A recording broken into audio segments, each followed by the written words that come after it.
因为那时候在国小的时候，经常校庆都会有扯铃队表演，所以呢，我就觉得扯铃这项运动非常的酷，非常的帅气，我想要加入他们一起表演，一起比赛。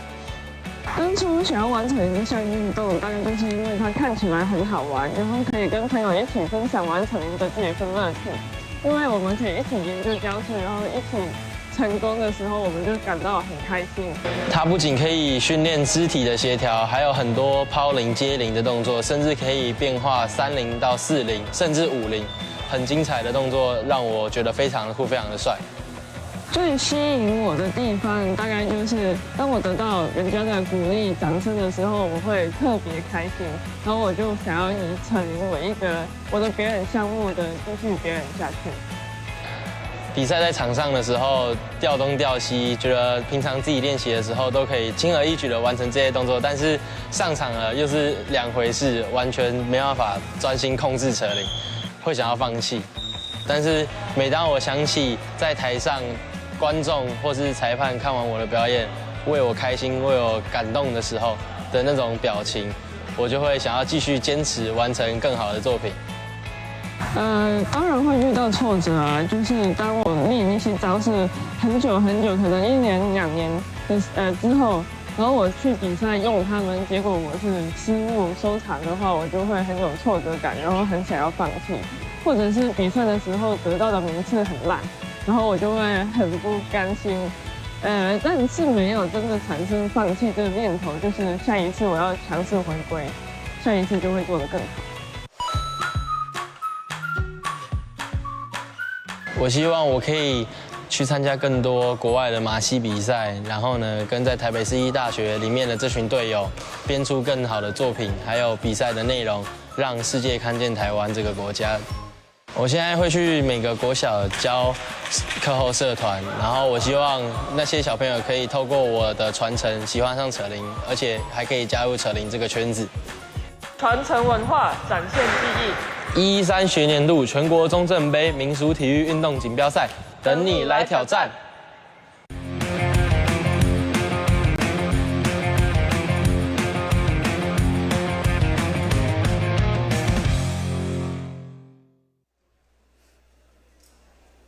精彩体育赛事，感谢锁定 Hot Sport， 各位观众朋友们，大家好，大家午安，欢迎持续透过转播一起来欣赏到的是113学年度全国中正杯民俗体育运动锦标赛的赛事。我们来到了下午场，准备要看到的是2大组的赛事，包括是高中男子组以及国中女子组。在下午场的场次上面，传播工作一样是由我主播郑秉成，以及在身旁的讲评郑子毅老师、Britney 老师，以及辛苦的台亚卫星转播团队一同来为您服务。老师您好。你好，大家午安哦，大家好。是，那我们其实，在早上的时候，真的看到了非常多的这个不同的组别啦。那在个人赛上面的话，偶有失误，我没有办法完美全上。不过，我想在整体的表现上面是瑕不掩瑜。刚刚在上午场最后的准备要结束的时候，老师您好像有话想讲哦。我想讲的是，就是每一次选手他在编排的时候嘛，其实他想要选的加分点越高，那失误可能就越高。所以有的时候我们看到他失误的时候，我们会为他觉得可惜，但是我们也会撇开这个失误来猜测一下他要做的是哪些加分点。我相信裁判在这边也可以从这边给他一个很好的成绩啦。是。好，那接下来我们在下午场的第一个组别高中男子组个人赛的预赛。那我想在画面上面，我们的同学也已经到场在准备了。这个也是金鼎国小校友队的黄彦哲。那这一次的全国中正杯民俗体育运动锦标赛在3个平台上面可以来看到转播，包括是在中华民国民俗体育运动协会的 Facebook， 对，那还有就是 Hot Sport 的 YouTube 频道，以及最后的话是动资 Sport。因为这个也算是教育部，因为这个跟升学是有相关性的嘛。没错，这个是在他们在升高中还有升大学的时候都可以做一个特殊专长的一个加分哦，所以大家是很看重这个比赛的哦，只有这个比赛是可以做升学加分的，唯一的比赛。对，其他的比赛可能是一些荣誉，除非就是像国际赛了就可以了，但是其他的小型比赛是没办法的。哦，哇，那这个比赛的压力是真的也会比较大，没错，所以参与度也很高，跟升学是蛮相关的。对对对，这跟可能平常如果是去做表演，那个意义又不太一样了。对，好，金鼎国小校友队黄彦哲，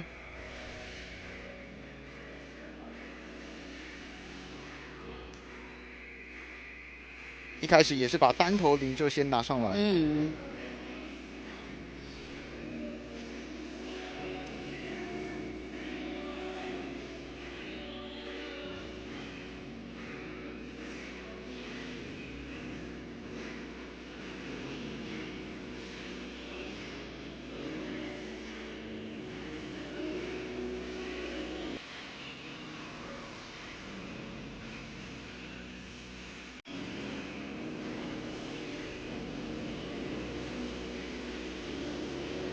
因为他选择的棍子比较长哦，所以在这个连续放棍的动作可能会有一点粘在身上，所以速度看起来稍微有一点慢哦。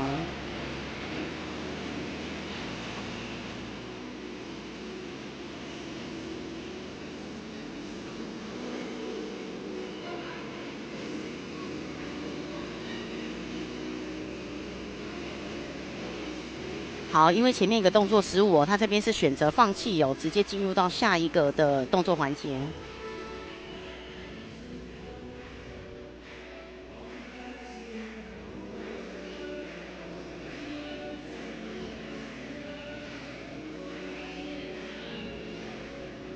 好，双零的滚抛接放棍哦，他没有做一个个人动作的延伸哦，但是他就是把一套的基本动作做得很好。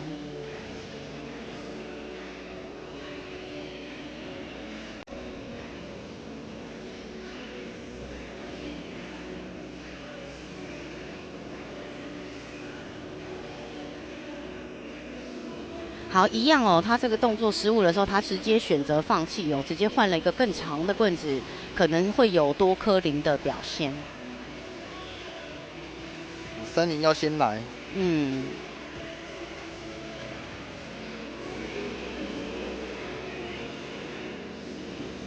好，这是一个30的基本的滚抛。好，他滚抛收内翻的时候。就像刚刚说的哦，如果你的线比较长的话，你要记得你手的角度要瞬间改变哦，不然它很容易做这个手臂撞击的时候，动作就没有办法成功了。因为它看起来的话，它30跟40会是用同一组线。对，但是我觉得它比较独特的是，它看得起来其他的动作熟练度也不是最好的，但是他可能是学很快的那种人，马上可以学30，马上学40，但是熟练度都还需要再加强。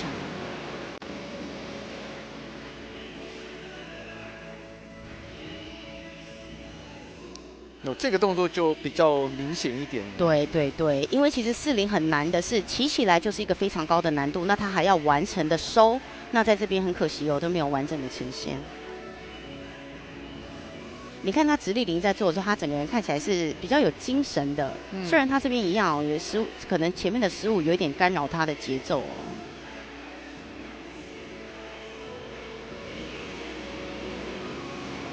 哦，想要做一个720的转身哦，可惜后来回来还是没有接到零哦。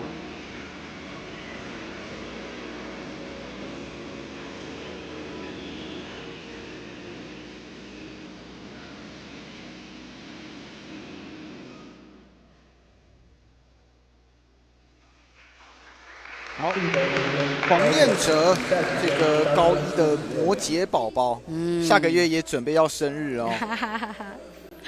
那想除了在扯铃的这个项目以外啊，其实观众朋友们如果想要认识黄彦哲的话，可以去看一下他的 IG， 他 IG 上面哦，他还有另外一项才艺，非常的精彩，他会画画。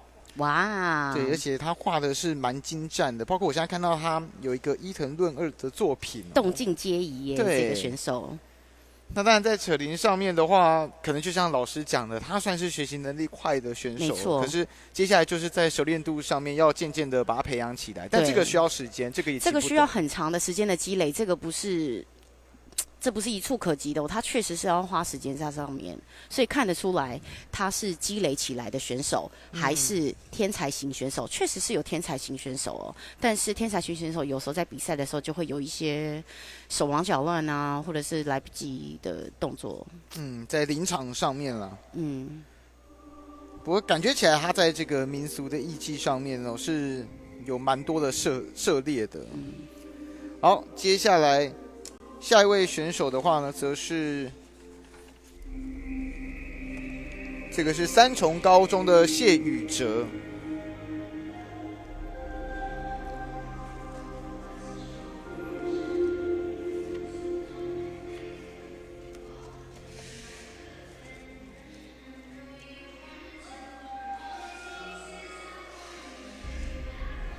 不过他一开始不是选那个单头铃，对。其实只要他规定动作有做，他放在哪边都是可以的，这样子。哦，他是男生做了一个前手翻。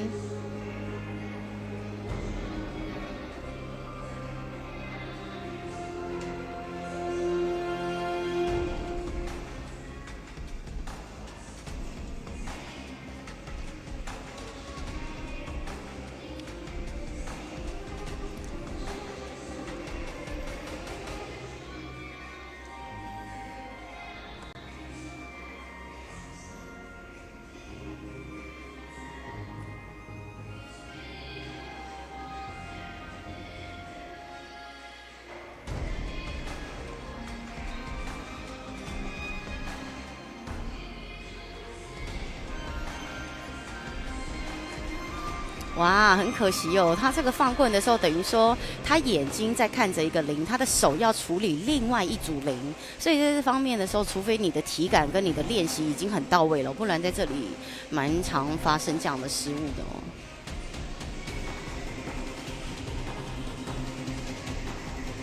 哦。这里的放棍就接得很好哦，他左边做一个双手放，右边也做了一个双手放哦。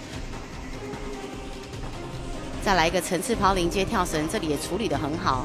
你看哦，刚刚好在他要换铃的落点哦，所以他这边设计也是很到位的。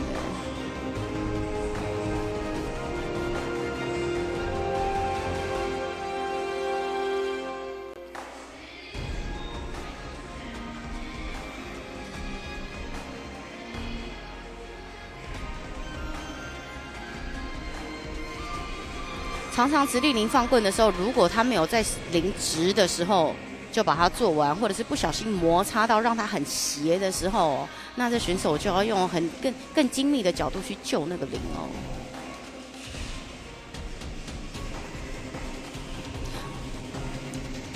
看得出来，他宇哲他呈现他是喜欢给自己一个稳稳的 tempo， 他一定会确保他的铃是稳定了，他才执行这个动作。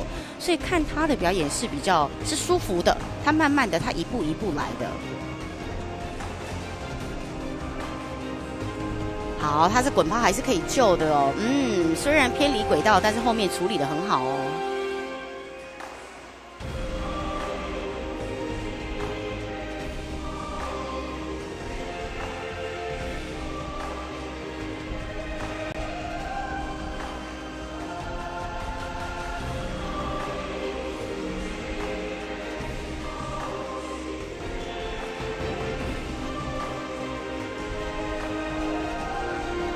哇，他感觉到后面他的手已经僵硬了，所以看到他在滚翻的时候，他的手腕都已经僵硬住了，已经不是一个顺畅的滚翻了哦。所以在后面他确实做了一个，他扯铃没有在轨道里面有一点炸开了哦，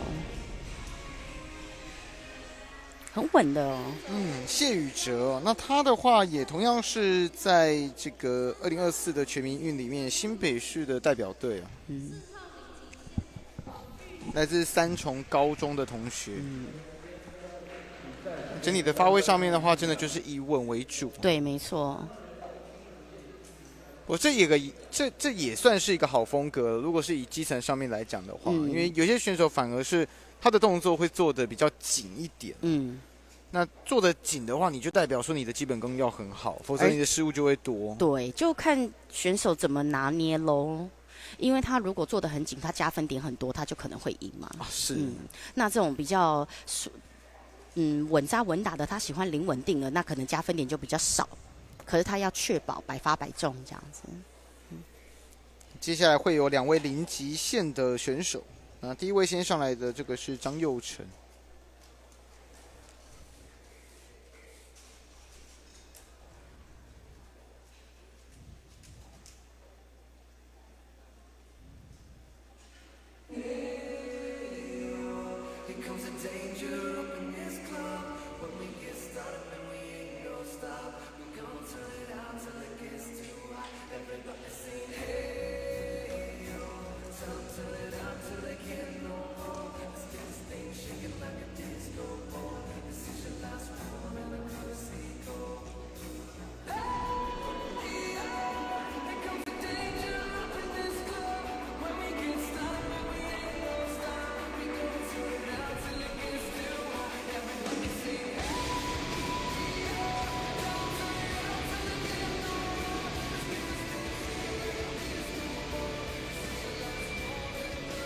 刚刚做了一个棍子的转换哦，他并没有把零接住哦，而是弹了之后马上转换方向哦。这边处理的很细腻耶，刚好镜头近拍的时候，观众应该可以看到很厉害哦，他那边技巧拿捏的很好哦。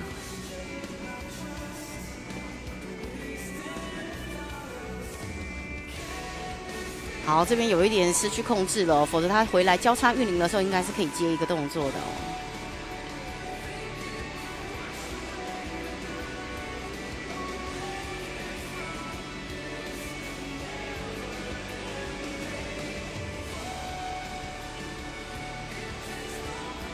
第二组这个连续放棍，他也是选择跟第一个的套路是在同样的难度区块哦。他目前都是在同样的区块发挥哦，还没有看到他有在别的地方有涉略哦。双零也走放棍，前面是有一点回旋的难度。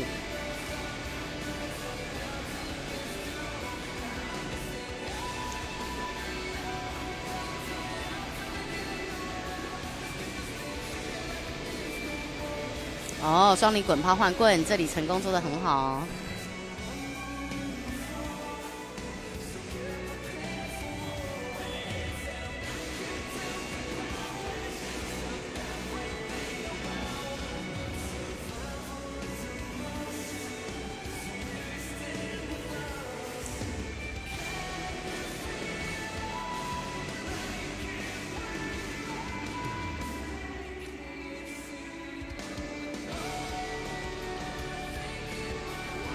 好，360进到背后，再接左内放棍也是360，虽然进到脖子没有成功，有点可惜哦，但是他的360的力道是很足够的。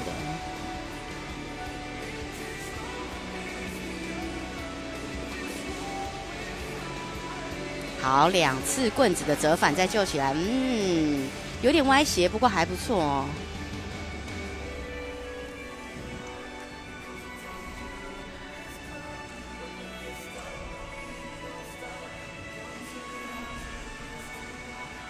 好，他在直立铃的这边难度也选择了一个做棍子的放棍的套路，所以他今天整套都是用放棍的方式来连串哦，一个零、2个零，直立铃都是这样的动作难度呈现哦。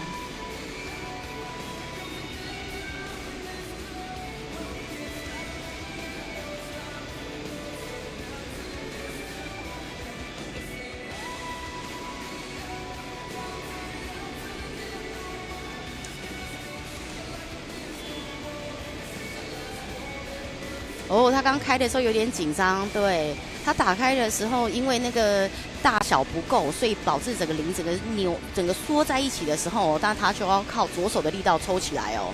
可惜刚刚没有拯救成功哦，也是放弃了30的套路哦。好，来自 Over the Limit 的张佑整。那他在11月的时候有一个全国赛，然后这又是有拿下高中个人舞台赛男子组的优等。不过我想在今天的比赛当中，发挥上面可能有受到这个现场张力的影响。所以他动作的把握度就没那么高了。而且像你刚刚说的，如果他参加的是舞台赛，像我们这个不是舞台哦，我们这个就是像是竞技运动项目了。每一次比赛如果是在竞技场地或者是舞台场地，那对选手也是有一定的影响的哦。因为看起来好像在这一次的整个套路里面哦，只有双零是可以成功的，好像过了双零之后就。这个把握度就直线降低啊！对，我们没有看到他的30是完全没有看到，我觉得这是比较可惜的地方。这30好像是想要摆上去，结果就掉了。对，王玉祥同样也是来自零极限的选手。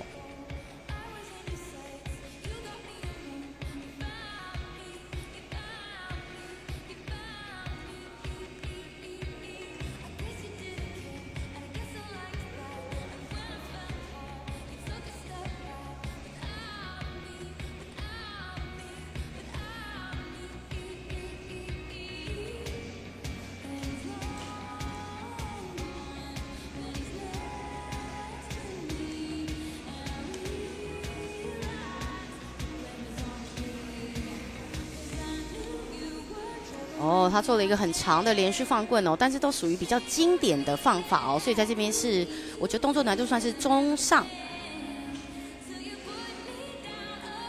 好，过头，它上面的棍子做一个直立的旋转，下面的棍子做一个横向的旋转哦，它这个对于棍子的掌握度要很好哦。好，一样手拍的折返，他对棍子的拿捏其实还蛮不错的哦，这位选手。好，一个 juggle 成功哦。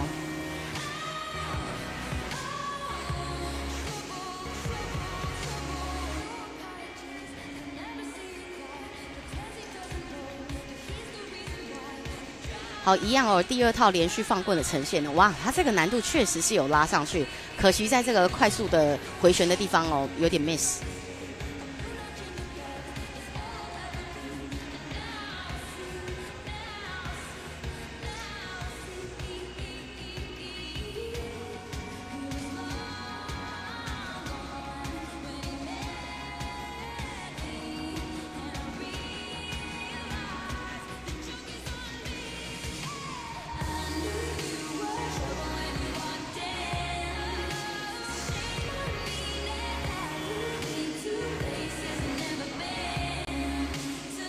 好，要稍微救一下哦。对，他滚抛的收零的方式改变了，可能因为零的轨道已经不稳定了，所以他直接就做了一个收零，这样子也是可以的哦，不会扣分哦，只是看起来有点紧张而已。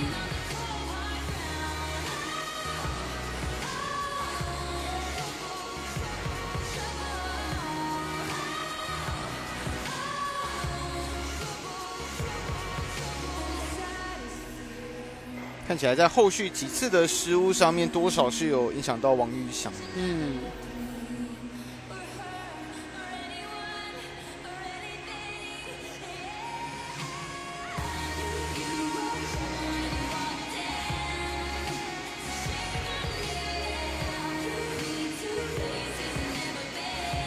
哦，双零滚抛完的时候，他做一个折返回去的时候，其实这个画面的冲突是裁判蛮喜欢的哦。但是折返也很容易造成零的歪斜哦。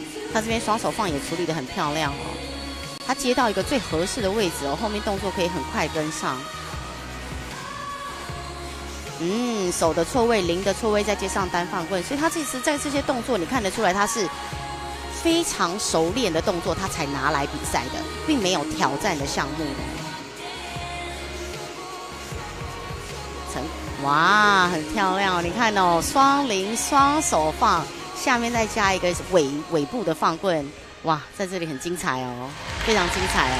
王玉祥在去年度的亚洲杯里面哦，是有拿下在培林轴上面的第6嘛。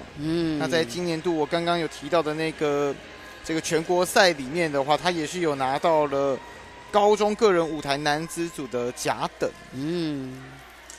我相信他在比赛的经验上面的话，应该也算是丰富啦。不过看起来人是比较年轻一点，他可能还对，相信他未来一定会有更好的，就是他现在年轻的选手在比赛的时候会比较在一个框架里面，是因为他也不太敢挑战嘛，所以等到他后来的时候，他的这种基数的积累，再加上他自己的喜好出来了，一定会有更不同的编排方式。对，尤其是我们现在看到的高中组，其实如果以国小、国中到高中的话，这3个阶段我们一般都会称为这个是基层端了。所以在基层端里面最重要的反而是参赛、累积比赛经验，对，名次什么的倒是可能会有是最好啦。对，当然有是最好，有一定是加分，但是对或许对于很多选手来讲，他就是要放在可能是第2位，甚至是第3位。对，尤其是我们后续如果看到他的年龄越来越小的时候，我那个 first priority 可能就真的不是名次上面的东西了。但如果是以中正杯来讲的话，名次还是很重要，因为那是升学上面的问题。当然。好，接下来的话是竹南高中的郭建亨。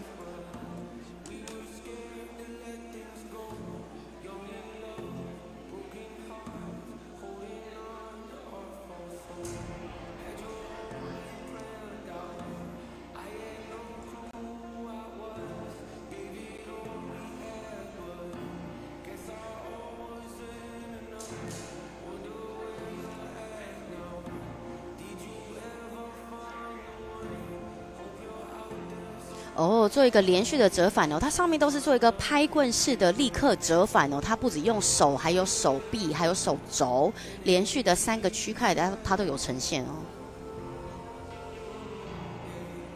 好，也在零快要没有速度的时候，很刚刚好的结束这套动作，时机抓得很好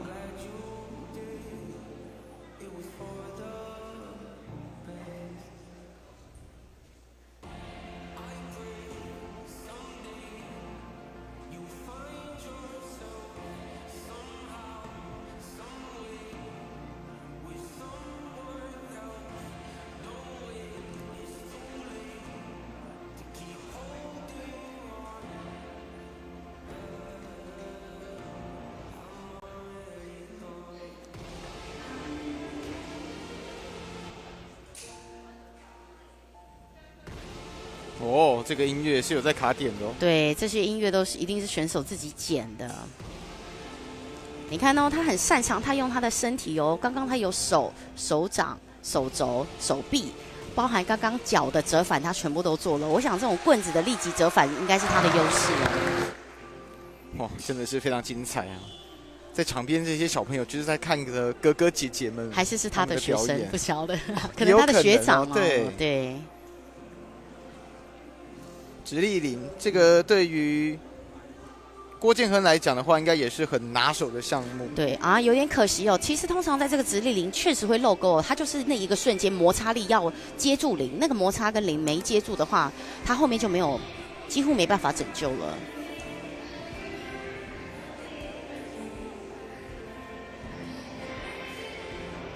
好，他这边先慢慢的酝酿一下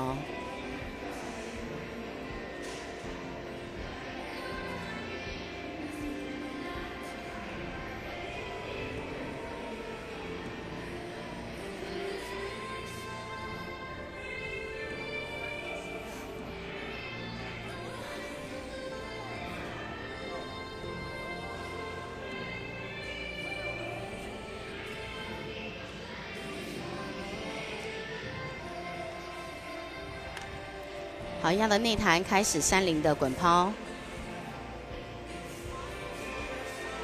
他这里轨道很漂亮通常如果他是往左边歪斜的话，我们就知道他救的机会还蛮高的有的时候往右边的话，那就比较难拯救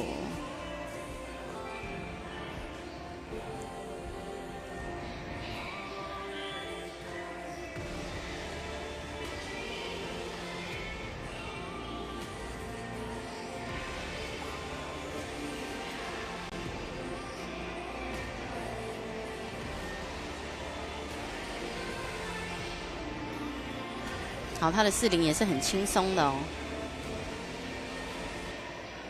好，40滚抛加一个经典的收铃，最后的 ending pose 有摆出来，算是干净的成功有的人在内翻玩的时候，下面2个铃会纠结在一起，他没有他还是有成功的运转在脚上停铃。郭建亨，这个从维珍国中毕业到竹南高中，我们刚刚在女子组的赛事里面也有看到，就是这样子的一个这个体系了。对，好像有一个升学脉络一样。这些应该都是苗栗的选手。对。他好像就没有穿他们的那件衣服了。对，但是我觉得他们的风格好像他们的裤子，好像他们喜欢像这种裤子都是这种有造型的裤子。这好像叫做飞鼠裤。对对对。其实这个选手他刚刚呈现的，他除了有放棍的折返之外，他后面的零的回旋也做得蛮好的，不止在单一个区块的难度呈现哦，他有多方面的一个策略哦。郭志谦，和平高中的选手，接下来会看到2位的和平高中选手，第一位就是郭志谦。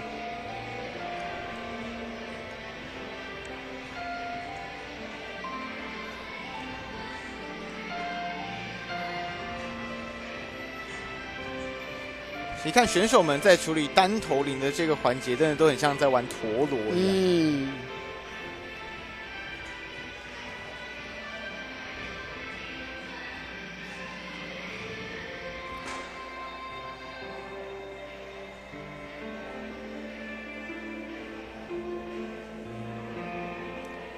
好，这边做了一个经典的套路，还不错哦。它的铃延伸出去的高度是很足的哦。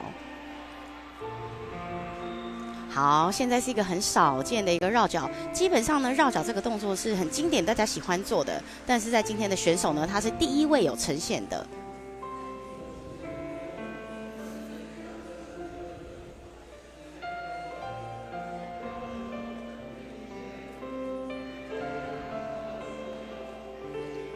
好，小转转接双抛棍，他的动作难度不高哦，但是他的完成度很高哦，干干净净的。而且这个钢琴的配乐是他的。对，我们今天第一次听到有钢琴的配乐，前面都是 EDM 的洗礼，后面是流行音乐的洗礼。哇，他做了一个360的正360反360也是成功的哦。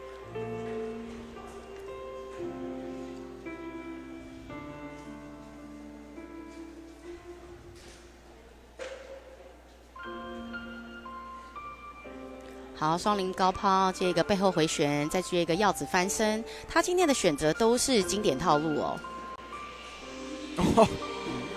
踉跄的接回来。对，因为他其实他后面要改变零的轨道，但是那个轨道没有改变成功的时候，就很容易迷失方向。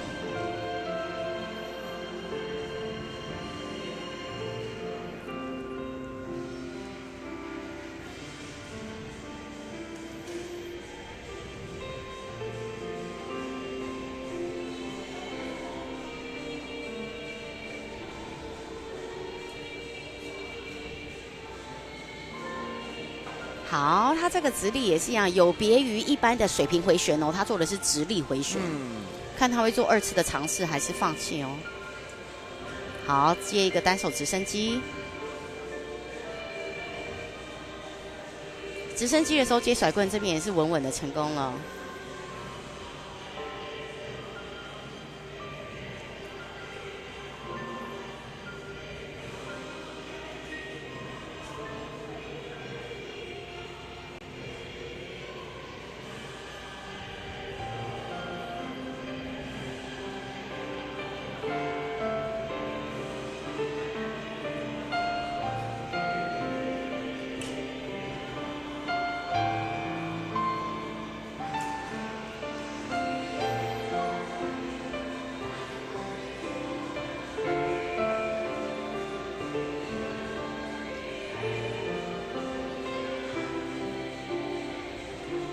好，一样30滚抛，虽然没有延伸哦，但是它的轨道很明显、很完整哦，救起来可以。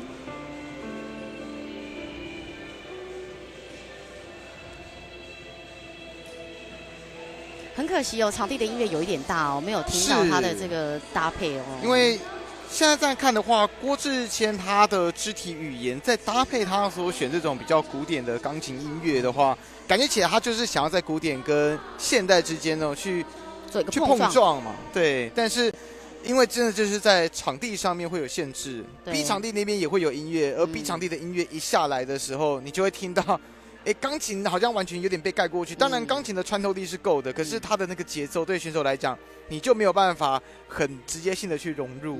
所以这个也是郭志谦，我想他在发挥上面后面开始稍微节奏稍微有点乱的那个一个关键因素。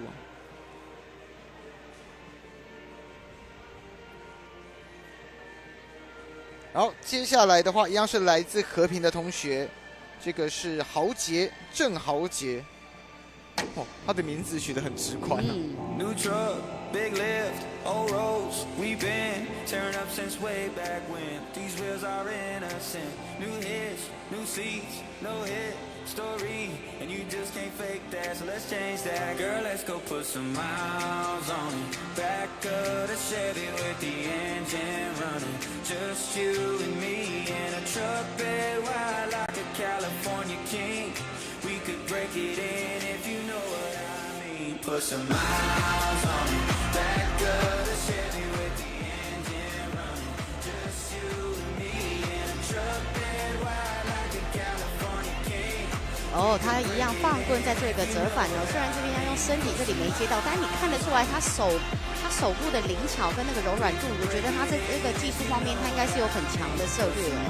可惜没有完整的看到他套路，有一点可惜哦。放棍的时候再进腰接，应该是要做一个瞬间的弹跳哦，可惜也是差一点点哦，美中不足。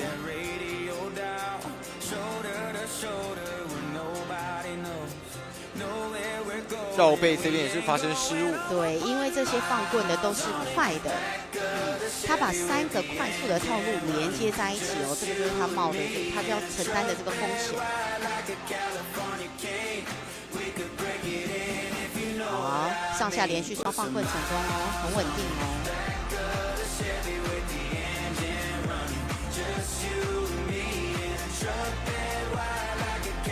他的滚抛接放棍，处理的不错，虽然有一点小掉棍。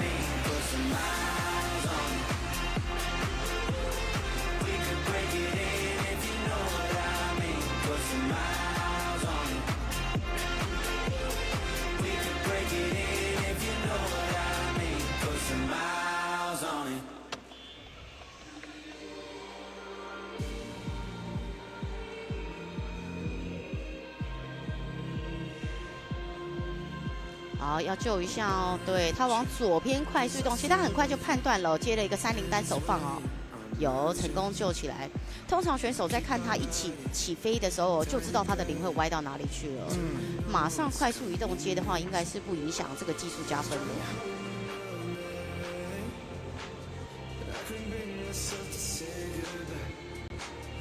我现在有点尴尬哦，因为他的音乐我已经完全听不到了。没错，常常比赛就是会这样子哦，所以选手他其实自己要知道的这个时间长度哦，通常音乐是帮忙计时的嘛，所以他可能要更投入。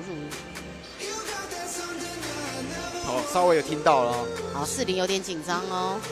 再接，他算是手脚很快的、哦，对，手脚蛮灵。对他其实刚刚起的不好哦，但是他硬生生的救了哦。对，不够熟练，速度来补了。因为40实在是太难了，他光是可以打开，我们就已经说他进到银河系的另一边了。对，哇，他进直立铃的方式很漂亮，我很喜欢哦。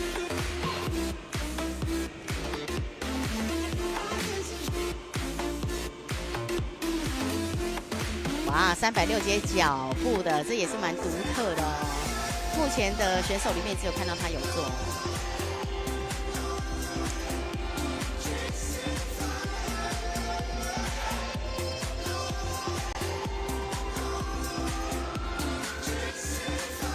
小本的直升机很好哦。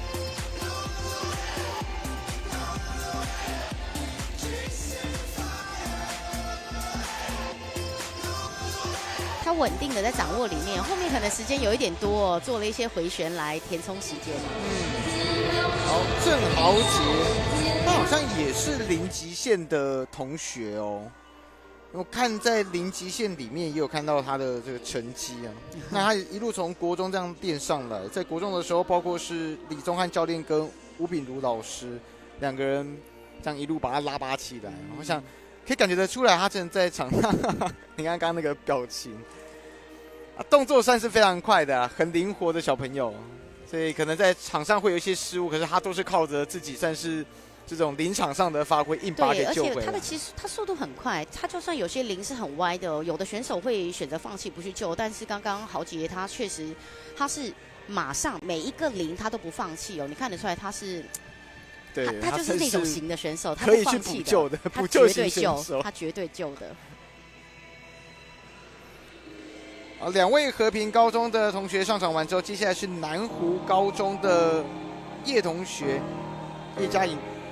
那他从南湖，然后现在我们是在明湖国小，所以这边应该算是他的主场哦。大家都可以喊累，但他不可以。哦，他前面想要做一个 juggle， 其实 juggle 是在扯铃里面不算是招式哦，但是它算是一个招式之间的一个过场。嗯。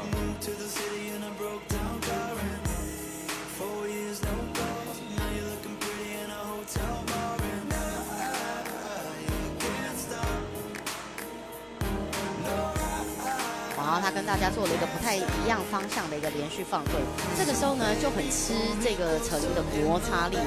刚刚摩擦力太大，他完全没有办法结束那个动作。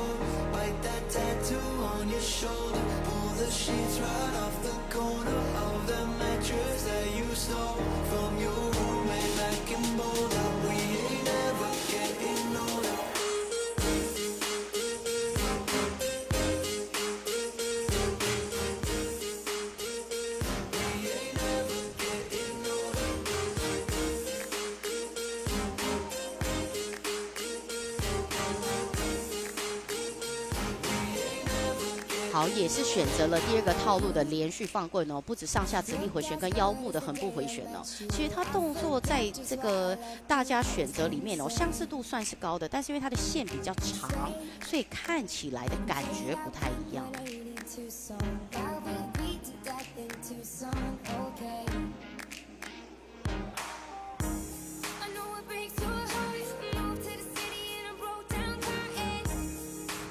好，滚包加体侧回旋。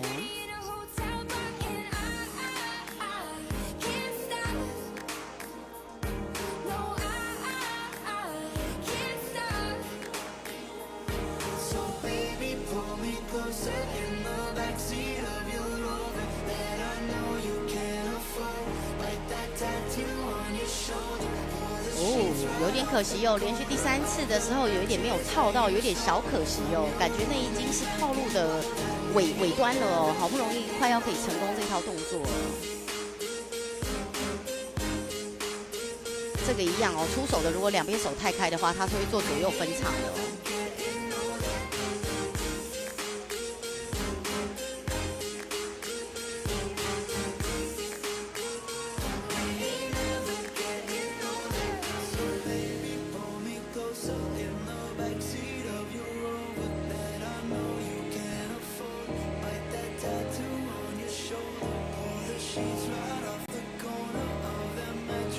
好，30开线不 shuffle， 直接滚翻。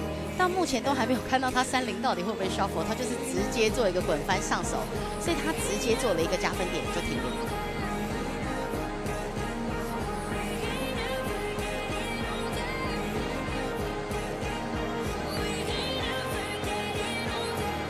好，他一样，他又喜欢做这个 juggle 的动作，他可能现在有在学不同的，或者是看国外的影片有在学习了。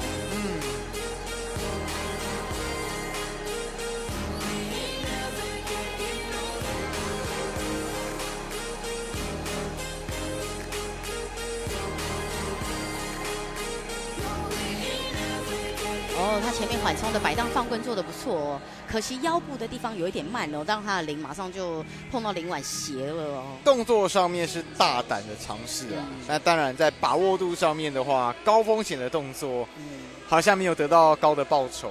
不过叶嘉印的话，他的第一次中正杯的体验是在2年前，当时他还在中正国中的时候。那现在的话，来到了南湖高中嘛，小高一。那平常除了在扯铃上面以外啊，他还有2个兴趣，一个是打篮球，另外一个是弹吉他。不过在他一开始的这个比赛的时候，我发现扯铃的这个项目里面有一个运气成分有一个什么？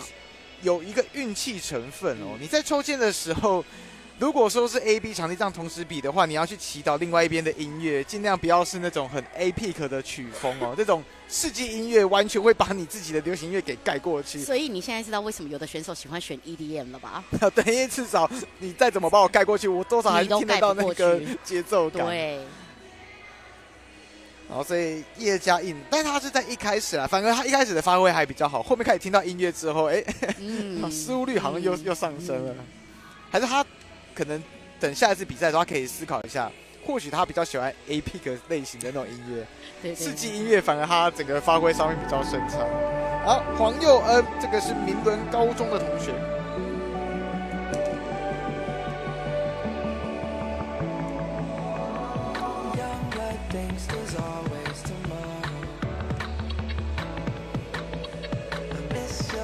Some nights when I'm hollow, I know you crossed the bridge that I can't follow. Since the love that you left is all that I get, I want you to know that if I can't be close to you, I'll settle for the ghost of you. I miss you more than life, and if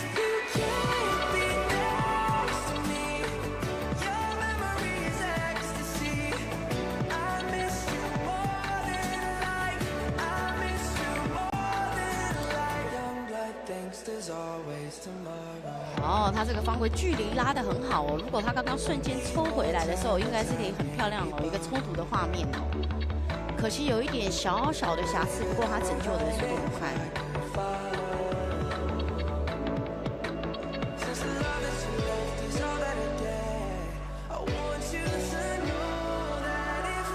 哇，他下面做了一个很复杂的放棍因为在这种高空时间差的时候，我们尽量不会做太复杂的放棍，因为你可能时间不够你就大爆零我们这边是比较担心的。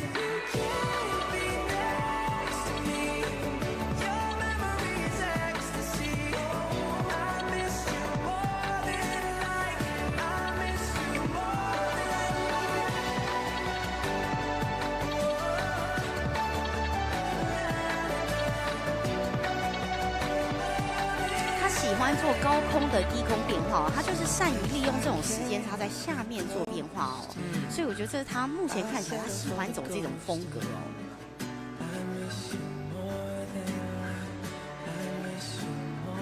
30要来了。Look at me now, the mirror is changing. You can try knocking me down, but I don't need saving. And I can see everything like it's supposed to be. And I can change anything. My future is up to me. 好，滚抛不做延伸直接停铃，直接进下一个动作。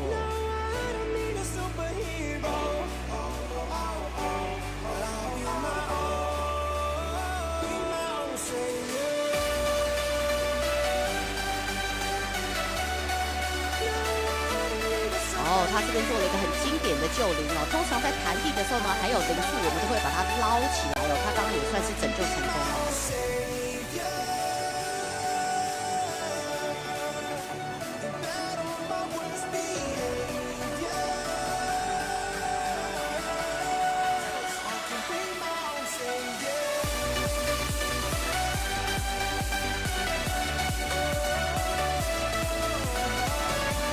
他停铃折返了之后再上直升机，这边也是顺顺的完美成功。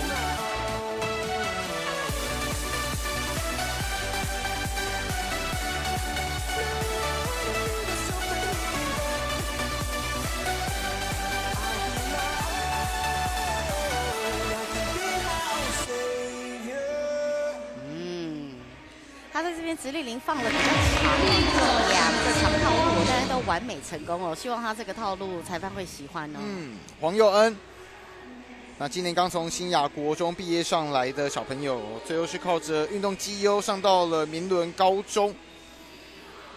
那想运动绩优这件事情，我们今天在早上的时候，我赛前也有跟老师您聊。如果说以这个选手未来的出路上面来讲的话，尤其是进到大学端，那可能是要去做选择的话，像是北市大或国北教大这边就是有小教的教程可以去修嘛。那如果到师大也可以有小教、中教都有。对，中教就是从国高中这边来下手，所以担任体育老师或者是进到教职担任教练的话，这个算是他们的出路之一啦。其实如果是教练的话，就不一定要修教育学程。进入校内的话就要教育学程，因为他们可以直接考教练裁判证照，就可以做运动教练。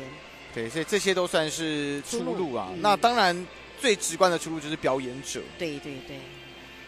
那其实看起来，这个在国际赛上面，尤其是这个民俗的文化交流，所以他们表演的机会应该也蛮多的。对。李杰恩来自中仑高中，然后他的音乐应该是已经出来了，但是没听到吗？太小声了，太小声了。对，旁边的话，这个不是世纪音乐哦，但这个就算是然后比较偏那个日文哦，很有无感的音乐。哇，他的声音真的好小好小。好，杰恩哦。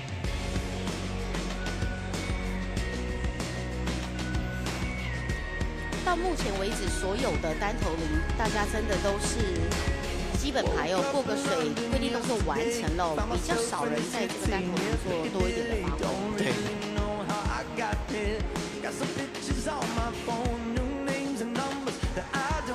然后有做了一个前后类似双截棍的变化，这个画面是很漂亮的。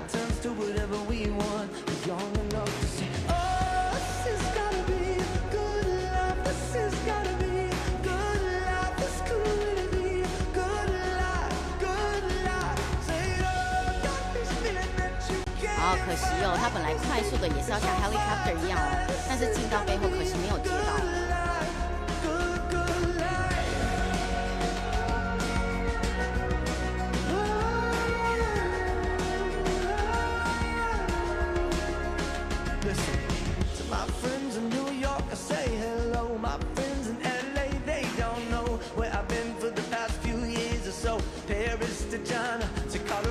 稍微救一下，虽然有一点歪斜，不过他的技巧应该可以救起来。通常哦，如果铃真的不行的时候，我们手抓住的时候，在另外起铃的时候也是可以被接受的哦。我们不一定会算他的这个15分哦，顶多不完美这样子。好，缠绕双铃折返放棍，也是可惜他走的是快速度的，但是如果状况还没有完全进入状况，就很容易出现这种漏抓的情况。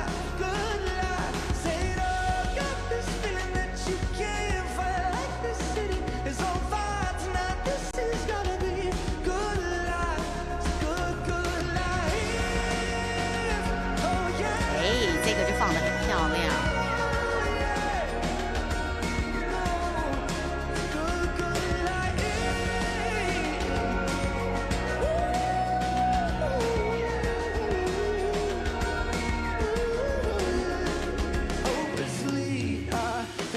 他算是左右开弓哦，因为看起来他是左手加速的选手，但是他右手放棍的时候，他也是非常流畅的，所以他左右手长度都很好。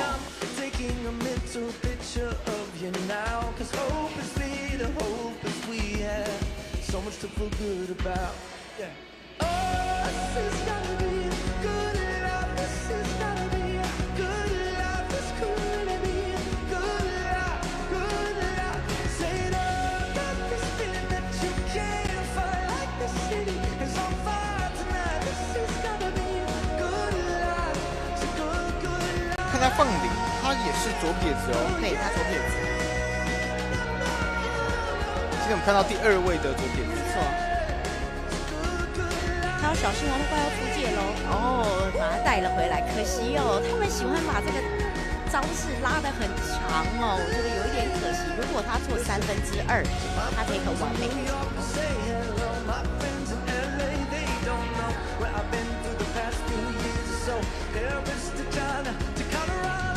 哦，它这个铃的颜色也蛮漂亮的哦，对，分级彩绘，好浪漫哦。对。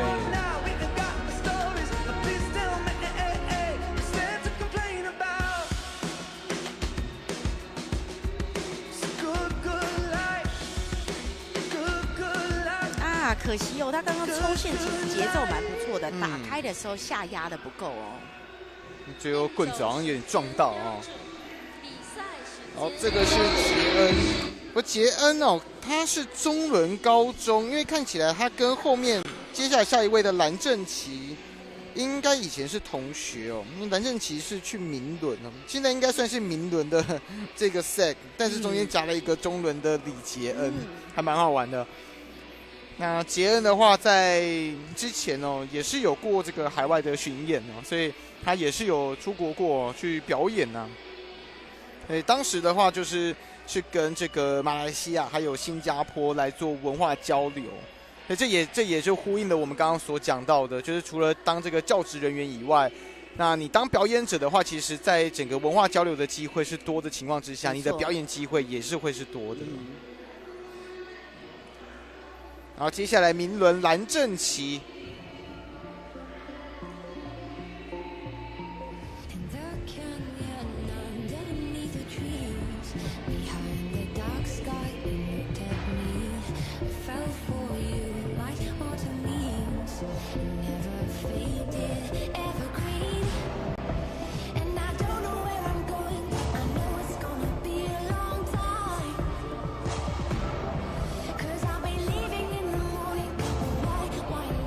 他目前做的动作选择了都是这种零跟棍分开的这种迷你鼓，它是零高抛的时候呢，棍子在下面单独的做变化。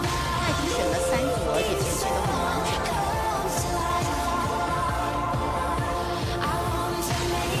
哦，他第3次尝试一样横向的，这里也是接得很漂亮。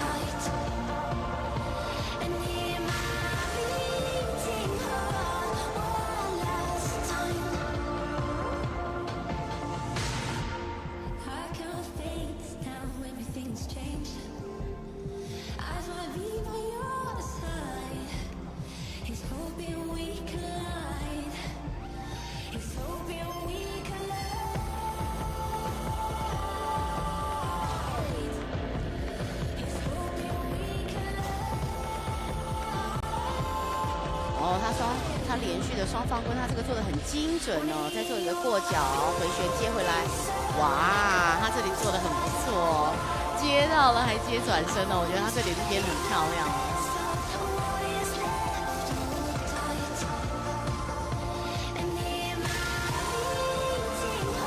哇，又来他最厉害的 mini way， 他的把零高抛一样快速的棍子回旋，哇，到目前为止都做得很有自信哦，这个选手。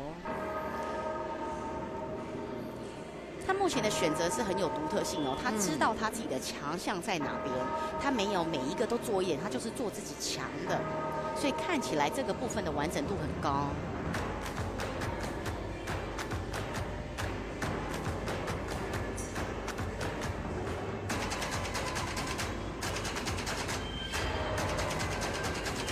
好，一样哦，30准抛接一个小方棍，再做一个背后带哦，接成功了，有一个可惜，又一个零小歪了，不晓得会不会算是一个失误点。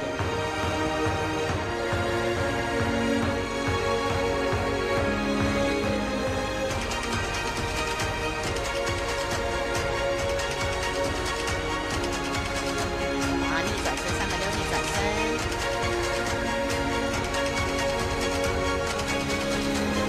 720的内放棍哦，做得很漂亮，干净利落，回来正面哦。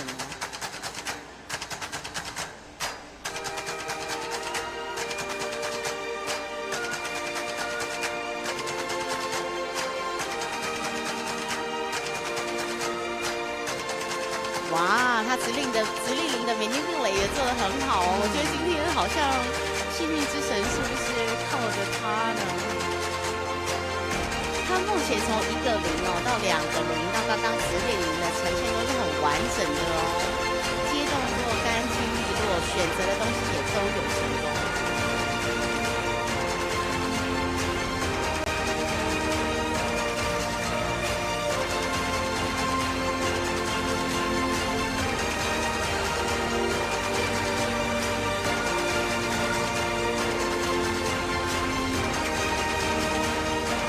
他的40就相对保守哦，只是做一个40的 shuffle 就收0了。蓝正奇明伦高中的小朋友哦，他在第一段的音乐选择的是 Divergent 的主题音乐哦，这个分歧者这部电影。那我想他在这场比赛的表现里面哦，就是可能一开始上来还是会紧张，可是他真的是渐入佳境，而且并且在后面整个状态开始这个发烫哦，手感火热之后，也是让老师您惊呼连连嘛，所以也是很完美的反映出了 Divergent 里面呢曾经说过一句话：恐惧无法阻挠你，反而唤醒你，唤醒他了。我想蓝正奇就是被唤醒了。对，有些小朋友就是这样，他其实不是害怕上场，可是他上场的时候，他需要一些时间。对，就跟我们这种平常在大学上去报告的时候是一样的。有一些小朋友其实是很享受在那个舞台里面，可是一开始上去难免会紧张，因为不是很常在做到的事情。那这个时候就是你一开始必须要找一些事情，或你安排一些动作来帮你放松。接下来一样是明伦高中的同学连家俊，那这也是明伦高中在高中男子组的最后一位选手咯。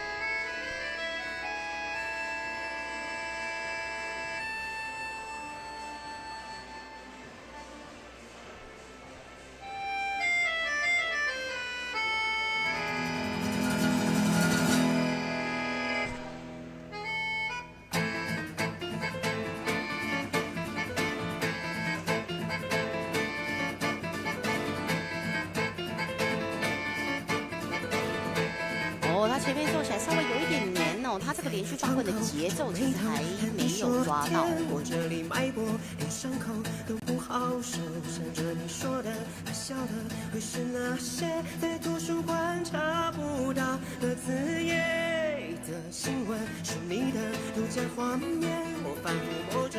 好，他一样做了一个侧身回旋哦，零跟棍子不同步的一个展现哦，其实蛮好看的哦。在地图上一心埋名而见。世界规律正常的表演，每当我看到你，有些事跟着太阳这流转，你总在我视线焦距里面，像是马戏团小丑，疯了的没人发现我停在绳索上面，也许我不应该这样想念。好，他那一番救回来的时候，高低上其实也上的不错，虽然有一点点惊险。但是我想还是在他的控制上面。我其实看到算已经3位左比，也蛮多的了。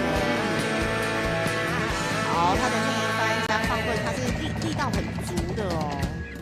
好，利用时间差双放棍，再做高低渐层。也是哇，在这个胯下套铃很不错，也是经典的一个套铃动作。好，感觉起来是在他的意料之内的。生活甚至咳嗽，如果保持美，消息让我捕捉，就在一瞬间美梦成了空洞的新闻，是你的独家画面，我反复摸着，我放着那些细节。Am I a loser? A winner with the really skin? How can I be free? How am I? 下落地，这世界规律正常。好，转身360很利落的成功。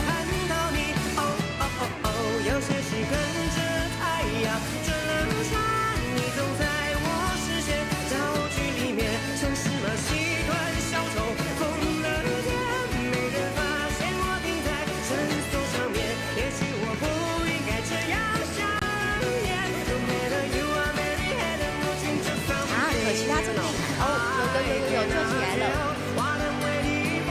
哇，他这个时间差很不错，虽然不是完美的时间差。非常快，硬生生的把他救了回来。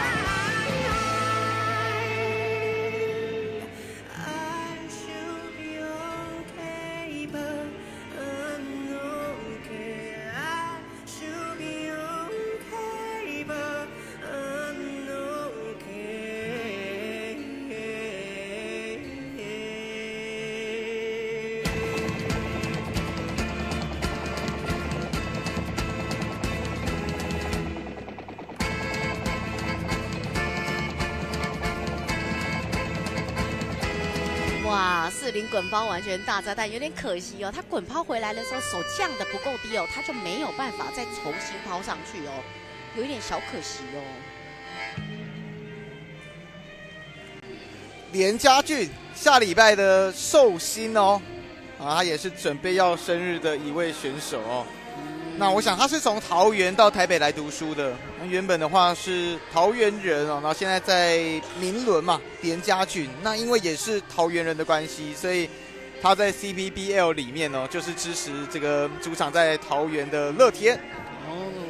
除了扯铃以外，他平常也会看棒球。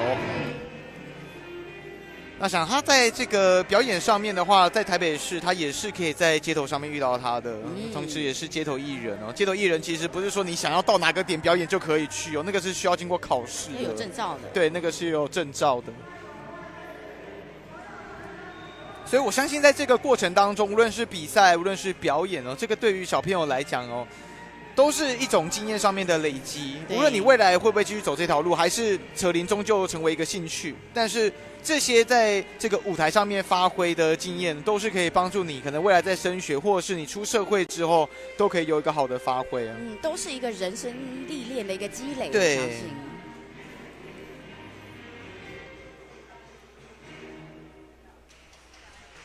今天真的看到太多优秀的小朋友了。接下来要来看到的这个是新丰高中的刘养哲。其实不知不觉可能因为是有音乐啦，所以不知不觉看一看，现在已经来到第13位的选手了。对，总共是有21位嘛。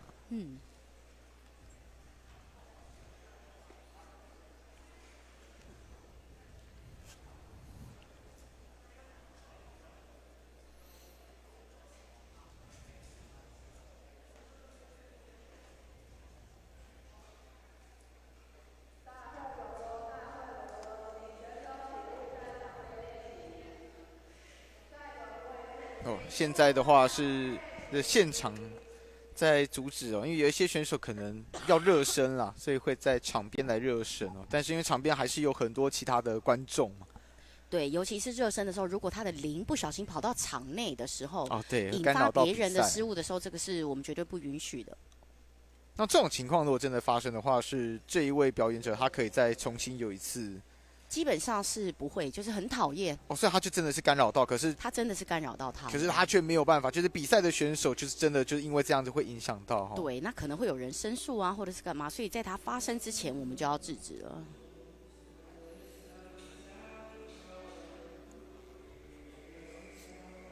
因为看起来，如果真的要热身的话，是应该要到1楼的操场去。对。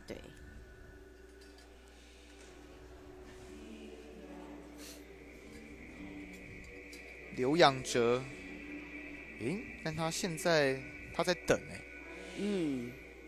所以是现场还在帮他跳音乐咯。有可能是音乐，也有可能是裁判需要一点时间。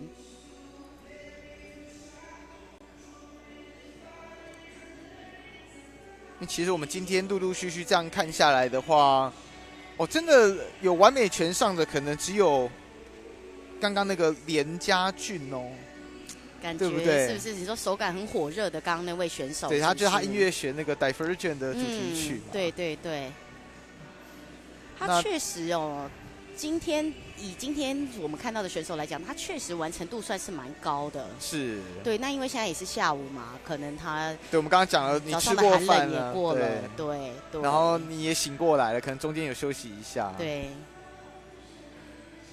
不过陆陆续续上来，其实都是会有一些失误产生那当然我们不但再提到，就是失误这件事情是一定会发生的。所以说，我想对于场上的选手来讲，就是你每一趴都把它当成是全新的一趴，甚至是这个比赛，其实你再怎么样，就是这1-2天的事情，就这个周末的事情。对。但是你接下来这个是你所喜爱的一项运动，或者是你所喜爱的一个项目，那整体上来讲的话，你就是可以一路的可能玩到30岁、40岁，一定都是可以的。以老师你在圈内。你们最年长的前辈现在是多大了？其实也不一定是说你一定要玩到几岁，而是你从事这个运动参与，你运动参与，你一定可以到很大吗？就像我们现场有看到的一些总教练，或者甚至是一些赛场裁判，也算是还在这个单项参与这样。不过我这样子一看下来的话，我感觉好像这个年轻人还蛮多的。确实年龄层比较确实年龄层比较低，对这样子。因为年龄今年层除了这种我们今天的赛事算是传统的赛事，那还有一些杯头赛啊什么的，所以我们的年轻族群算是越来越壮大的。我觉得这个对于文化的传承上面来讲是好事啊，就是当你发现这个年轻人越来越多的时候，对，这个我就稍微提个这个题外话，因为刚好我们等一下这个赛会的工作人员好像有人现在是有三级的问题啊，所以我们这个现场现在是稍微是让选手在等。哦。不过以题外话上面来讲的话，就是我其实自己也去播过很多这种冷门的运动，或者是热门的也有，我们最热门的棒球、篮球嘛。那其实在这个过程当中，我会去注意到他场边的工作人员，因为有没有年轻的这件事就蛮重要。有一些其实它算是比较庞大的项目，可他场边的工作人员其实是有一定的年龄层的，你就会反而觉得好像没有在传承，担心会有一些断层。对。好，我要你爱美秀集团，这个是刘养哲。你的心一定被我攻占。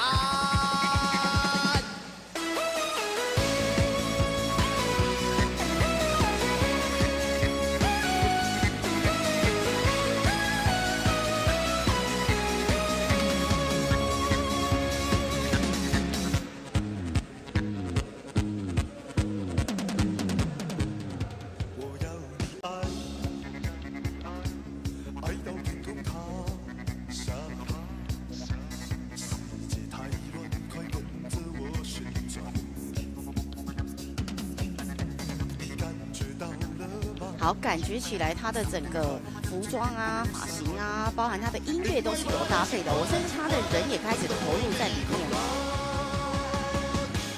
好，有一点歪斜，但是还算是成功的哦。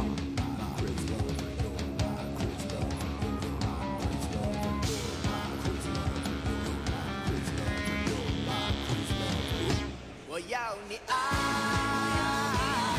我要你。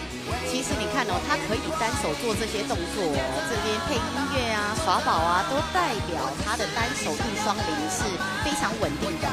一定要有某种技术层次才可以配音乐做这样子幽默的动作。三菱滚抛很轻松的成功哦，而且他选的是3个不同颜色的领导，对，也适合他哦，确实。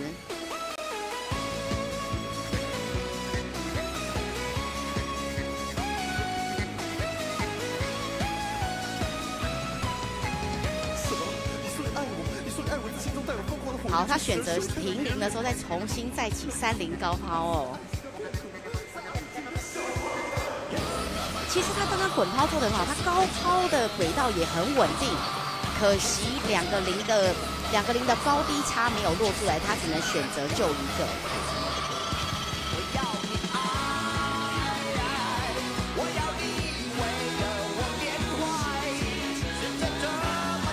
好，他用了一个极短绳，我必须说他真的是极短绳来做这个双铃哦，希望他有一个很快速的折叠或者是速度的呈现。哦，他做了我们一个以前很有名的法国选手的一个招式哦，一直一横哦，其实这个画面冲突是非常好看的，希望他可以做2次的尝试。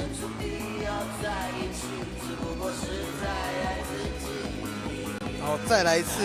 对，这个确实也是培林有的特性啊。可是第2次还是失败。对，不晓得他会放弃还是再一次。我们来看一下。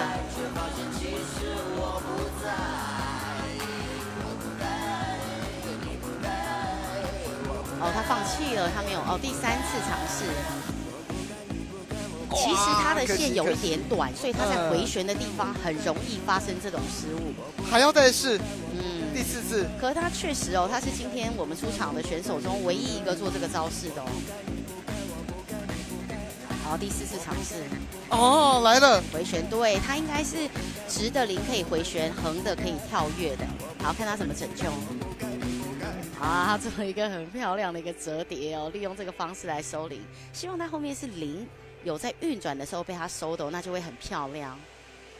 对，你看他成功的回来了，从直向变成横向，再做一个完美的收铃，代表是在他的 under his control， 这是我们想看到的，而不是草率的把铃停下来哦。好，再来他做的是一个双铃双棍，双零双棍的时候就要特别注意哦，可能会有爆开的空险哦，因为要同时在意2负零2后棍。好，维持平衡，接另外一只手的单手放棍，算是双零双棍里面比较入门的一个招式哦。但是他今天选择确实是蛮有挑战性的。哇，用双零来玩出花样哦！刘养哲，包括刚刚用了4次的尝试，最终终于成功，最终终于 under control 的这个招式啊。那我想，来自南部的刘养哲，他所选的音乐哦，也是同样选了一个来自嘉义，同样是南部的独立乐团。我要你爱，希望观众朋友看完这段表演，是真的也能够爱上他。其实我觉得他选的招式有一点太分叉了。如果他只选一个，比如说像这个直横的招式 half half， 他选这个来发挥，或者是选双棍来发挥，他都可以更聚焦。我觉得刚刚有一点点的可惜是在这边哦，就他想要做的东西太多，他可以选一个这样子。不，现在以这个年龄层的话，当然就是我要秀，我就要秀到底。对，所以其实我们也都可以理解，我们也都是过来人这样子。后面才开始渐渐的会有这种，就是好，我今天就先做这个就好，剩下的下一次吧。OK， 接下来这个是师大附中的范哲奇哦，范正奇，不好意思，好，范同学。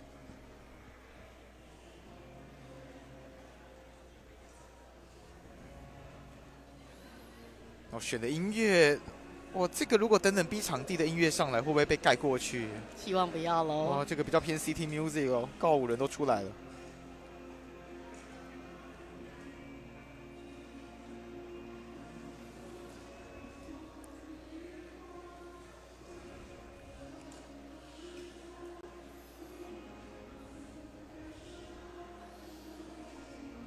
好，经典的一个放棍哦，刚刚一样用手臂做了一个折返哦。他这边没有做速度最快的，但是他这里也是稳稳的、干净利落的成功哦。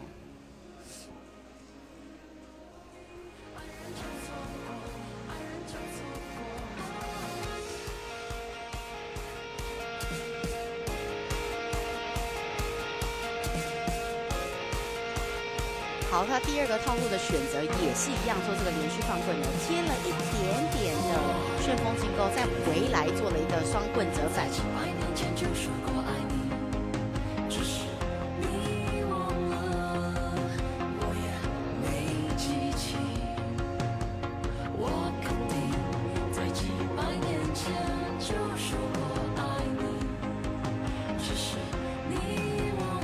有一点可惜，一开始的零速不够，导致这个在动作完成之前，零就已经没有速度了，没有办法完成。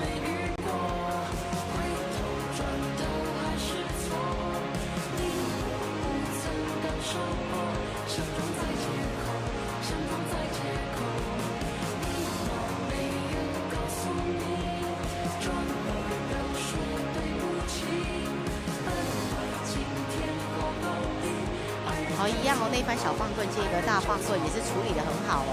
好，他这边没有收零哦，选择一个折叠，在一个背后勾收哦。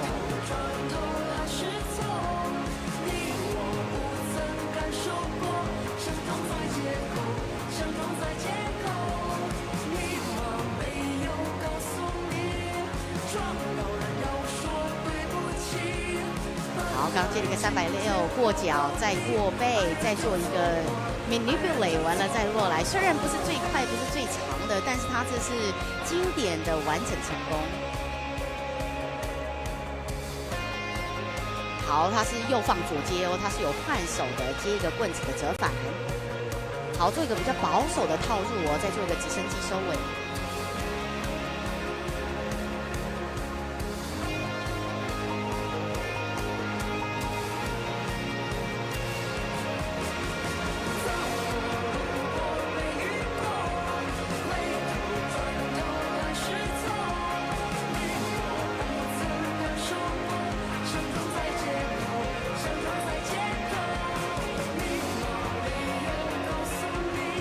好，他这里滚抛整理的不错，他的高度不需要到很高哦，代表他的手感其实现在状况不错哦，不用送的很高来完成这个动作。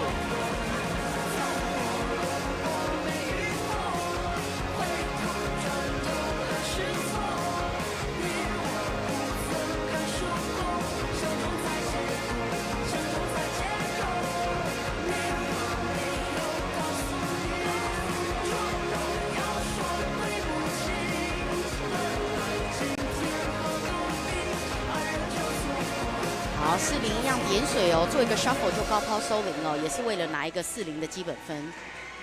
范正奇，这位来自师大附中的选手，除了扯铃以外，他日常中还有玩另外一个东西 ，Q 魔术方块。那他还有去比那个建中杯的魔术方块。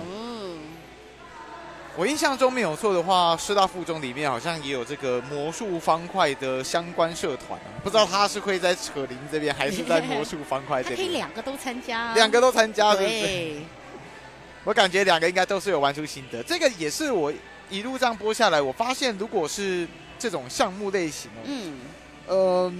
如果是像建中、师大附中，就是我们说所谓的比较以升学为主的这些学校，他们的小朋友，你会以为说他可能必须要念书，所以社团会没有办法顾到。No， 他们的社团顾得比谁都好。没错。对，最有名的大概就像是建中的那个热音社，还有他们的手语社，其实在社团界里面都算是有名的。那刚刚的范正奇的话，则是来自师大附中。好，接下来的话是志平的。志平高中的董俊阳，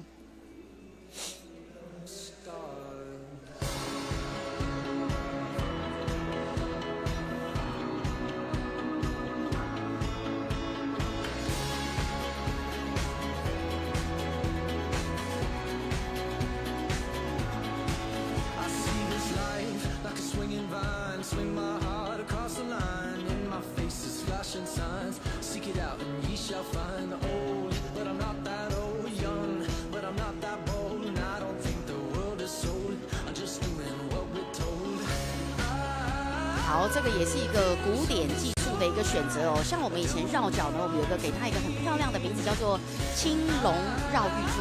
那现在的选手为了要加分点比较高，比较少选择做这个绕脚的动作，所以他刚做了一个经典的选择哦，也可能是刚开始来比赛的一个刚入门选手哦。好，刚刚的胯下套铃也做得很精准。但他如果是刚开始在练的话，他是可以去对音乐的选手。对。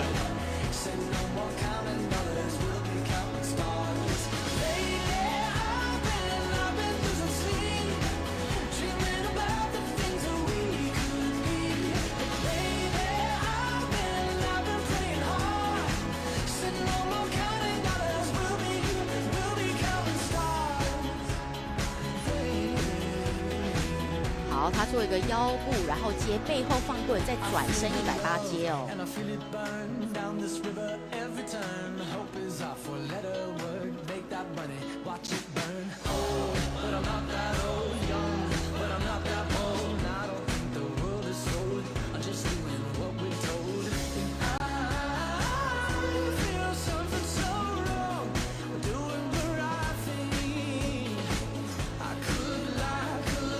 好，他这里应该是可以救的哦，虽然转了2圈，接的速度比较慢的时候，扯铃就会有比较多的缠绕。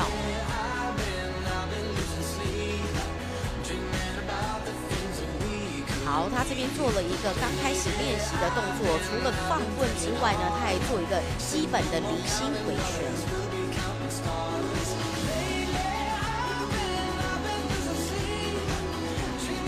好，这是一个绕手变化接身体回旋。这个叫闪电之姿，就看起来像闪电的自己石一样。再做一个双绕臂的这个 roller coaster， 他做的这些都像是刚入门，所以他比到这一组他会很辛苦哦，他可能刚开始出来比赛哦。不过他每一个选择的动作，他都有完整的成功哦。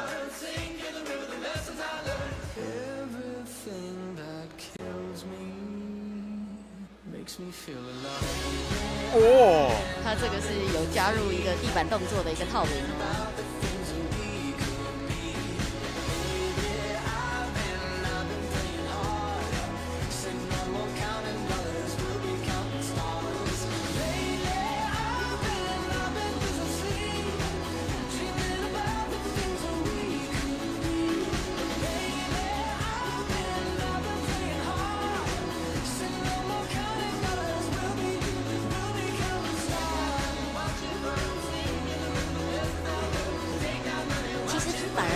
表演你可以看到这个扯铃很多的面向，除了定点、回旋，还有弹跳跟绕，他几乎每一个这个层面全部都有 cover 到哦。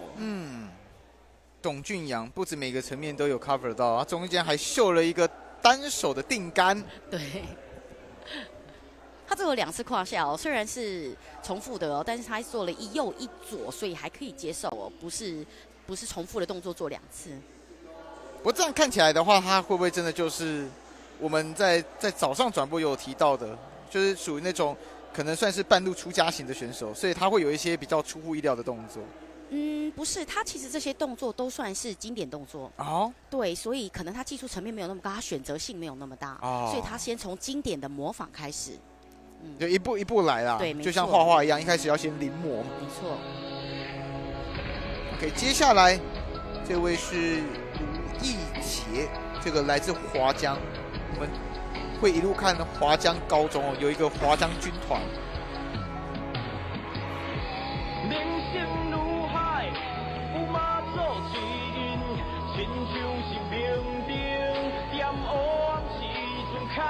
这应该是我们今天第一次听到台语歌哦。我来专心听一下。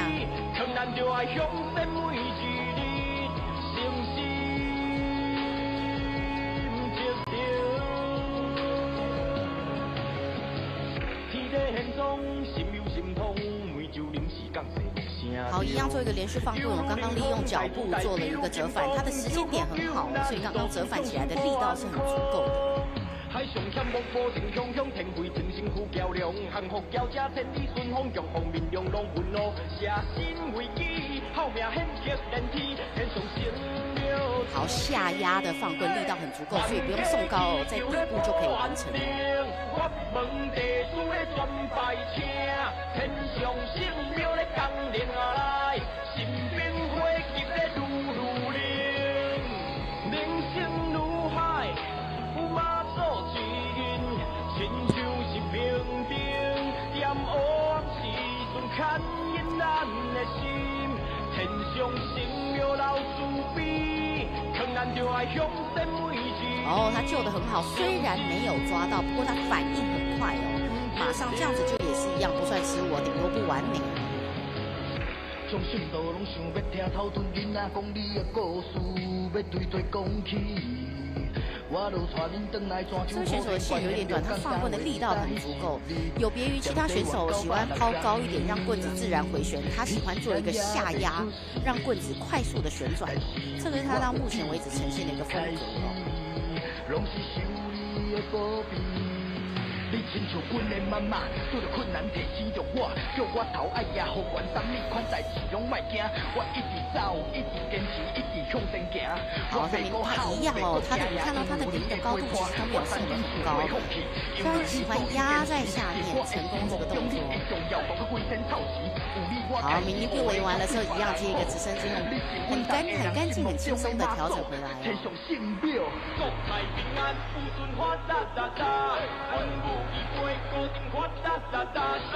刚刚有一些动作是不是有点正头的味道？对，有一种感觉。他做的那个瀑布的动作做了2次。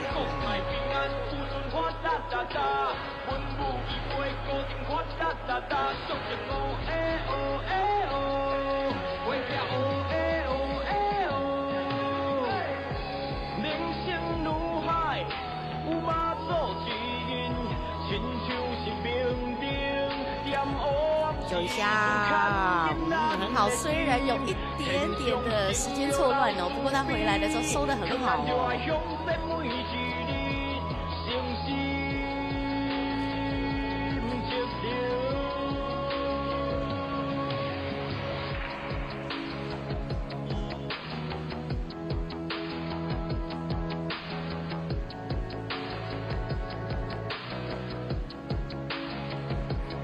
一样经典的抽40，用抽线起4。好，他这里感觉手部有一点僵硬哦。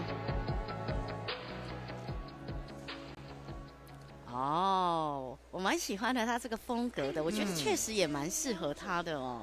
卢义杰，看他的表演内容哦，是有做了很多在民俗体育上面呢，或者是传统上的结合，包括他在中间2次的这个比较偏正头的动作，他选的音乐哦，这个也是一个算是南部中部，因为是南投的嘻哈团体。这首歌是妈祖啦，那其实也就是跟庙会的活动是比较有关的，所以我相信他应该也是想要把它结合给起来。那我觉得值得嘉许的是，他从头到尾，他风格是有完整的。有的人进入的时候有这个风格，他结束的时候他就是敬礼结束。不过他没有，他从头到尾都是同一个风格完整呈现，所以这边我印象深刻。是。不过很可惜，我的台语没那么好，所以这首歌我就没有办法来分享一些好的歌词给他了，给他一个祝福。喜欢的朋友再 Google 一下。对，我感觉得出来，他真的在整体上面呢，包括他选的音乐、这个团歌曲，还有他自己在动作上面的编排，其实对在庙会上面跟他整个气质、跟他整个动作上面，其实都是有一致性的。是，所以这个应该是有经过用心的去编排。确实哦，选手知道自己是哪一种风格的之后，看了也会更赏心悦目。洪家生，这个也是华江高中的小朋友。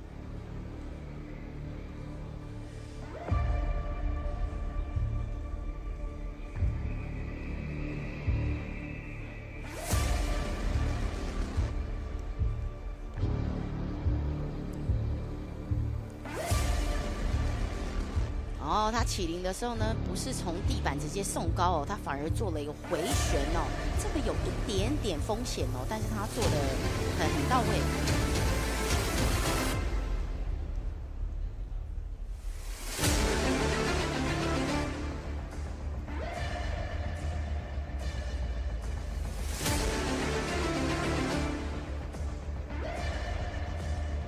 哇，他做了2次反手弹跳的动作，都处理得很好。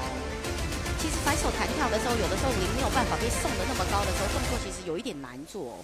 不过他2个都呈现得很好。过头的时候接一个过头的电风扇。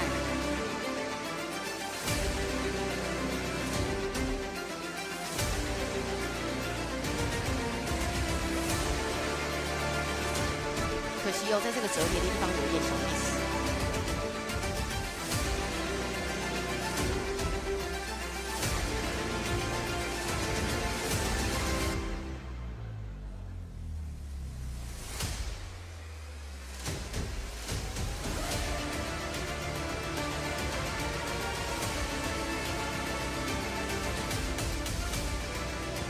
哇，他背部的回旋左右都有做，然后再做肢体的弹跳，包含下面的一个跳绳，再做弹跳啊。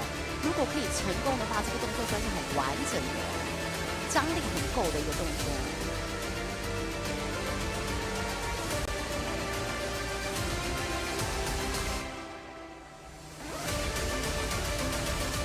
作。哇，对到，对他可惜他放弃了前面的动作。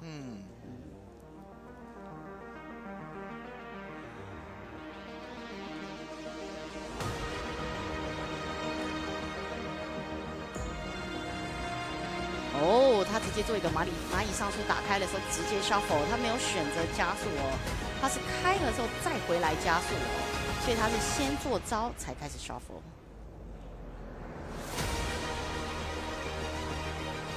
好，一样直接送高做一个3连滚抛。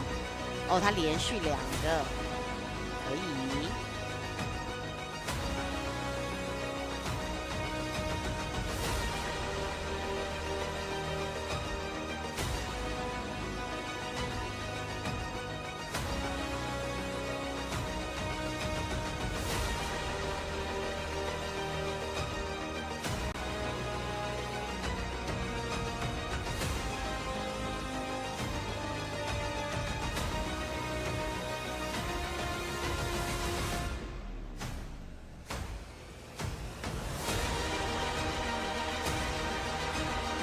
好，一样，他利用摩擦力从地板直接起灵哦，他就节省了这个直立铃的加速的时间哦，可以直接做招。哦，他做了一个顶铃的动作，这是用手指跟铃要快速接触。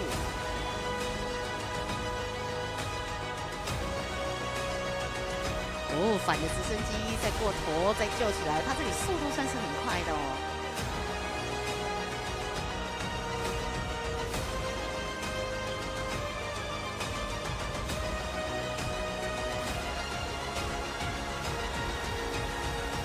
360再转身，上面用一些回旋来满足这个时间哦。洪家生，这个我想要提一下哦，他在自己的 IG 版上面呢，有特别标注一个风林火山。风林火山应该是他们从小学出来的这个团队这样子。对，因为这个团队我之前好像在准备扯铃的时候也特别有看到，听起来好像是蛮有名的一个团队啦。那洪家生应该也是有在这个团队里面哦，一起出去比赛的。那华江高中这一次在男子高中组里面呢，有5位的选手。那刚刚已经看到了一杰跟嘉生，接下来是严木恩。选了一个是还蛮经典的西洋情歌哦。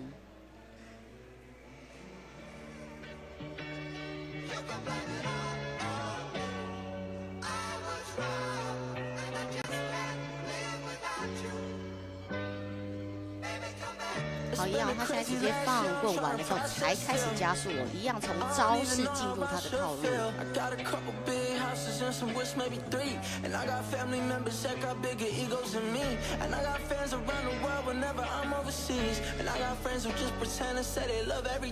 好，棍子有一点黏哦，放起来的张力没出来哦，所以刚刚前面有点小。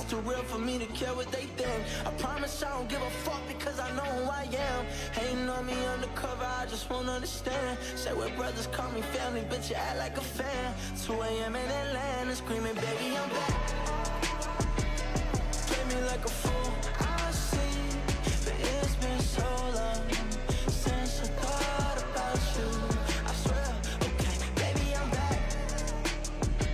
I guess you weren't the one for me, but it's been so long since I thought about you.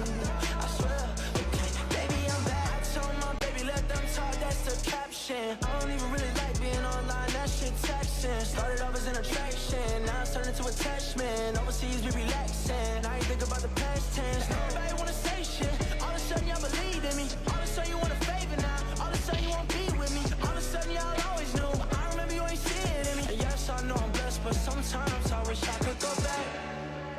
好，也连续做了一个双零高抛的变化，从高抛降下来之后，直接接滚翻，再接一个双手放，算是一个很长的套路哦。哦，也是干净成功。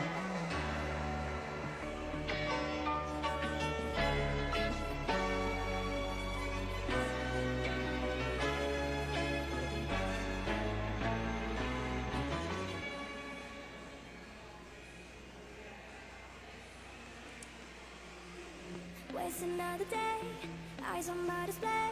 You say we need a change, and I feel that you mean it. You mean it. 啊，有点可惜哦。他在做内翻的时候，其实有一点急哦，他的手有点推铃推太多了，导致他的整个铃的那个距离缩小了，后面就没有办法做了。So can we just slow?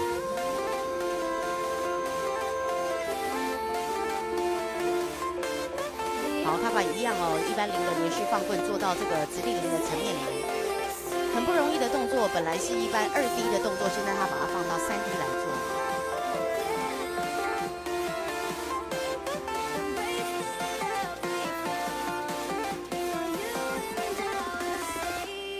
360转身内外放棍。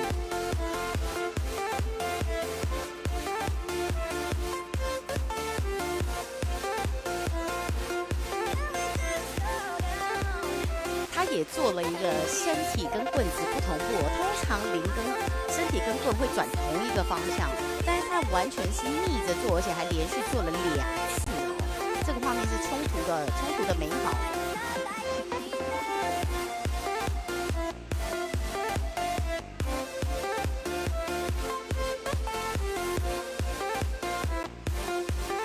哎呀，他那个刚刚要自然转开没有成功哦，这个就是这个动作难的地方哦，有一点运气要帮你哦。哇，结果最后运气好像没有帮到严木恩。对，他前面的动作有成功，但是后面选择的那个自然的松开的段落没有成功。对，最后的 ending 感觉起来对严木恩来讲并不是一个好的 ending。嗯，不然我看他在这个放棍上面，好像一连串的招式都还蛮顺利的。对对对，就突然间在最后一刻才吐谁。这个在印象分上面会不会受影响？你说 ending 的时候吗？对，不会。那其实好像也还好。但是这个 Kimoji 就有差，这个是 Kimoji 的，不行，可是也结束了。明天啦，等明天。我们都说期许他们进入到决赛，明天我们再重看一次。对，看我们谁可以跟我们见第2次面。对。刚刚是严木恩，接下来是曾佑成，这个还是华江高中的。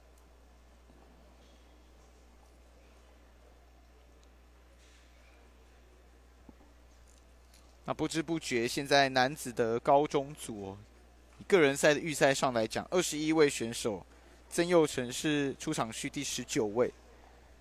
所以代表我们今天在下午场次会看到的2大组别，现在其中一个组别也已经准备要结束了。一个选手3分半到4分钟的时间再加上前面的这些准备时间，就是所谓的换场时间的话，大概也就是5分钟一个人次。对。所以看赛程表可能会觉得哇这边人很多，可是真的开始看起来就是很顺的一个接一个。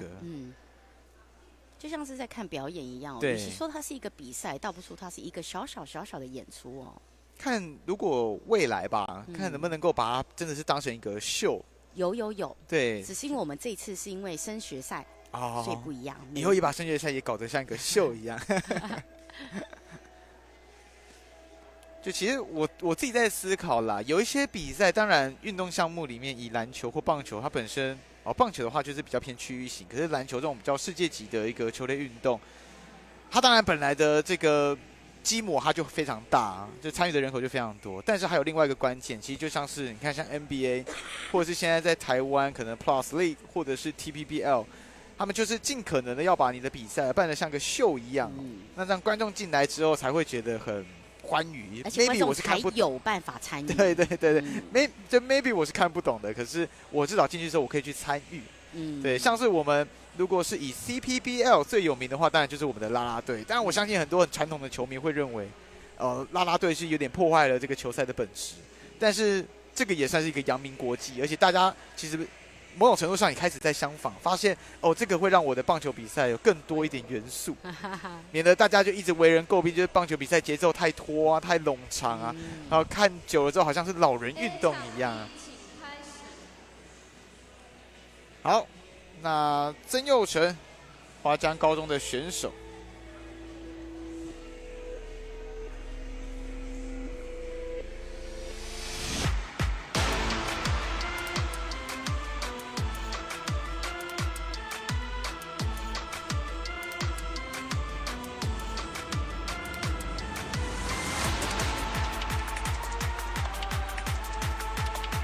你看他刚单头零掉了，他一定要拿起来再起一次，是因为他要在地板上旋转，也要在手掌上旋转，就是指定动作还是得要做。对，所以他必须还是拿起来，还是要再重做一次，不能放弃这个对应动作。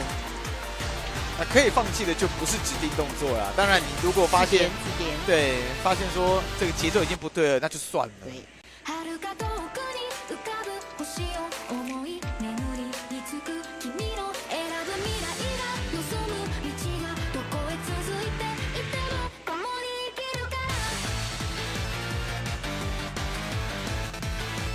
他做一个前后放棍然后再接到腰的这个金融绕玉柱的动作。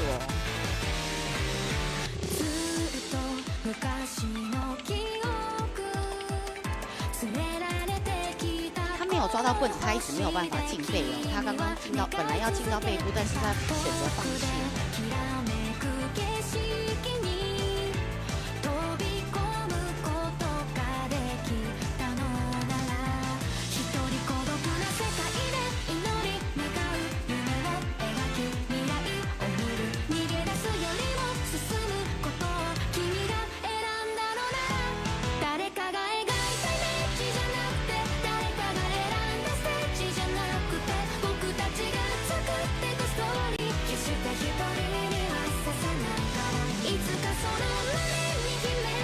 好，这边是做一个小小的juggle动作，在这里其实都不算是扯铃的技术分只是他在做这个动作的一个堆叠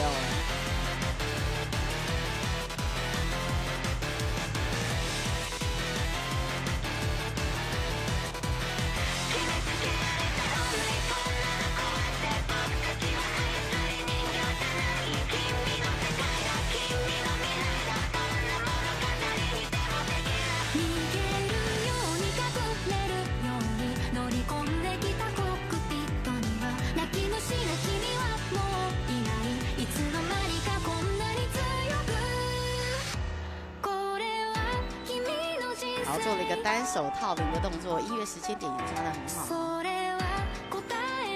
一样哦，利用转速直接起零哦，节省加速的时间。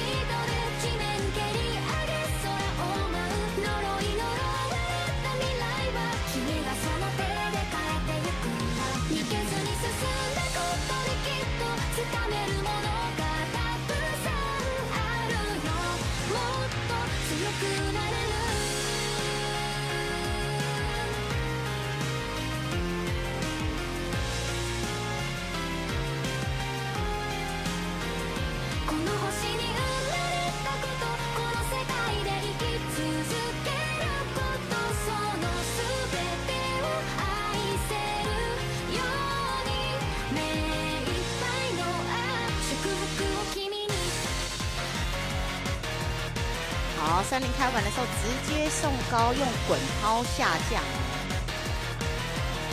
有别于大家是往上送，它是往下的哦。曾佑成等等，我们会看到华江高中的最后一位选手。不过前4位我必须要讲，老师早上的时候看台北市立大学连续的初赛，就全部的音乐都一样。但你看华江怎么样？他们每首都不一样。我们有听到了这个比较偏道地的饶舌团体的这种曲风。我们还有这个都市音乐，这有日本偶像都出来了。对，那就代表高中生呢，他们还有自己的喜好。到大学了，可能团队合作可能都出来了，有没有？嘿，对对对，大家都懒了。他们可能一个编排，一个不晓得他们怎么分工的啦。不过我相信华江就是每个小朋友都是因应啦，自己可能在音乐喜好上面的不同，或者是在动作掌握度上面的不同哦，然后自己去设计，这个当然也是好事啊。希望他们就是接下来升学过后，如果还有在玩扯铃的话，也可以保持这个热忱啊，不要再连续的音乐出来了。或许一样的音乐是他们这一次的策略哦。对 ，You never know。选手他们有他们的策略。好，那我会试图说服我自己。好，高玉凯，华江高中在高中组的最后一位选手喽。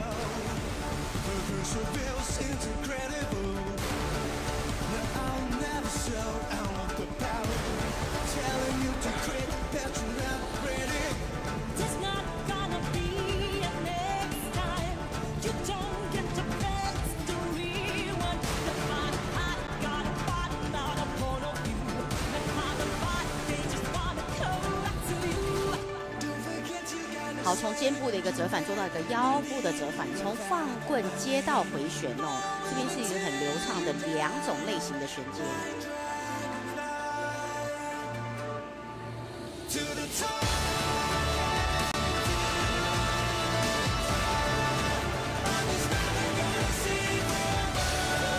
好，连续的放棍呢，他喜欢用手掌的拍棍哦，刚刚也有用肩膀的方法，但是手掌拍棍才是他的强项。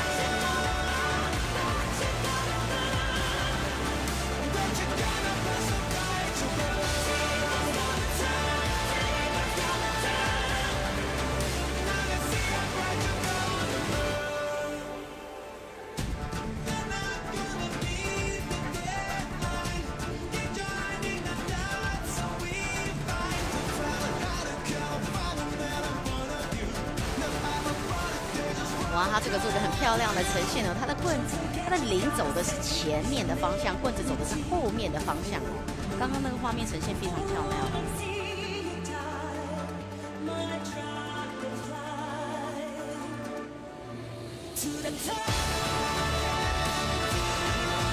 高低时间他直接接一个顺风进攻。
好，360外放内放，再接到转身换身体，这里很流畅哦，没有做一个基本的经典的套路哦，没有在自己的做延伸。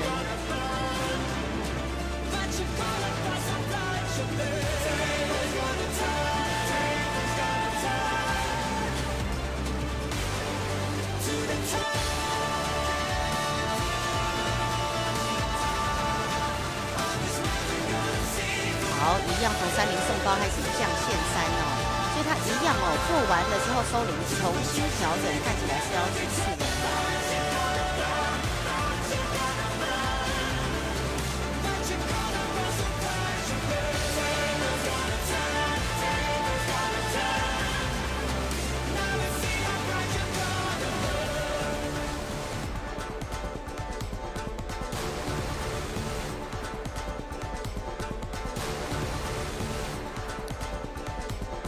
好，滚抛加个停零，这是一个完整的结束哦。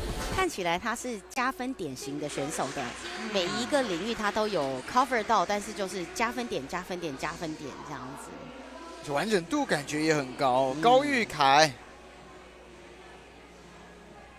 那高玉凯的话，他也是有到今年的那个 OIDC 啊，大阪国际扯铃比赛的选手。他好像那个时候是跟着虎剧团一起出去的。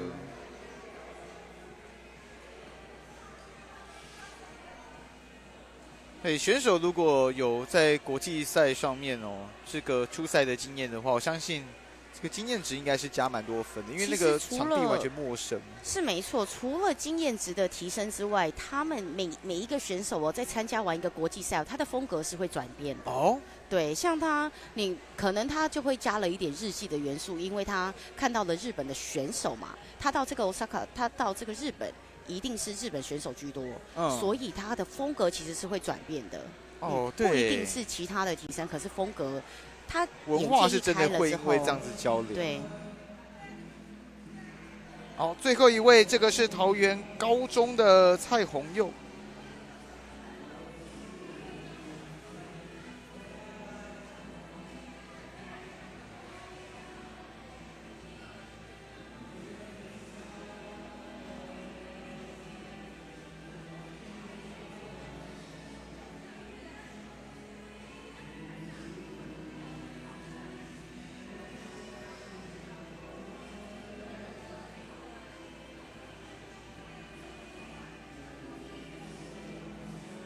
哇，很可惜哦，没有收好，否则他刚刚前面连续放棍的气势是非常好的哦。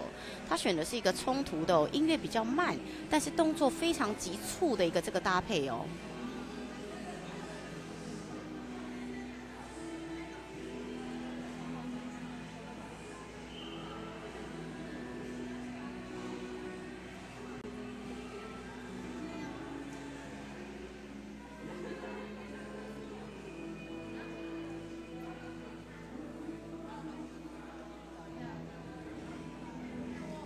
好，在这里他看起来很轻而易举的掌控，那是因为他的线非常的短，但是呢，他只要没接到，他可能会有一连串的失误。不过今天恭喜他哦，他现在虽然是短短的线，可是掌握的很不错哦。哦，虽然零数不是最稳定的，但是没有造成连环失误。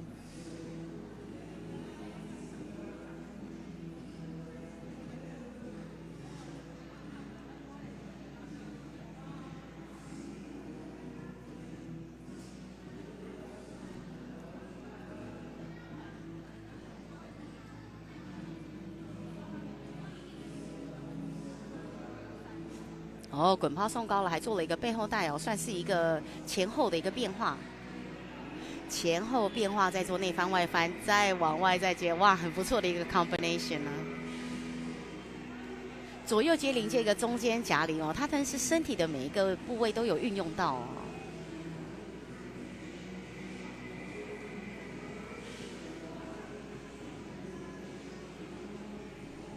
今年放棍360，内外放棍换手。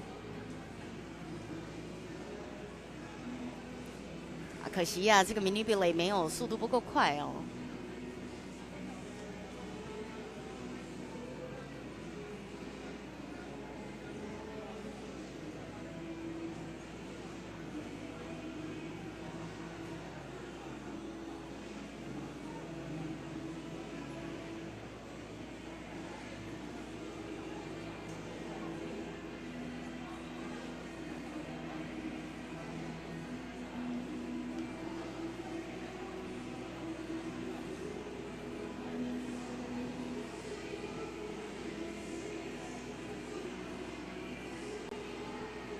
啊，可惜了，他开的时候他距离没拉对哦，3个0纠结了在一起，第4个也完全没办法救。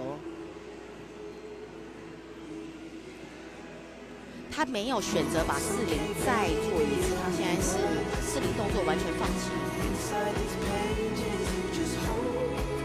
所以他现在用这个应该说是一个动作跟一个 juggle 的动作来充满这个时间哦，应该不在他本来的编排之内的。I will remember how you kissed me under the lamppost back on 6th Street, hearing you whisper through the phone, wait for me to come home. 很可惜哦，刚刚那个时间应该是40的动作，但是因为实在是他扯铃都4面分散了，来不及拿回来了。对，而且蔡宏佑感觉他后面的话，这连续的失误出来，让他是有点沮丧。虽然说中间是一度靠着自己对音乐的理解哦，去试图的把整个局面给挽救回来，但是最后的 ending 还是一个失误。对，我觉得他只有最后失误，他其实前面的表现都蛮不错的，就是在40的时候，整个炸开的时候，他那边确实无法收拾，因为他前面是没有预备铃的。是预备铃都拿不到了哦，对全部都已经散布在场上了。对，那蔡宏佑的话，就是我们在男子高中组个人赛预赛里面的最后一位选手。那我们在这边的话，场地一样是稍作休息，等等3点10分回来，也是今天的最后一个组别国中女子组，请你不要错过。我们休息一下，稍后再回来了。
113学年度全国中正杯民俗体育运动锦标赛，在今天下午赛程的第2组，同时也是最后一组国中女生组的个人赛预赛哦，现在也要来登场了。第一位的选手，这个是来自中平国中的黄雨桐。国中的女生组这边的话，24位的同学，人数也是不少。对，尤其是向下扎根嘛，在国小组跟国中组的人数会是比较多的。我看起来的话，在国中到高中这边才是真正的第一个坎，因为如果是以升学上面的决定，没错。那接下来就看我们国中组的这些小朋友会带给我们怎么样的观赛体验呢？因为其实说实在话，我们下午所看到那个是高中的男子组嘛，其实他们真的就这样陆陆续续一路看下来。对。然后我回过神来，我发现，怎么已经超过一半了？整个观赏性都非常的高。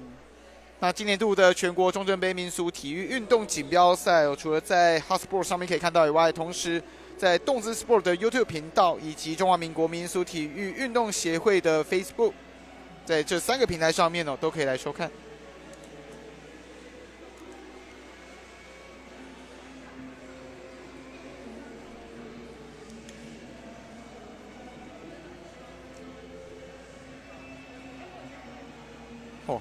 黄雨桐选的歌，应该是我那个年代的音乐，好久没有听到了。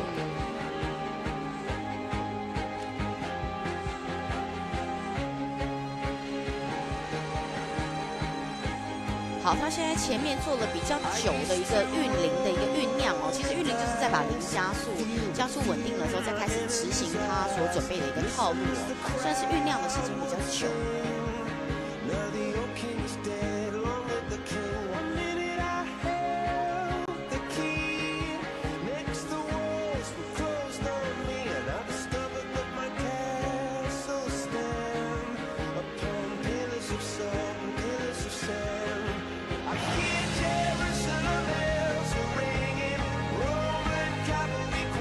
好，我们一路看下来哦，从公开组到高中组，再到国中组哦，你看得出来，他们现在的我们是等于是从最高超难度的一个组别开始往下看，所以现在你也看得出来，他们更多的编排呢，可能是教练或者是学校的老师帮他们准备的，那加上一点点选手的意见。今天的编排就是慢慢的回归初心。就一路看到最后，然后我们在今天会断在的就是国中组。对，等于是我们先看的是高端技巧，再开始往下看。再看最一开始的时候，可能更多的是挫折样貌，对，然后可能会有很多的吊铃，而且选手所掌握度的这种所谓的技术分数可能不会来那么高。对，而且选手他在这个时间呢，他们基本上都是走稳定盘。他们就是要稳稳的成功，那可能像他现在这样子，他可能有一点乱了阵脚哦。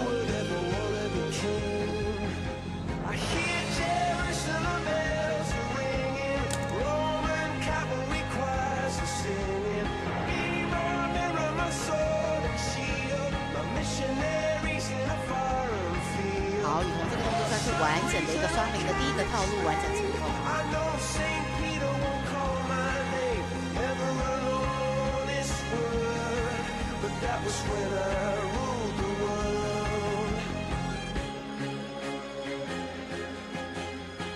好，再来直接一个转身接到一个电风扇，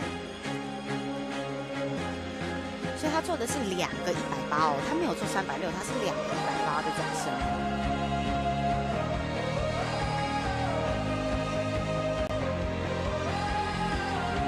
好，高低放棍，这里手感拿捏的不错哦。可惜在回来的时候哦，我觉得他对于这个固定轴的掌握，我觉得他可能要再加强一下。他的东西很多都是因为这个摩擦力过大造成的失误。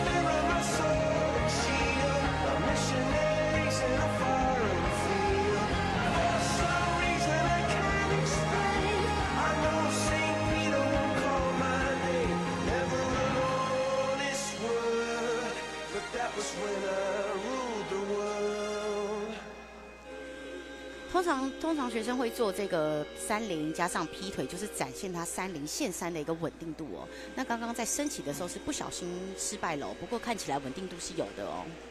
黄宇彤，这位中平国中的小朋友，在新北市的第2届议长杯里面呢，是有拿下甲类的个人赛国中女子组第1名。那她也是我们今天在国中女生组个人赛预赛里面的第1位选手。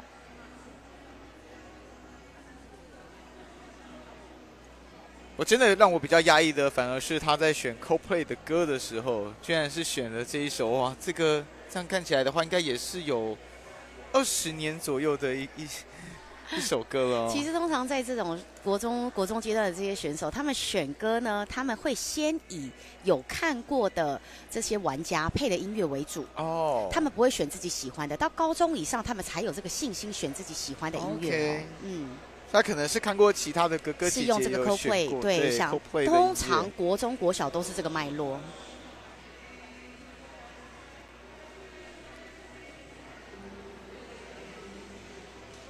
好，接下来也一样是中平国中的同学郭芷瑜。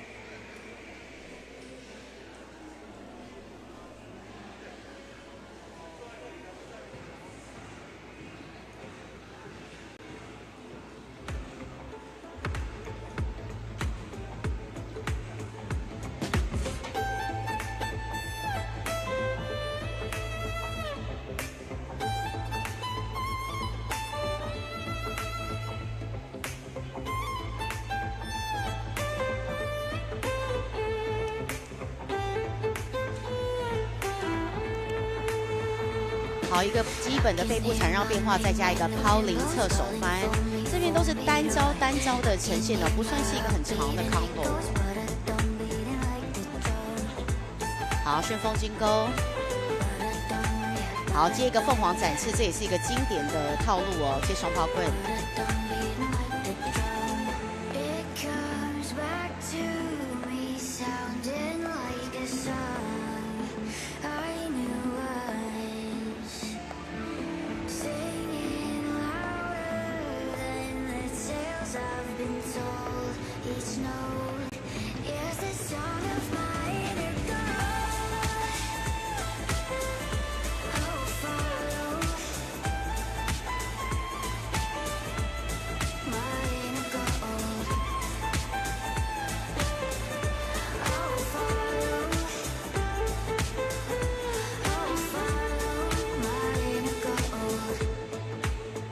稍微有点歪掉了。对，他虽然刚刚做的动作，他的灵速有点不够了，但是他最后速度很快哦，还是马上的加速把他拉回正轨。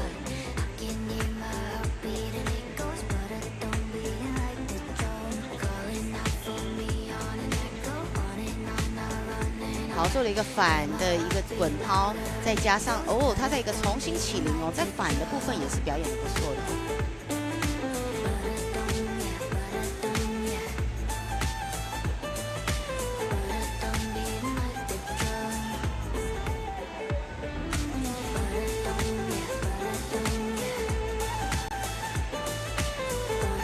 好，高抛的时候做了一个经典的4个连续的高抛变化，很可惜哦，后面不知道有没有动作，但是因为打结，他就选择了放弃。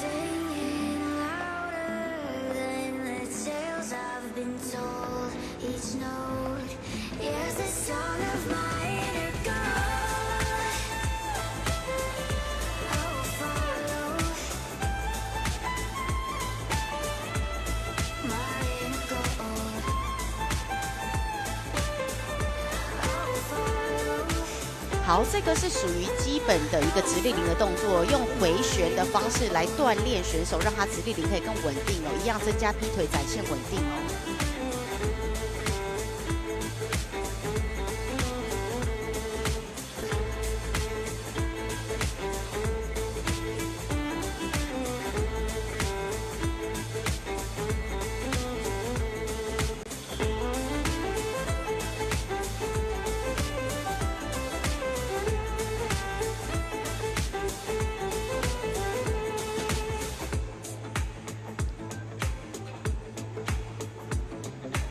斜的动作都是基本动作，他用这个劈腿，刚刚的直立也出现过一次，在这里30也出现过一次，他算是定点拿分哦。虽然在最后的时候可能路线没有规划好就炸开了。郭子瑜他跟刚刚我们第一个看到的黄雨桐哦，是在中平国中来出战新北市议长杯双人赛。那最终的话也是有拿下在国中女子组的第1名，他们两个算是搭档。那在个人赛上面的话，黄雨桐刚刚有说到他是个人赛国中女子组的第1，那当时的铜牌哦就是郭子瑜拿走的。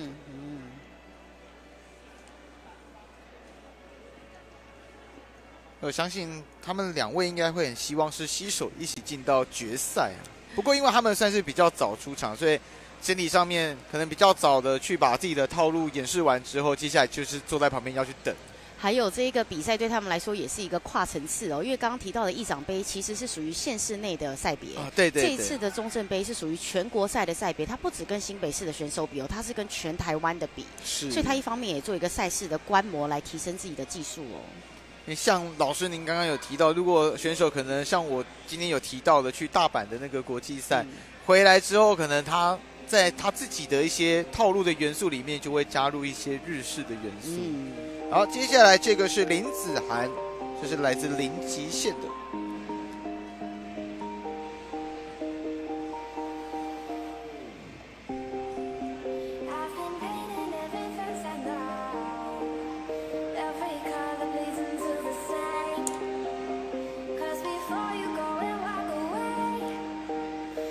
哦，可惜哦，这个放棍放的有一点黏哦，在抽的时候上抛的时候不够勇敢哦，让它黏住了，没有放棍成功。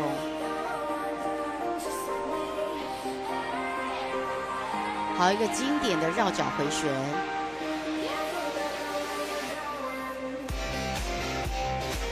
好，做的是一个左手的旋风金钩接凤凰展翅，一样经典的双抛棍。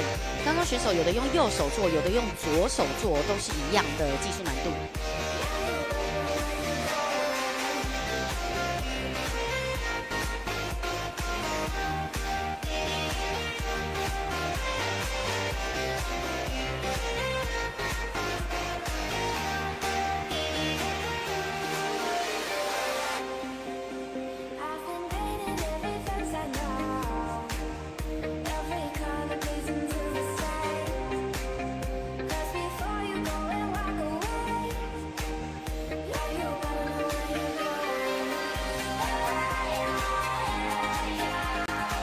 好，他做一个内侧的左手关的叠，再接一个电风扇的360。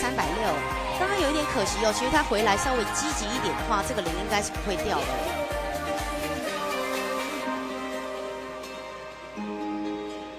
好，双铃鹞子翻身，这个也是属于国中阶段的一个基本动作。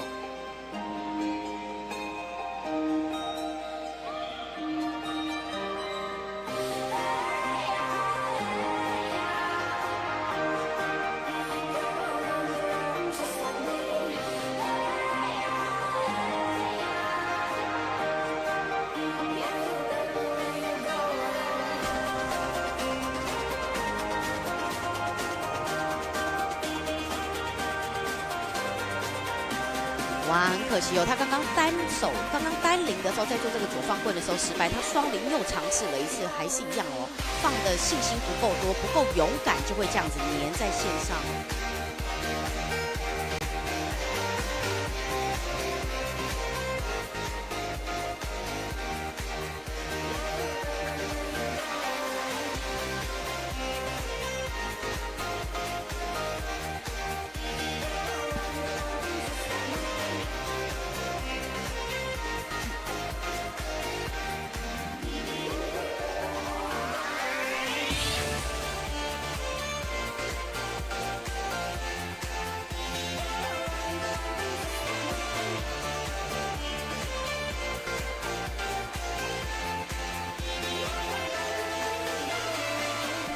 现在因为2只棍子都打结了，他必须要快速的处理出一副可以重新起铃的棍子。感觉手脚上面稍微有点乱了阵脚，对。出场的。包括这一次的话，好像线又缠绕在一起了。对，所以最后算是在一阵慌乱之中结束了。其实他们这种手感不够好的，很容易这样子定轴就打结了。而这上来都是经验哦。没错。林子涵。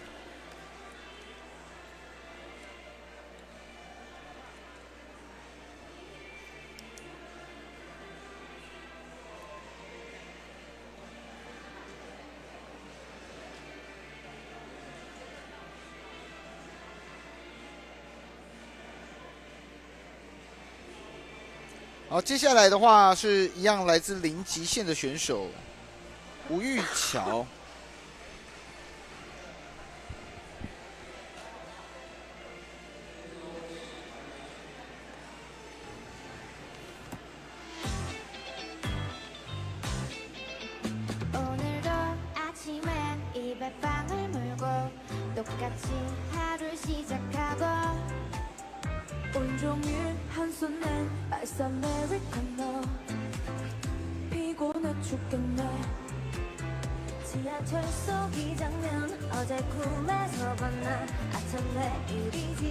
好，从一个绕脚的跳换脚接到前后回旋哦，他360转了2次哦，再接一个折返逆转身出来，这个绕脚的难度比刚刚前面的选手稍微高一些哦。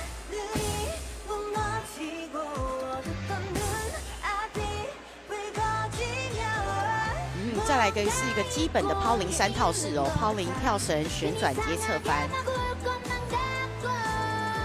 这里处理的也很好哦。旋风金钩不是在前面接，而是他进到背后哦，这里难度有一个提升。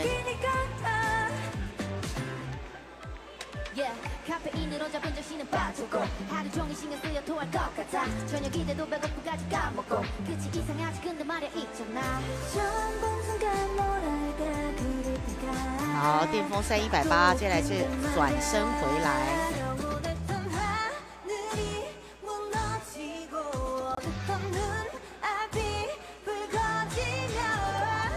哦，高抛的变化，接上手的 roller coaster， 这个是在国中比较少见一点点的一个元素哦。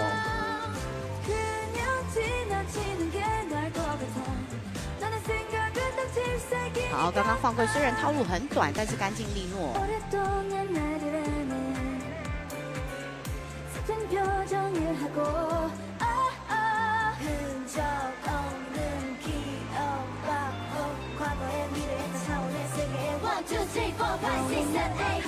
哦，这是他的收零方式哦。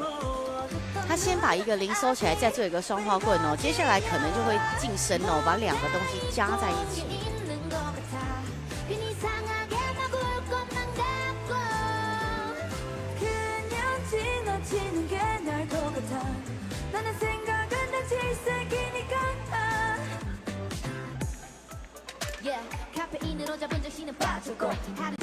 背后回旋折返，这是基本的在线内哦，它并没有做一个外放的一个加分难度。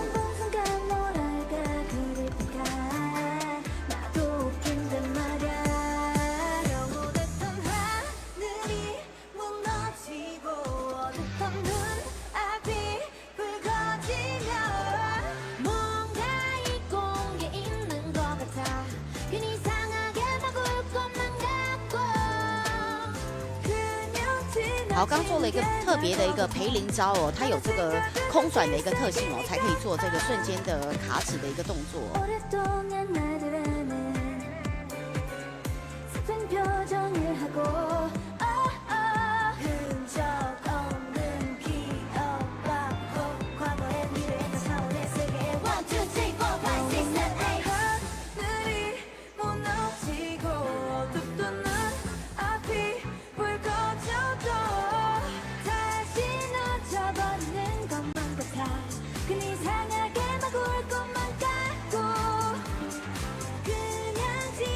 好，2次的30滚抛，轨道有一点偏哦，开始往左边偏移了，可能要多加一点力道回来右边哦。好，2次的这个内翻变化。哦，但这个动作对他来讲是顺的哦。对，因为他把高度挑得很高，他有这个时间空档来做这个动作，算是比较保守的操作方式。所以吴宇乔，那宇乔在零极限里面哦，我想他在参赛上面，包括他跟等等要上场的林妍宇，他们两个一起有拿过这个国中双人花式女子组的特优。那同时的话，他自己在国中个人舞台赛的女子组里面有拿过甲等，这也算是有获奖的一位选手哦。不过后面他所做的那个稳定度，可以感觉得出来，在舞台上面，尤其到最后一刻，他其实在激励。还有在他自己本身在这个专心度上面都是有维持住的。那紧接着要上场的这个就是零极限在女生国中组里面的最后一位选手，同时也是刚刚吴宇乔在双人赛里面的一个搭档林妍瑜。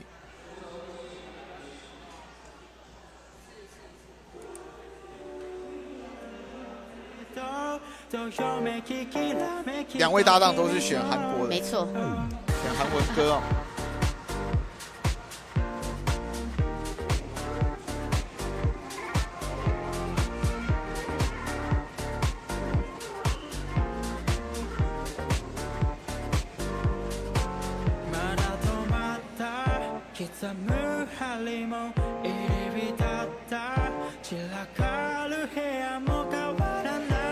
好，用旋风金钩进到背部之后，直接接一个腰部的回旋动作。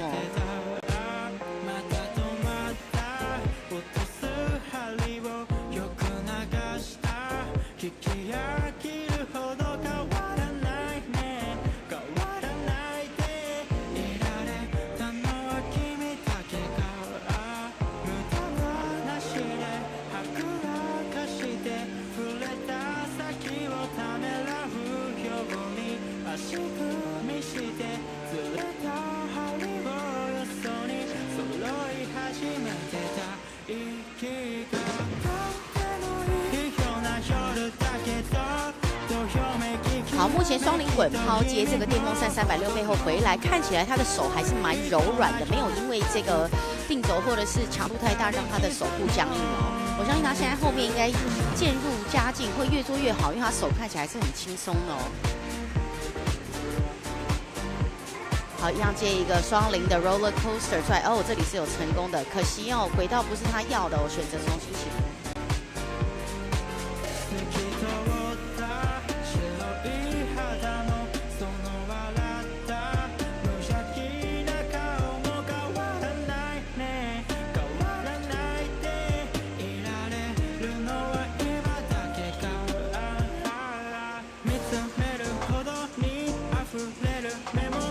双放棍，很好，接的位置很准确。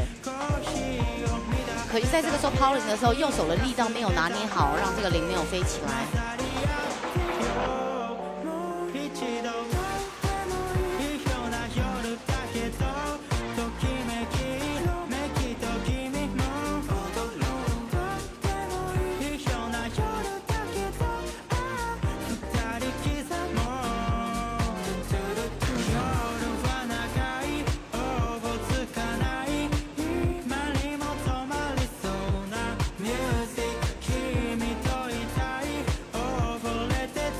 好，30基本滚抛2次，接抛3，一个内翻之后就收，这里算是经典。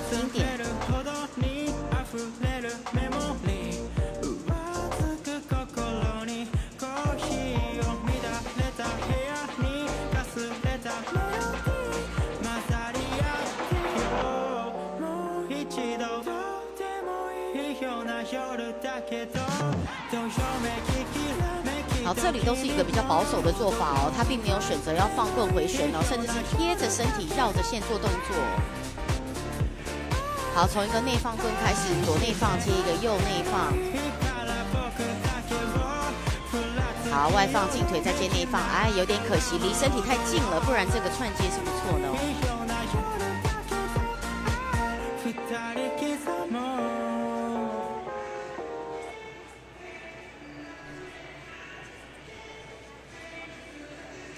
林妍瑜，那刚刚我一开始听错了，他的应该是日文歌啦，那他的搭档的话是韩文歌。那我想，两位的零极限他们都是 A 队的小朋友啦，所以双人赛的话，应该也是有机会在这一次的中正杯里面再看到他们两个合体。整体上来讲的话，就是能够好好的把自己想要做的招式给做出来，这个应该是在国中组最重要的一件事情。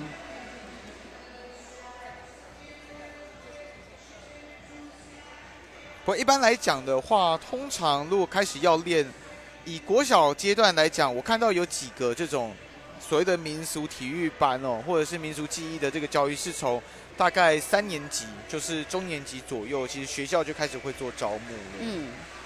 所以如果说一路练上来的话，到国中阶段至少可能也练个4年5年左右。对，但是每一个学校他们推的强度不一样，所以有的感觉起来年资很深，但是其实强度也是还没有那么大，所以看学校推的强度也是有差别的。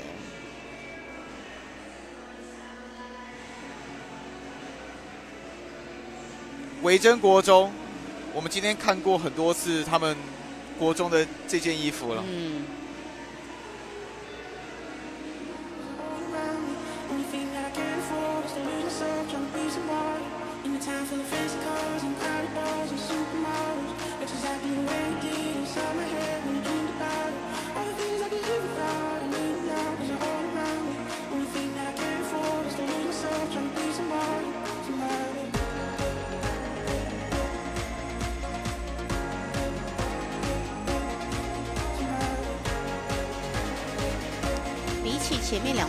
前面几位选手哦，这位詹同学哦，他做的动作强度跟难度是高的很多的哦。国中女生如果在做这个连续放过，我们刚刚会在高中组以上看到，他在做国中的时候就执行这个强度了，他的技术难度分一定会超出其他选手不少。2次的连续放棍，而且是利用这个时间差跟棍子回旋的这个力道拿捏得很好。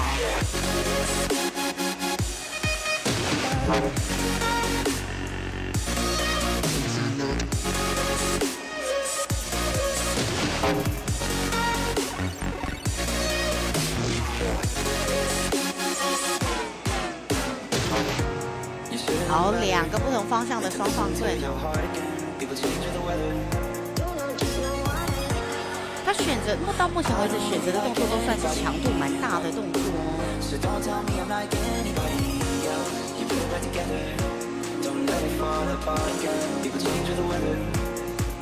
哇，一样第2组的双零放棍的动作，一样哦。这个高低的渐层抛零哦，时间差也抓得很好。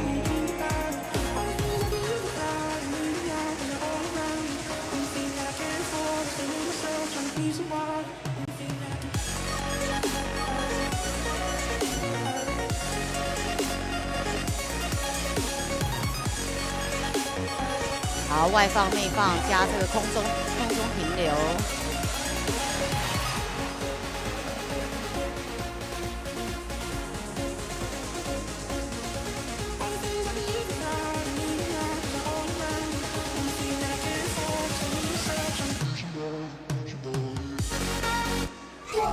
哇，他真的都选的是超出国中生程度的一个动作哦。他没有做基本招哦，他直接就是走大招哦。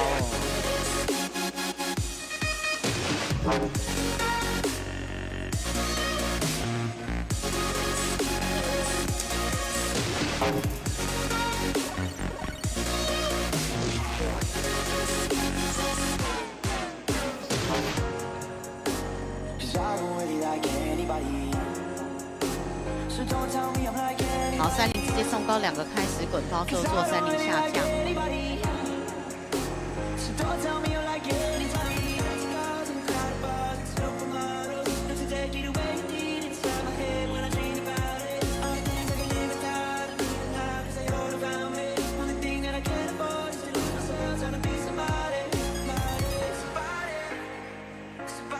好，目前国中组女生第一个做的自带40。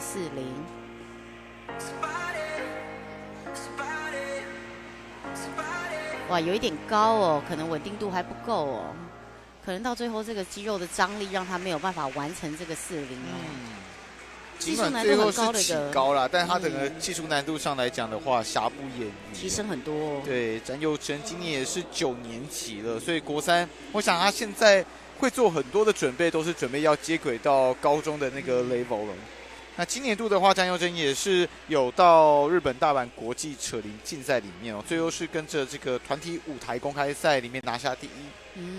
所以这样子的经验，包括我们刚刚所讲到的，可能他接下来在他的安排上面呢，会去增加一点可能日式的元素，也有可能就是他看到了哥哥姐姐都这么的优秀，他也希望在他自己个人赛里面的编排，对，这个难度分给提升。感觉他们几个人有一种越级打怪的感觉，他们可能跟着练习的不是国中生哦，可能是跟高中生一起练习，所以他们的技术难度是在国中层面来讲上算是蛮高的哦。我这个也是，像是维珍国中好了，它其实代表说，它其实一路以来会有前面有很多的哥哥姐姐跟你是从事同样的运动、同样的项目，所以你可以跟他们是算是把他们当成一个偶像，同时也把他们当成一个学习的对象，那你就很容易在这个体制上面去做一些这种御前的练习。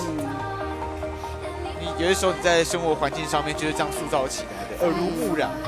好，接下来一样是维珍国中的同学徐以为。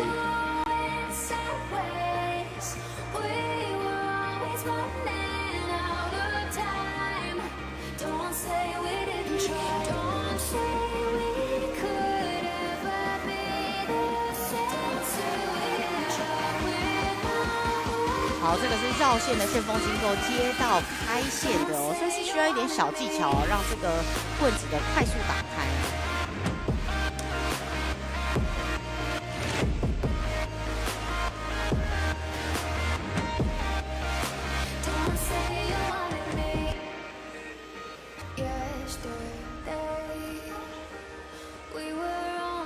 好，这个是一个属于中速度，速度没有那么快的一个放棍动作，从后面的身体慢慢酝酿到在前面做一个加速放棍，算是这个画面的呈现很完整。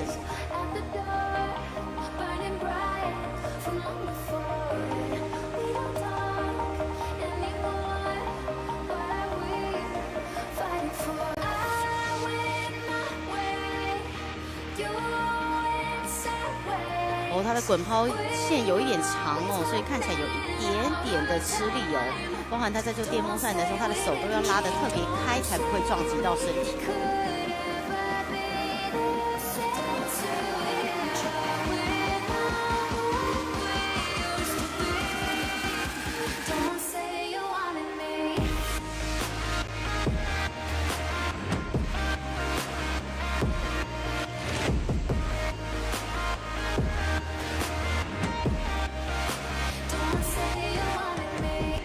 好，双零高抛4个变化，收零的时候有一点不小心哦，但是前面的这个抛零的加分动作都是有完整呈现的。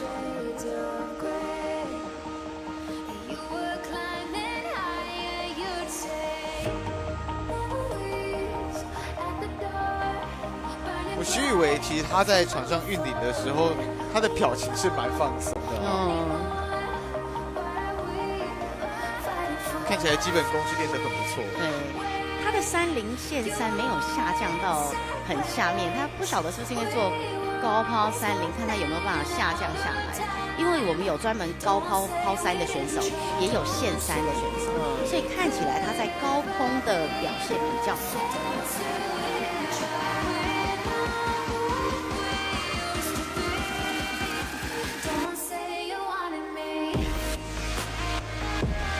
好，360再加一个转身，直接进到背后左手内放棍哦，这是一个经典的安排哦。通常学到中级直立零放棍，都会先从这个套路开始。而且他其实真的在动作的掌握度上面，那个节奏感很好。对，他确实是用的比较长的线，但是他好像又可以 manage， 不会超出他。对。我做了一个很可爱的背后小放棍哦。好，自然放棍有成功。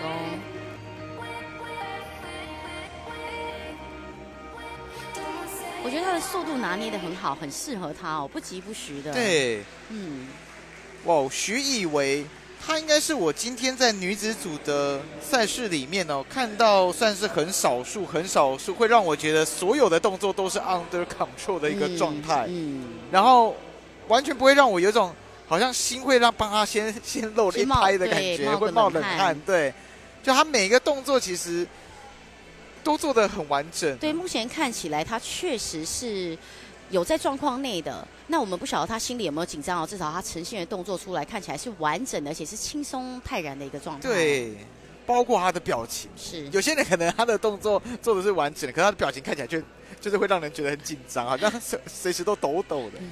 对，徐以为非常精彩的一个表演哦。接下来的话是有彩杰，那彩杰的话是来自慈文国中的同学。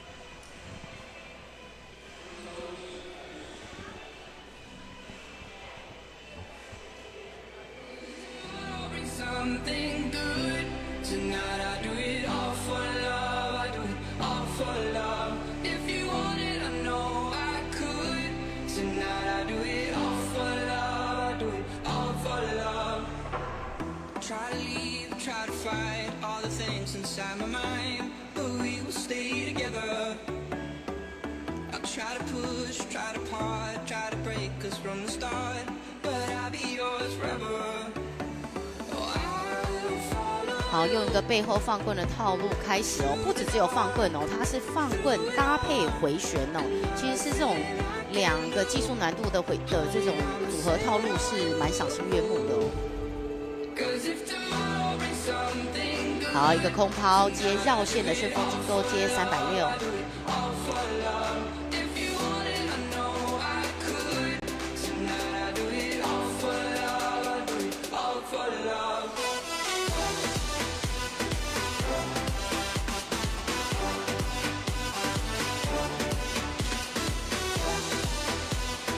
好，这里转转做一个慢的小转转哦，没有过多的延伸，但是转转分，我想他也是有拿到的。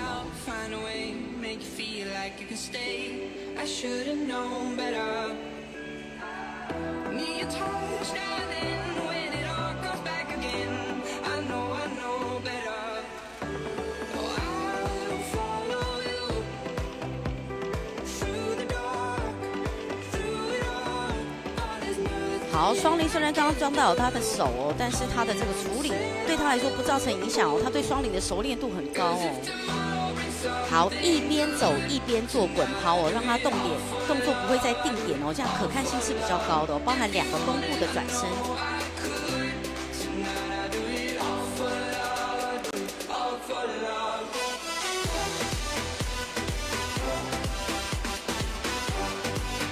好，一样高抛基本变化，内翻背后带，再加上跳绳，它这个高度整理得很好，不会让它有过多的等待时间。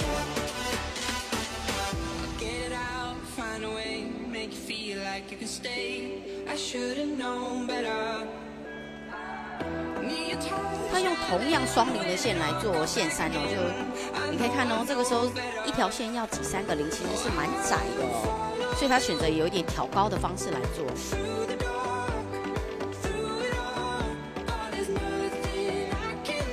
也是因为线短哦，他在这个滚抛的方向，还有30这个内翻的动作做得很熟练，看起来很有力道。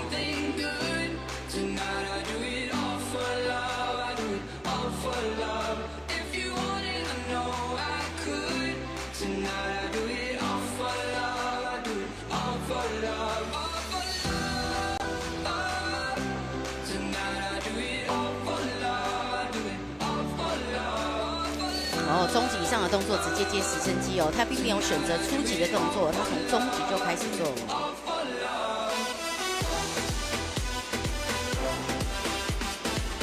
好，左右的腰部折返，再接一个内放棍，这里是可惜哦，以他的这个程度，应该这里是游刃有余，应该是不会失误的。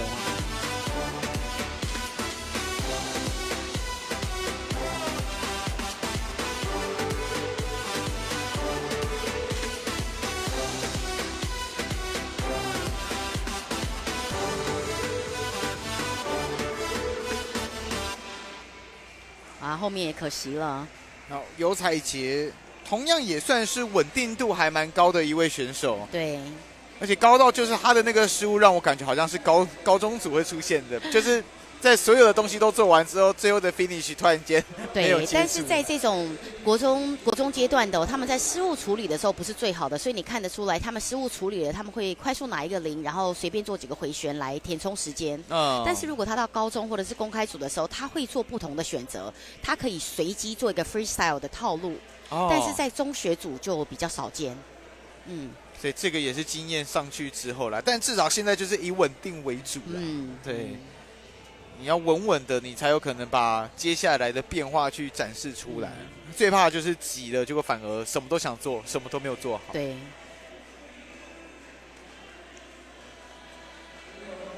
景兴国中的赵维夏。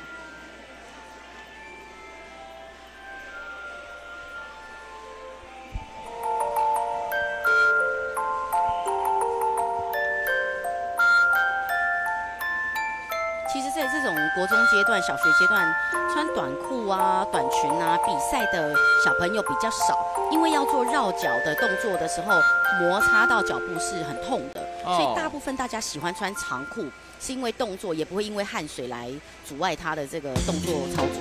Yeah， 这首歌我要献给一个全世界最麻烦的人。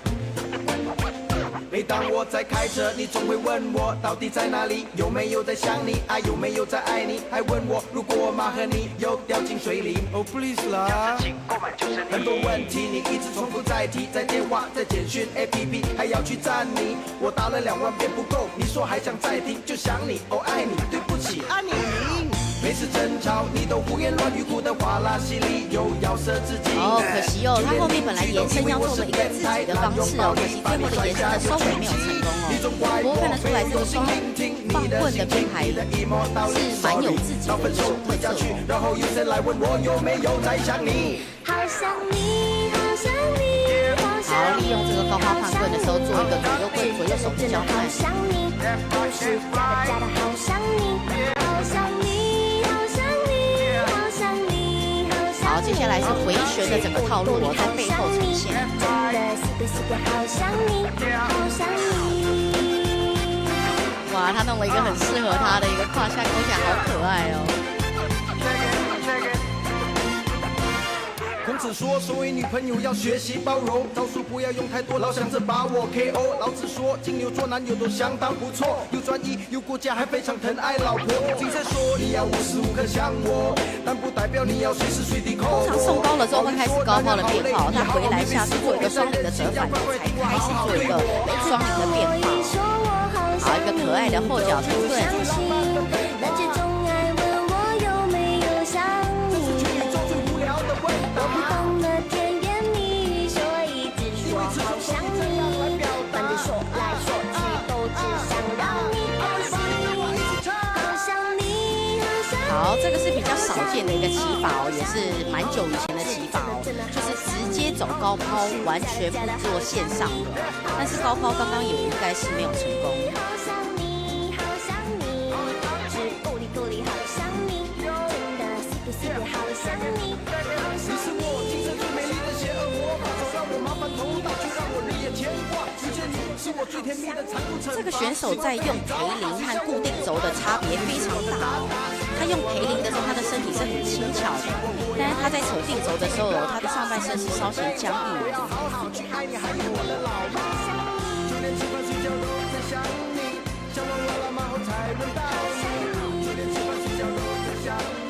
好，做了一个特别的云手进入背后回旋，在这里很可爱，创意度不错。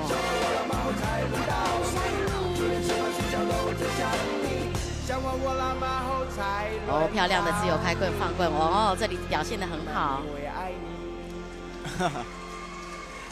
好，这个是赵维夏，来自景兴国中的小朋友，他的表演就是蛮可爱的。对，他也有加了很多这种比较俏皮的元素，包括最后好想你的那颗爱心。在 YouTube 上面的话，有一个频道他会放他的扯铃练习影片，那个频道下配这个字是它应该是就是罗马拼音啦，CHUN。但我不太确定那个在罗马拼音上面的对应国字到底是哪一个。但无论如何，我想他就是会把自己一路以来的练习都好好的记录起来。对。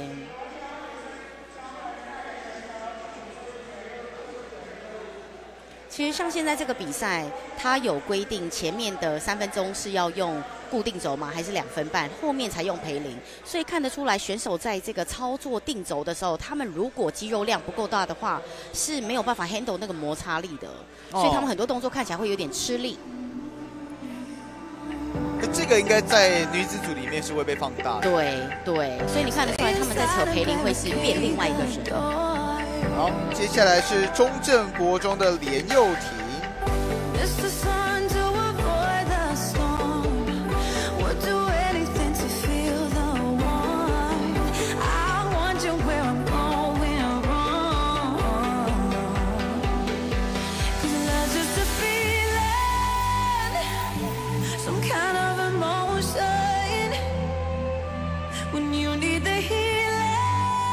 好一个短暂的背后回旋，再接一个放棍，再回来手臂回旋哦，这个就是一个双层的套路结合哦，一样接绕式的旋风直风。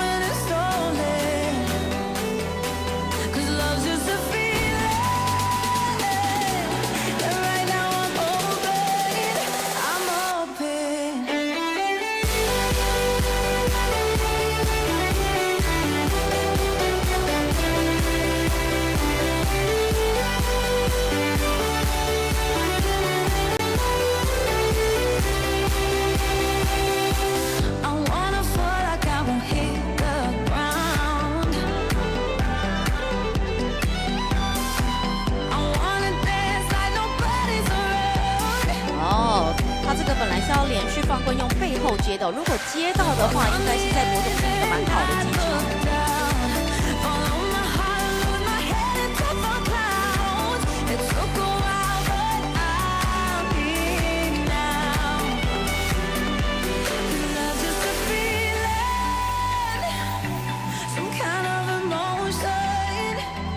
好，一样电风扇360度。看起来对于定轴的掌握性是很不错的，在他的身上看起来定轴没有造成那么大的负担。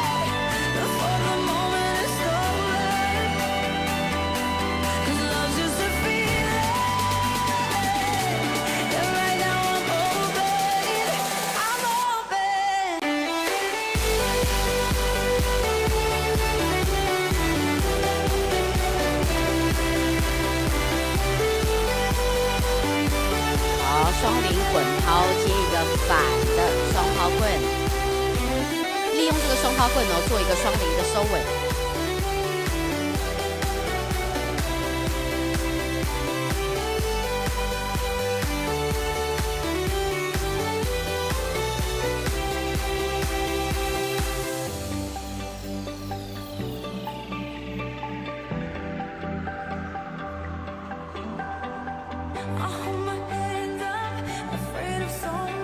线很短哦，所以它的30可能有一点急躁哦。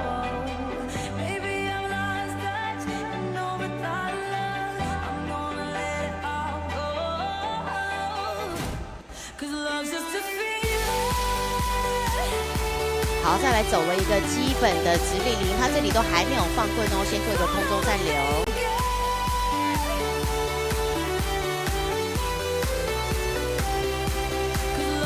好，这里都是属于一个身体缠绕的变化，还没有进入放棍阶段哦，一样缠绕接直升机。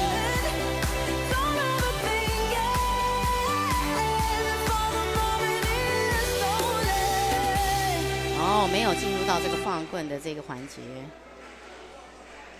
8年级的连佑廷，在今年度也是有到大阪国际扯铃比赛里面哦，佑廷是有拿到女子抛铃跳绳的第2名，女子绕脚竞速的第3名，以及女子单铃赛的第3名。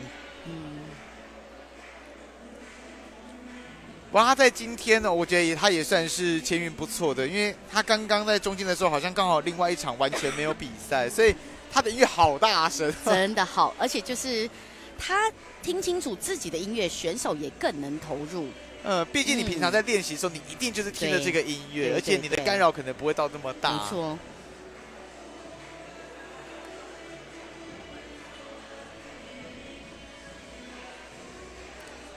好，接下来是2位新亚国中的小朋友，第一位上来的是尤静涵。不过刚刚包括连佑廷的衣服也是这一件呢，只是他的是白色的。对他们写心灵呢，其实应该是从国小的这个吴兴国小，他们有一个心有灵犀的团体出来的，可能是团服一直穿上来这样。他每个都拿这么大 oversize 这样，想说接下来会长高就一路穿，或者是他们喜欢呢、这喜欢 oversize。对。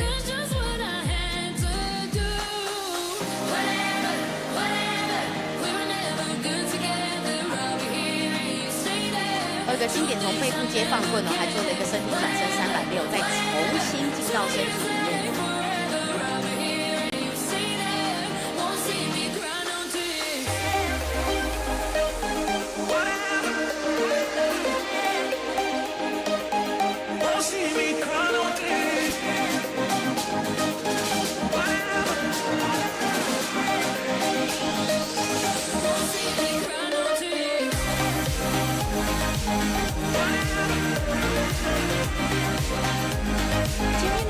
可能在棍子的这个环节没有处理得很好，所以看起来流畅度可以再加强。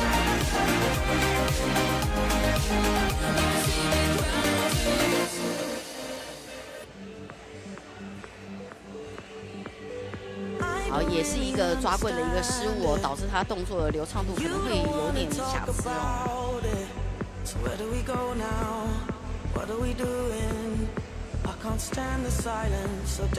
哦哟，跳3下，跳3下。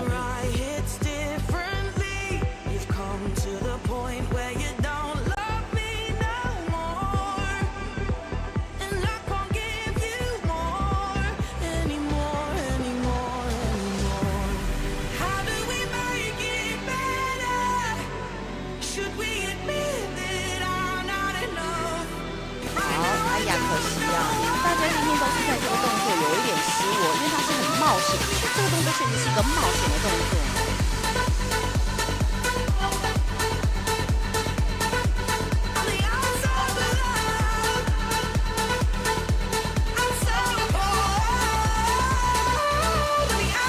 好，放的有点高，但是他也是马上的去做处理。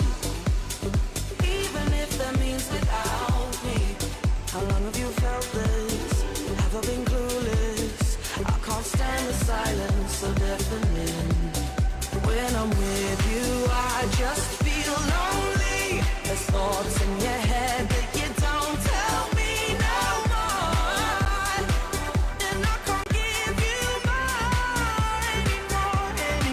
anymore. How do we make it better? 好，目前3连滚抛难度最高的一位选手，他的线很短，所以他转的速度非常快哦。本来要从滚抛接到基本的3连高抛哦，可是刚刚有一个小的失误。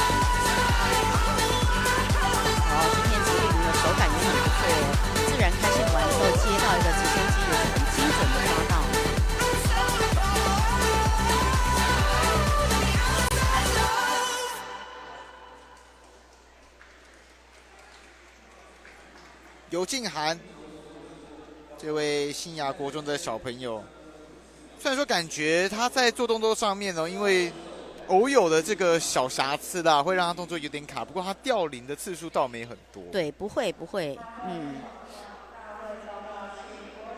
所以这样也算是就是另类的顺啊，因为他没有去追或者是重新要拿零的那个动作。对耶，而且其实我们刚刚看过出来的时候，你看这些国中组的哦，他们1个0、2个0、3个0，他们都用同样的线来做。对，所以其实这个会增加他们整体表演的流畅度，他不需要一直去换东西的做一些器材的更换这样子。好，接下来同样是来自新雅国中的同学，这位是胡静怡。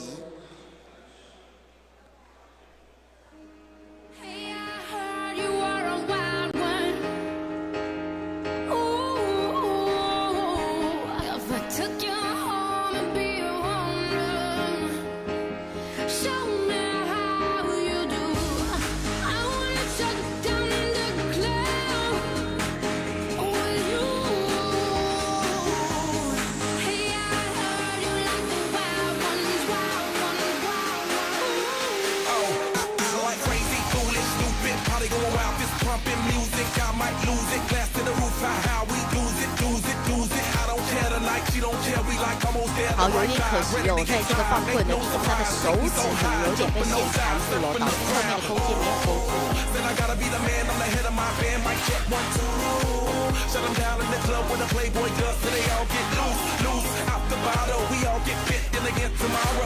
好，做了一个方向的放棍的转换。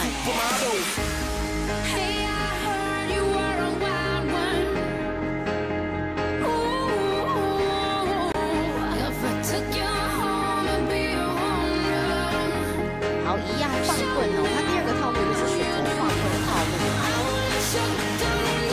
走在背后卡定点，一样放棍接回旋哦，一样是在两个不同技术层面的一个combo结合。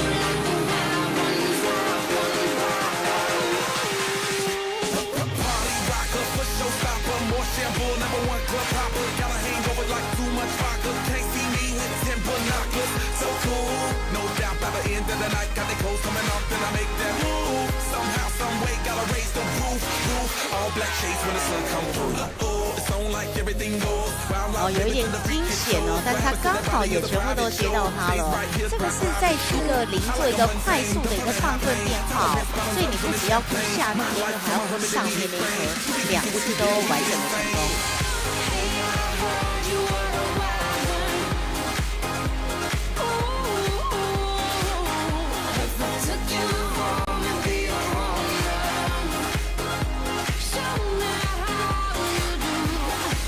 双零的第二个套路也是选择这个放棍缠绕的套路哦，跟第一套的套路有一点类似。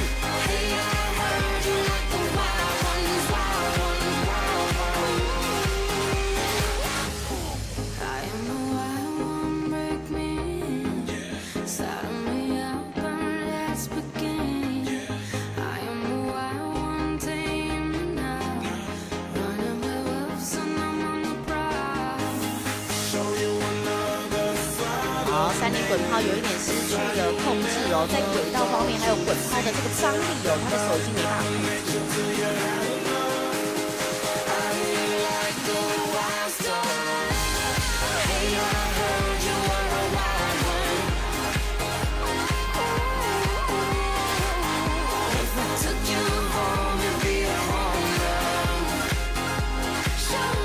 好，在这个放棍的时机就拿捏得很好。那利用这个背后的时机做一个左右手的交换，自然开棍的转棍，它直立领域的这里整体的呈现是比刚刚并手里面加分很多的。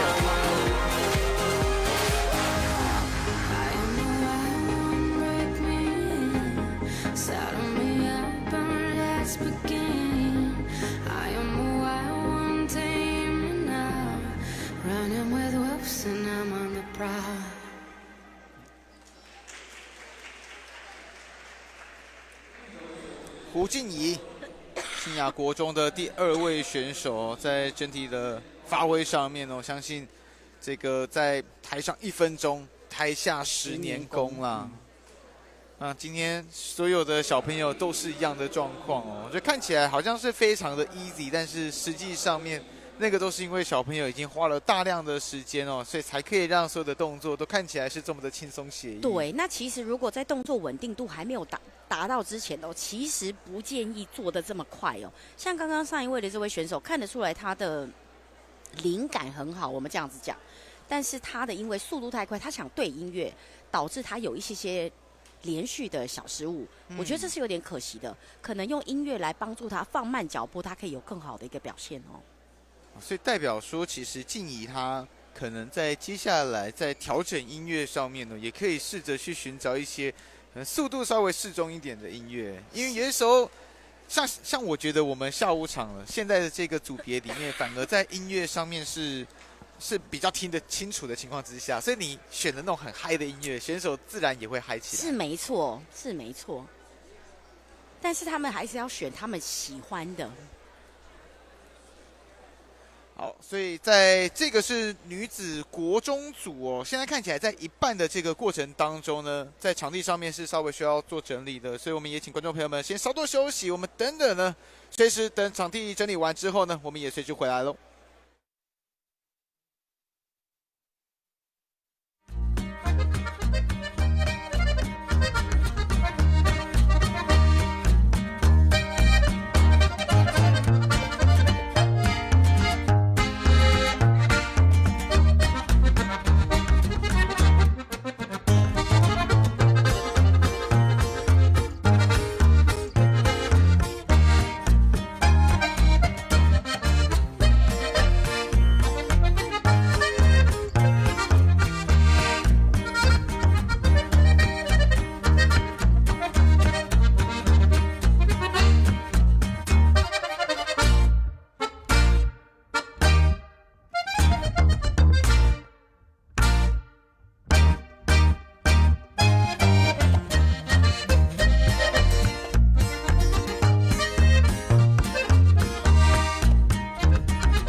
113学年度全国中正杯民俗体育运动锦标赛哦，我想在今天已经要进入到最后的阶段了。接下来女生国中组呢，也是在后半段，刚刚24位选手，前12位跟后12位哦，所以现在我们看到的傅云杰，她就会是后12位的第1位选手。没错，那中间有休息10分钟了。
高抛的时候，他跳得很高哦，他不止做了一个变化，他做了2个变化哦，没办法放最后放到那个上面去。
哇，他每一个难度都选2个，很扎实的一个 combo。傅云杰，那他也是从日本大阪国际扯铃比赛回来的哦，在这一次2024 OIDC 里面呢，是有拿到女子青少年个人舞台赛的第4名，以及女子竞速绕角的第1名。我们这一次在中正杯里面不会看到那个竞速绕角，不会，因为像这种单项的竞速，比如说绕角啊、跳绳啊，都是属于一个比较推广的赛制，因为它不需要做花式的呈现，它只要一个动作比数量，所以那个属于一个推广的赛级哦。哇，不然的话可能就可以看这个傅云杰来表演一下。好，接下来是洪林茜。那2位都是来自建台高中的国中部的选手。那看起来在苗栗这边的整个体系就是一连贯的啊，所以刚刚一路从公开组这样看下来，然后我们刚好是一个层级一个层级慢慢的往下看。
背后带本来应该要做一个完整的背后回旋哦，他选择做一半再进入手里哦，直接做另外一个动作的连接。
4轮的滚抛，而且轨道今天对他不错，没败哦。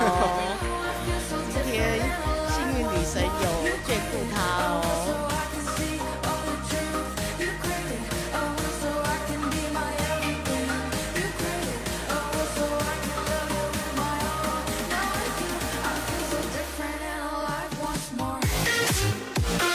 他做了一个直立的线上向上 butterfly 的一个变形哦。觉得她算是国中组的技术难度很高的一位女选手。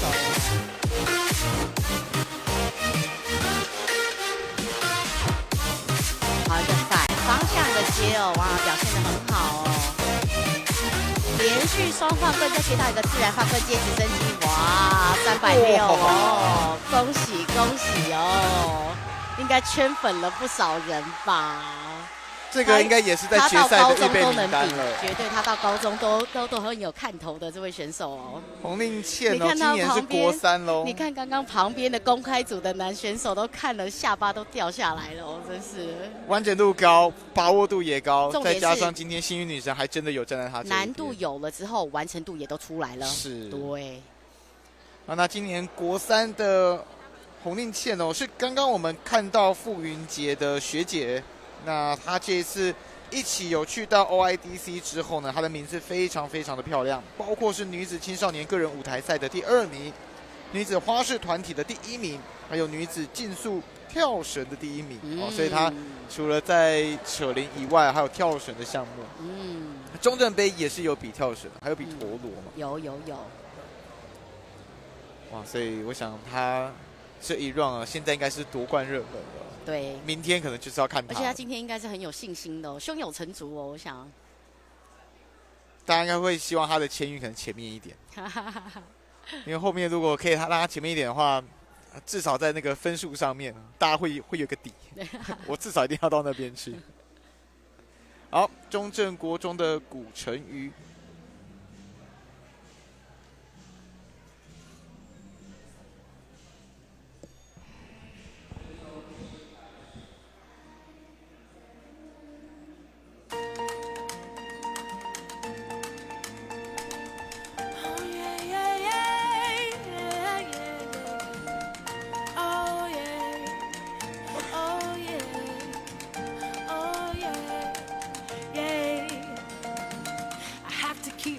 Myself, I'm not like anyone else. That's my face on my ID. That makes me VIP. No one exactly like this. No one with my fingerprints. No one can touch you like me. Now I can't fake 哎呀，刚刚放棍的时候，第2圈他第2个棍子追的有一点点紧，其实是可以挽救的，但是有点可惜，他现在是选择了放弃，直接进入下一个套路。Surround yourself with friends who only call you a superstar. Oh yeah, oh yeah. 好，第2个的放棍动作是选择在背后跟身体有接触的，是一个放棍是跟身体没有接触，一个放棍是跟身体有接触的。好，刚刚前后的相双节棍的这里是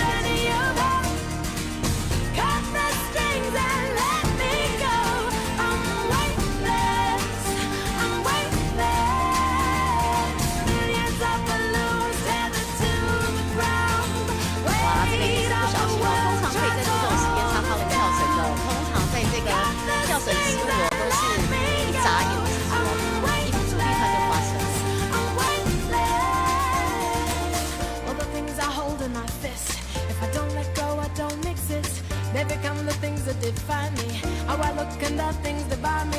好，他有做一个上下铃的一个调换哦，放完棍子跟放棍完的时候，还做一个上下放位。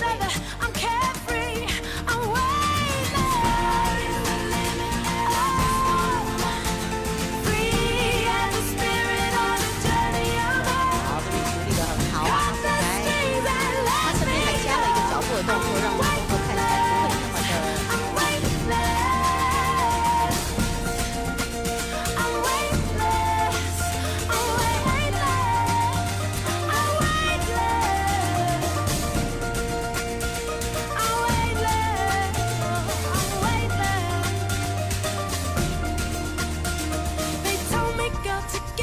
哦，基点3点滚抛这个时间差也是一样哦，所以这个铃的手感不是控制的最好的哦，但是应该不影响它前面的一些滚抛累积的技术能力。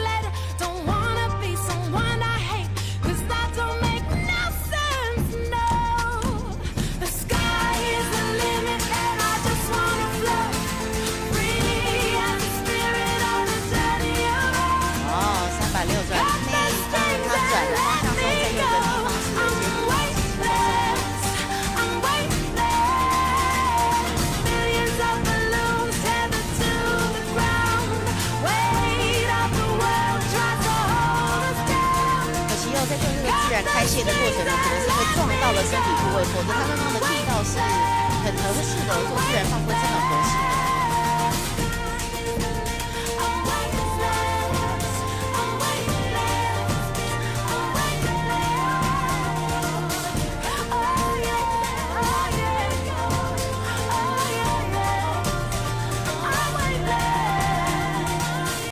看起来也是有一个实力的对比。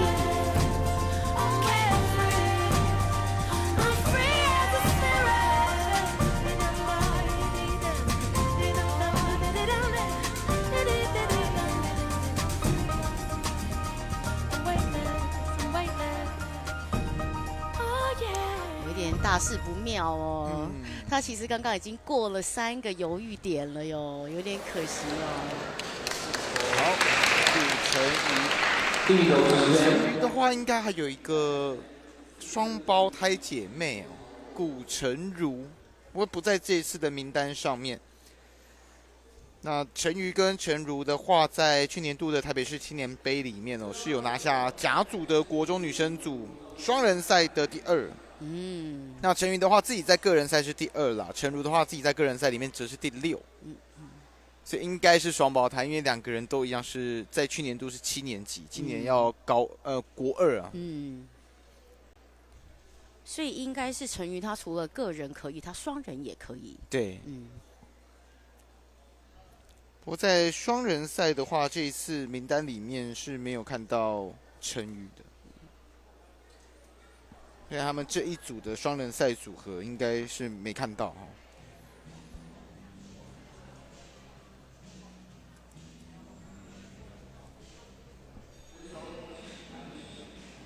龙门国中的詹凯瑜。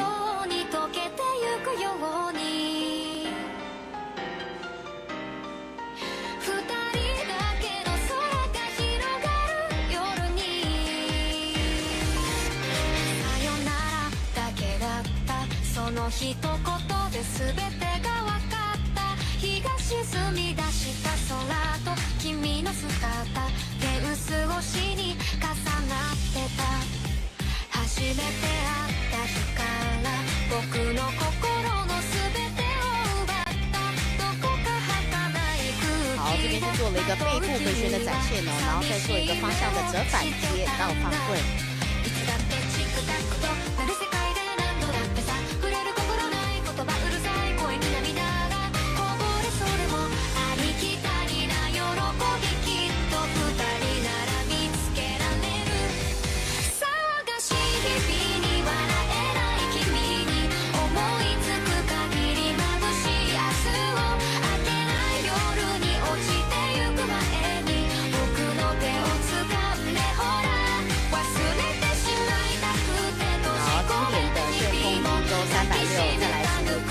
回来哦，直接换手接到左手做。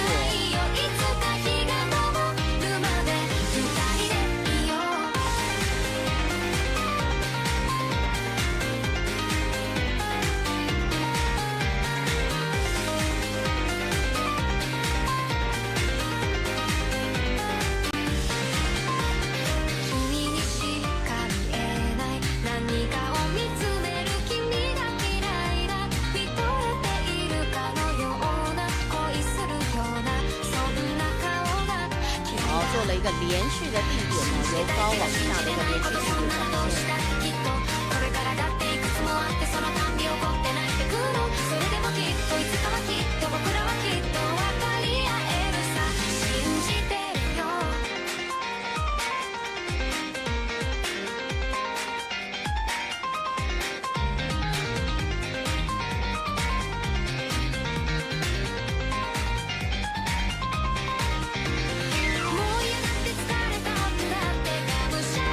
做了一个反的连续内翻哦，之后再接回来做成正的电风扇，这里它的节奏非常流畅哦。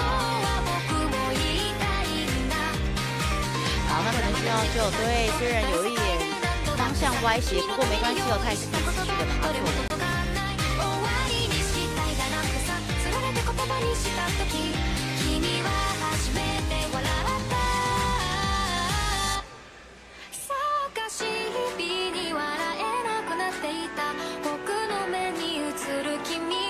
然后直接做一个折叠高抛30之后，希望它可以下降。有，它慢慢的下降，成功接了一个短抛。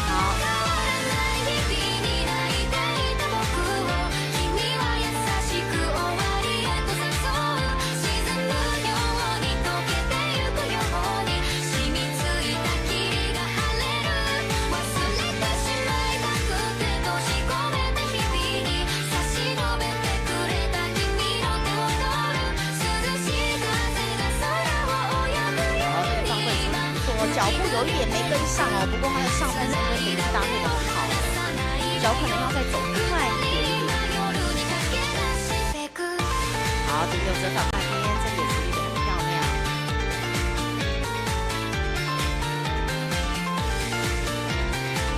然后双直立哦，有别于其他的选手，他做了2个直立，做一个直式的一个电风扇。好。那我想，詹凯云哦，他其实在应该是上一个年度的中正杯扯铃的个人比赛是有拿下第7名。那今年度的话，他首要的目标也是要先进到决赛里面哦。确实哦，这一次的人数有点多哦，所以就会分赛之后从预赛，然后选出来再做一次决赛。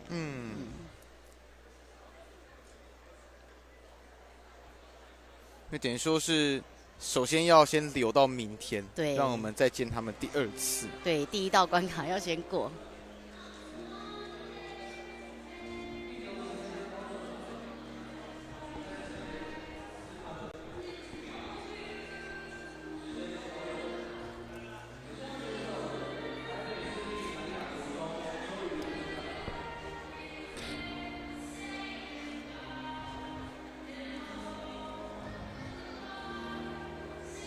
三亚国中的邱雨桐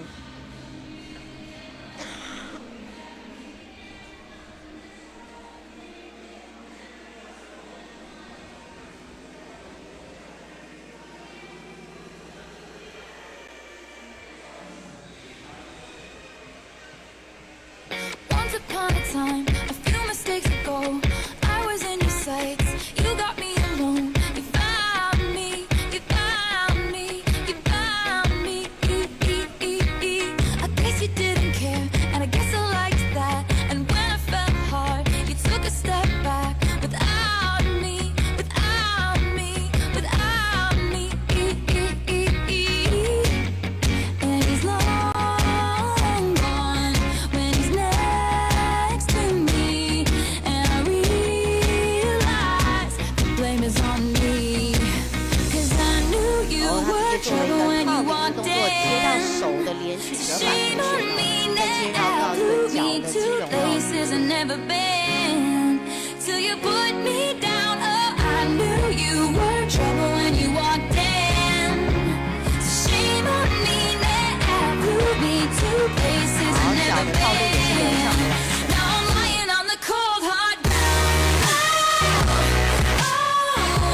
Trouble, trouble, trouble. 双方棍的位置拿得很精准，马上就可以接到接续下一个动作的棍子位置。 No apologies, he'll never see you cry. Pretends he doesn't know that he's the reason why you're drowning, you're drowning, you're drowning. Now I heard you moved on from whispers on the street. A new notch in your belt is all I'll ever be. And now I see, now I see, now I see. 好，做一个叠的放棍，再做一个定点出现哦，虽然不算是一个很大的 combo 哦，但是都是属于单招单招的一个完美呈现。 And I realize the joke is on me. I knew you were trouble when you walked in. Shame on me now, put me to places I've never been. Till you put me down, oh, I knew you were trouble when you walked in. So shame on me now, put me to places 好， I've 一样 never 做一个抛三啊，可是第一个上去的轨道就不对了，导致第2个的连续撞击就可能没有办法再做了。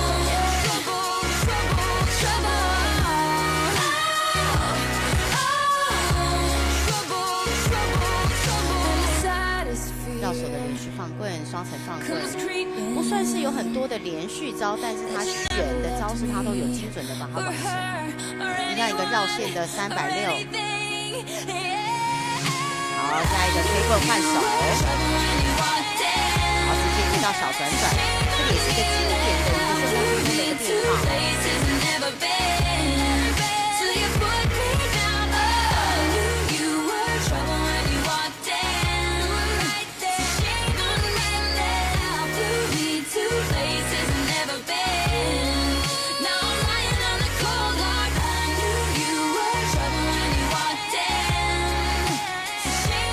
有一点点可惜哦，培林他就是会空转，他某些动作特别好做，也可能在你不注意的时候就瞬间的天地得到一个这样的称赞。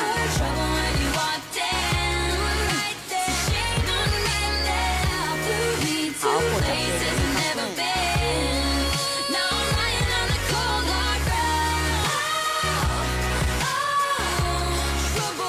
好，也是一个比较保守的做法了。目前做的都是初级的一个保守的动作，有接一个外放棍，接到背后接内放，到中段。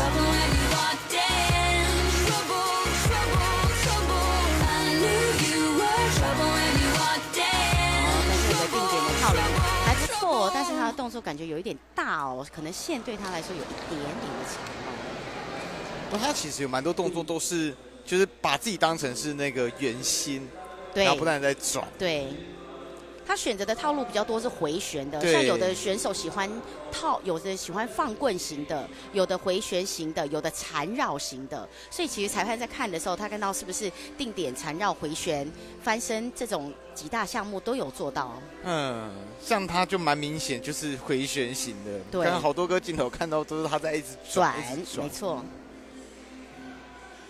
不过他在比例的分配上面会被要求吗？还是我真的就是只要我的招有做出来，我可以就是转到底？我们只有要求扯铃的使用，就是固定轴的时间长度。那你可以用固定轴做什么东西，那都是你技巧的发挥。所以我可以固定轴我也转，然后培林我也转。可以，但是你这样就会重复性有点高。虽然都是可能不同招式，但是重复性可能会太高。是。好，秋雨桐完之后，紧接着要登场的是任洁仪，那这个是木栅国中的选手。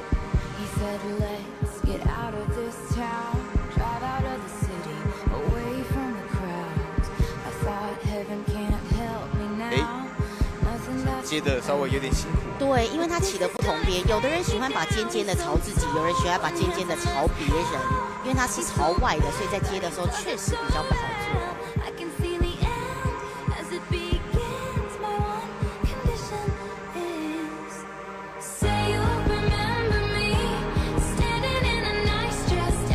这里是经典的旋风进攻，他可能要从背后接到一个绕腰的动作。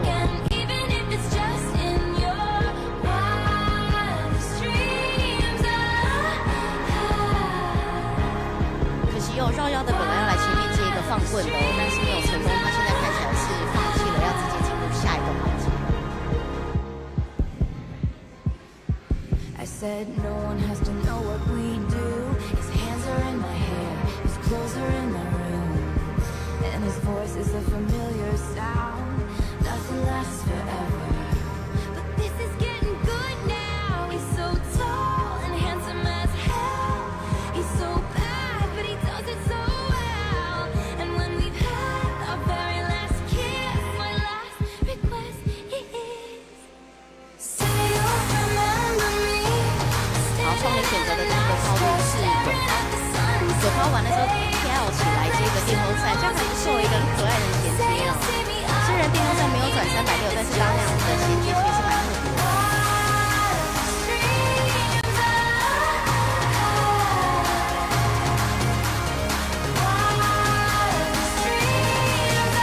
这边运点可能运得比较久。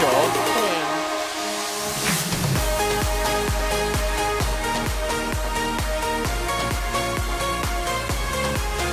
可惜他这边要拆线没拆成功，不然的话应该会做一个渐层抛起来的。他确实是需要前面那个零速的因为他这个套路比较长。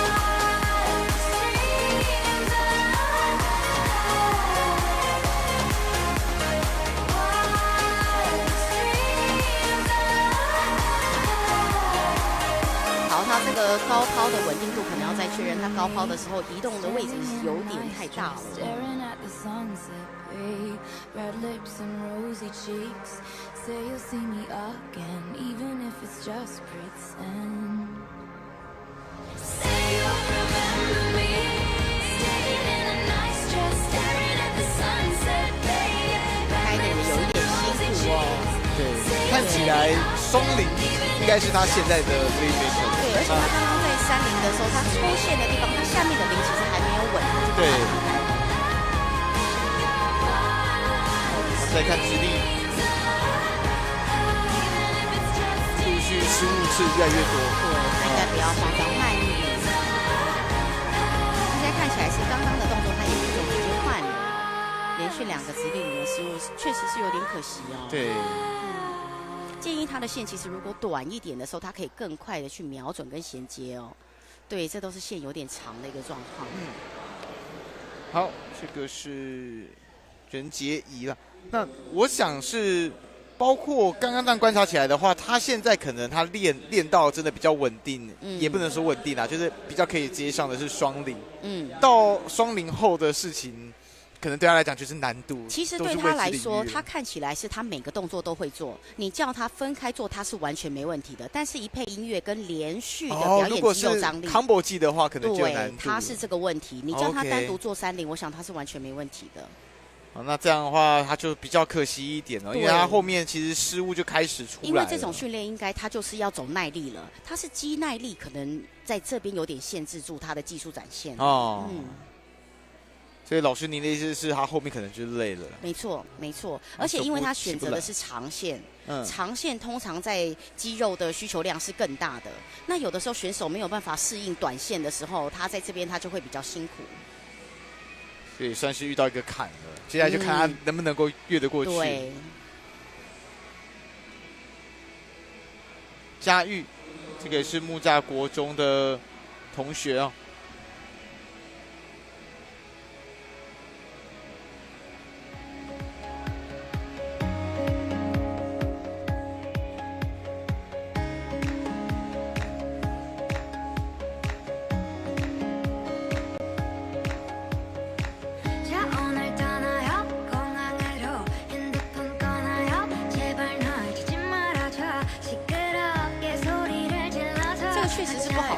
因为在这个没有培林的时候，你的手掌要去跟它的这个顶边做磨合的时候，确实是不容易的。那个会不会痛？不会痛，但是有感，可以这样讲。只是前面的选手让他看起来很简单，真正会像他这样滑掉的，其实也是才是常态。今天算是比较少看到滑掉，今天看到了很多的失误，但滑这件事情好像比较少看到。对。哦，他做背后的一个双抛棍哦，可惜力道的掌握没有很好。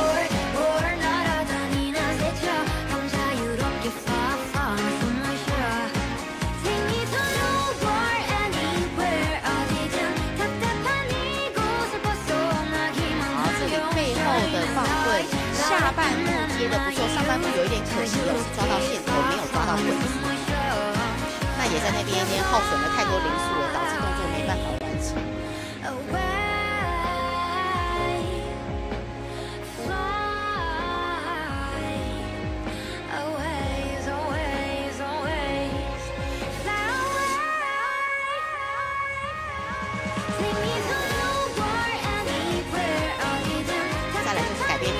有的人喜欢做一个侧面哦，让他的这个侧翻可以完整的被裁判看到。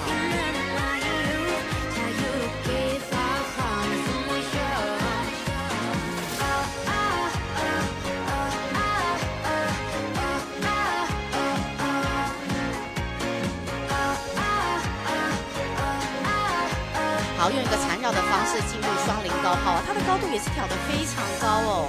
其实他如果身体的数值、身体的旋转速度再增加，应该是不用抛到那么高的高度哦。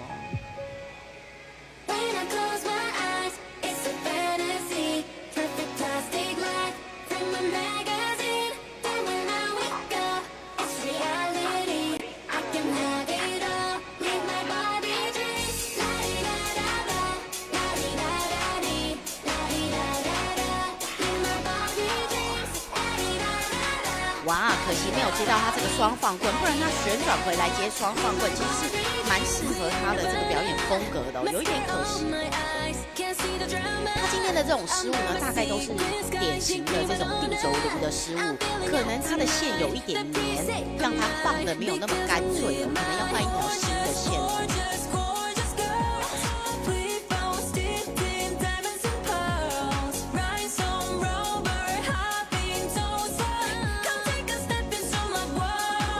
挑的距离有一点不够右边哦，导致他的人一直往左边歪斜。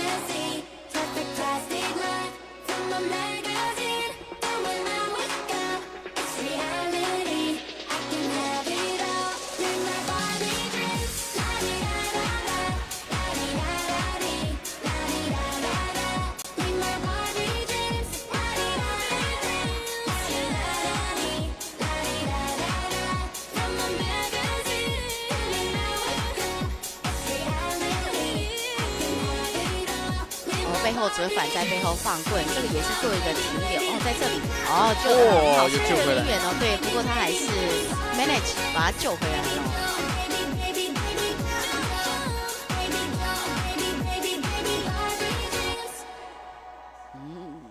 后面直立铃感觉是有调整回来了，对。这个是木栅国中的林佳玉。那2位木栅国中的同学们呢，都已经完成了他们在今年度国中组的个人赛里面的演示哦。那他们的学姐其实是有传出好消息，我们今天一早有看到的高明秀，对，最后她是在女生的高中组个人赛里面呢排名第1，进到决赛了，是不是？他们好像就没有决赛，他们今天就是直接决赛了哈。对，他们的人数比较少，所以最后的话，今年度高明秀就会是在女生高中组个人赛里面的第1名。就是我们看到的那个红色整套服装的。对。就是我在问说，他不是明伦的吗？或者什么？他最后是挂这个木栅高工。我上来之后青春洋溢哦，先来个开合跳。李木杰来自大安国中的选手。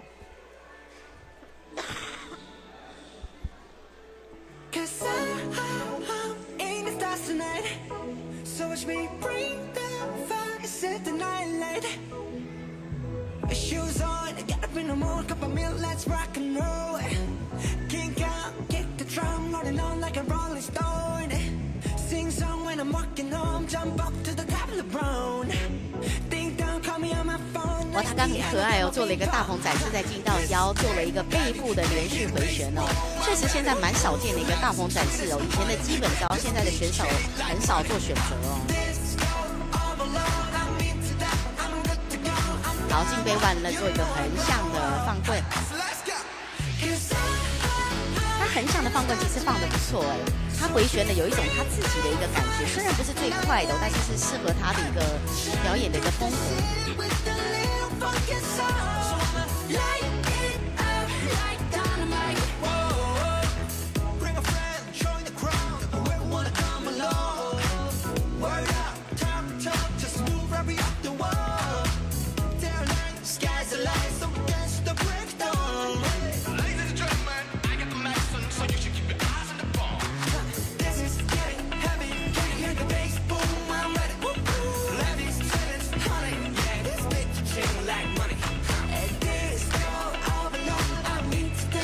也是属于一个笑眯眯、很可爱的选手，在自己加速的时候，或者是定点的时候，都可以微笑的来呈现他的动作。好，定走了一个基本滚靠，接一个挂脚的定点动作。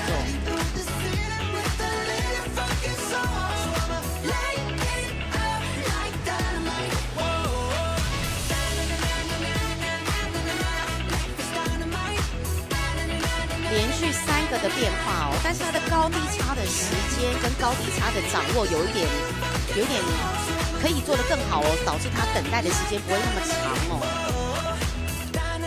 3个连续小放棍，哇，这里很帅气哦，很适合他哦，很可爱。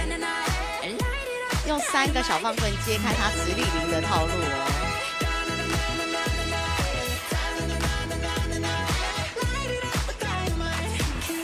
好，一样进背，利用腰部的折返，背后换手。好，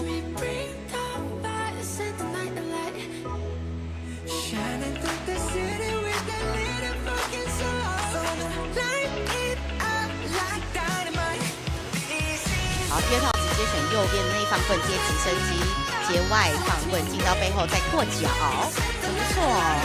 转身的动作在直立铃的呈现非常利落。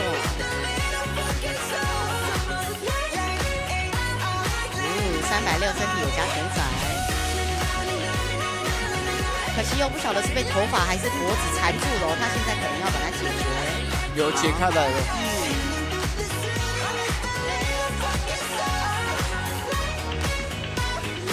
可惜他定点回来的时候没有成功，有一点点的小小的遗憾哦。是。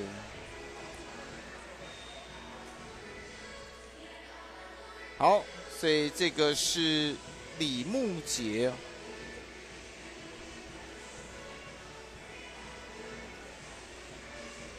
好，一样这个是培林的特有的空转招式哦，做一个定点，让它可以暂时的卡住。哎呀，不小心的哦。最后的 ending 是用双零，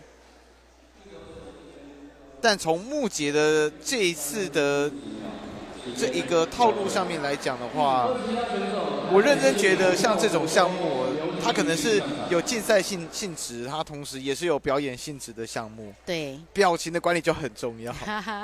对，当你今天可能失误多，可是你始终表情是很放松或者是笑容的时候，对，好像给人的感觉就是失误又没那么大。怎么办？但是你如果是都是哀人做不了的事情，是不是？这个好像也不一定。可是如果你可能你的面色都比较凝重，就算是你真的都好像对，可能又要这样来洗脑裁判 OK 的，对，但是就会让人感觉到好像有点紧张吗？对，没错，会啊。所以有的时候我们当然当教练的时候也会请选手要微笑，对，就是拜托你表情放松一点，不要那么紧张。但是他们现在还在初期，要到国中阶段了，可能高中之后才可以真正放松哦。我想是。你像木杰刚刚真的他的那个笑容，我觉得感染性就很强，天生自然的这种丘兵哎。好，接下来弘道国中最后的4位选手，我们第一位看到是刘廷宇，但是弘道国中里面夹了一个天母国中的小朋友。好，现在看到弘道国中 A 队的刘廷宇。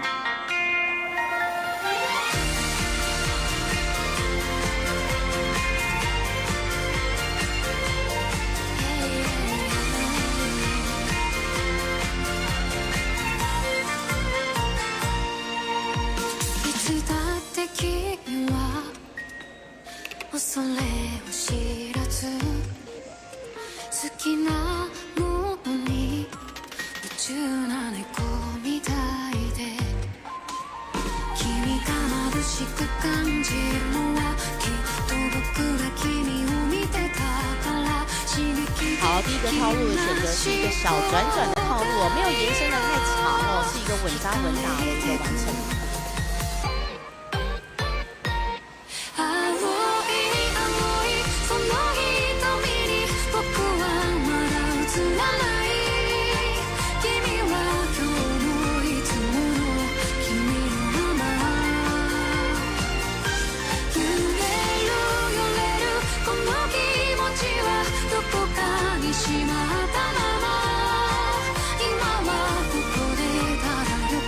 好，一样是选择从回旋进入到背后放棍，再接了一个腰的回旋。这时候零数有点不够，他应该要再加一点。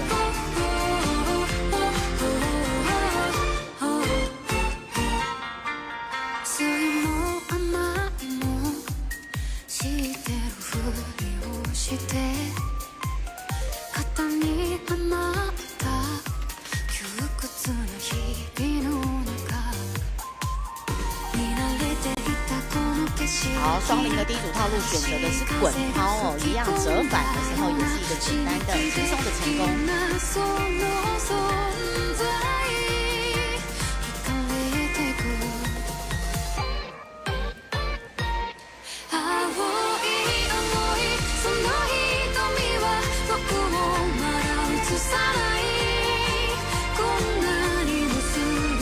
好，一样双零高抛的连续3组变化，有一点往后移哦，所以在抛的时候精准度可能要再注意一下。一样哦，30的呈现也是从高抛开始。哦，高抛的30轨道就抓得不错哦，左上右下的这个轨道做得很好，虽然长度有一点点不够，我只抛了4下。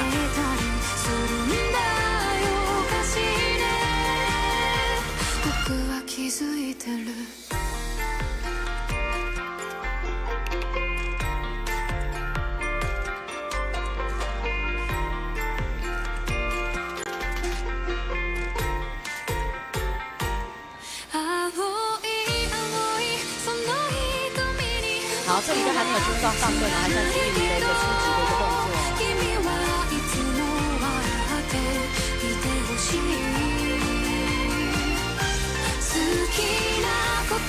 好，第2套选择就是中级的放棍动作。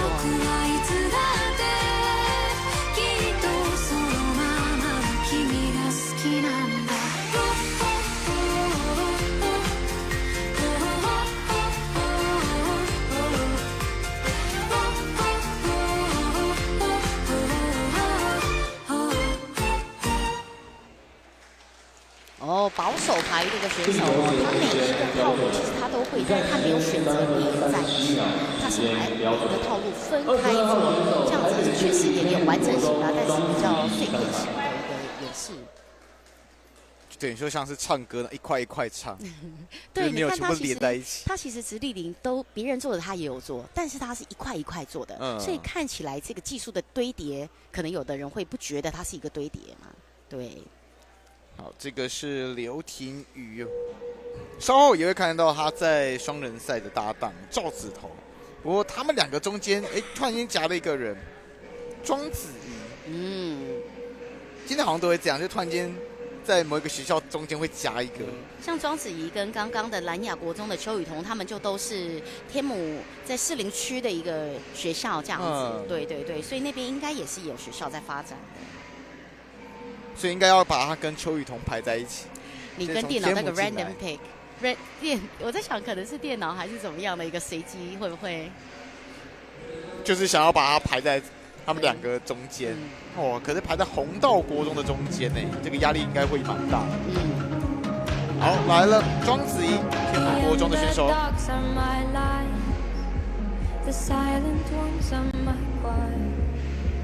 The women will be my soldiers, with the weight of life on their shoulders.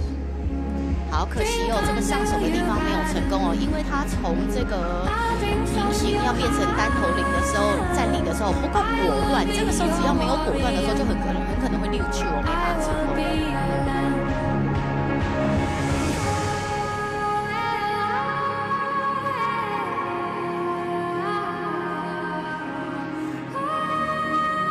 可惜哦，刚刚放棍的时候缠绕的位置应该不是他要的。其实每一个自由的棍子，它缠绕有先后之分，它只要没有绕到你要的前或者是后，它可能后面动作就没办法持续。第二套选择是背部的回旋接放棍，换边这里速度不快，横向进腰，这里也是很精准的抓到棍子。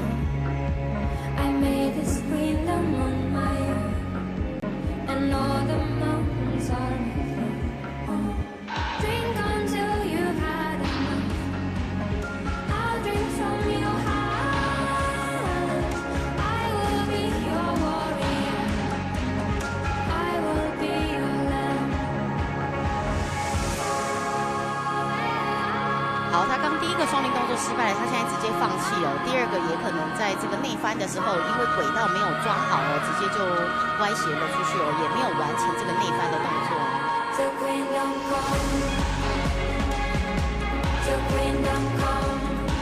好，这个放棍算是又把他救起来了。目前看起来对于定轴的掌握度还不是那么好哦。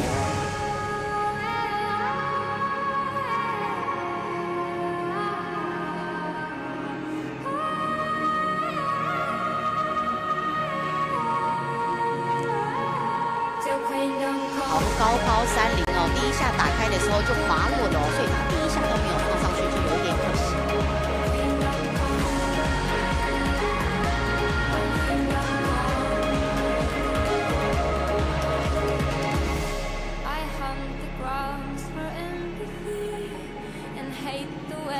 好，直立铃先从一个缠绕、一个比较保险的动作开始进入直立铃的套路。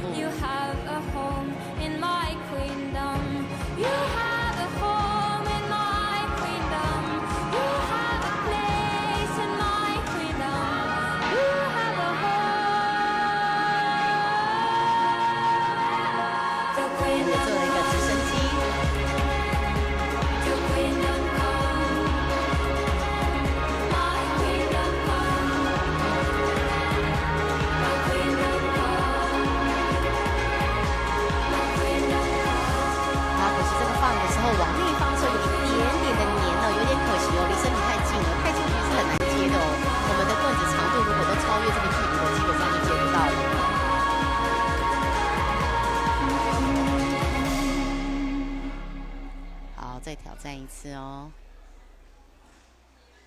啊，也可惜抽得不够快呀，内放又一次的失败了。不过最后还是小小的。对，辛苦了，辛苦了。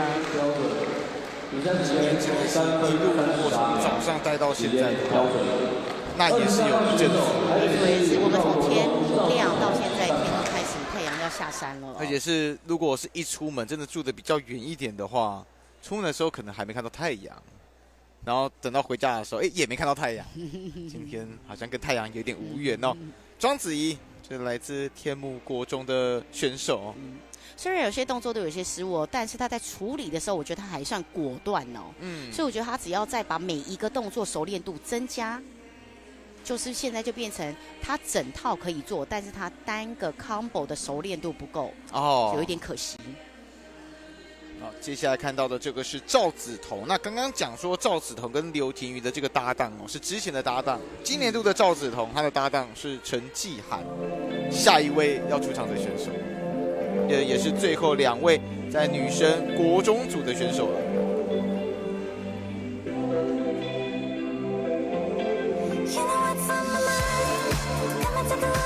也可惜哦，上手在这边没有成功哦。然后他选择再做一次哦，这个飞力动作的分数他不要失去哦，他再做一次。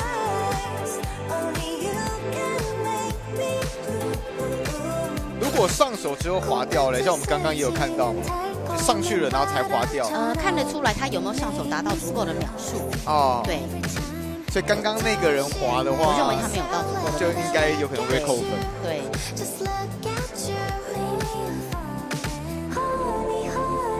好，第一个用小小的连续小方棍开启他的个人动作。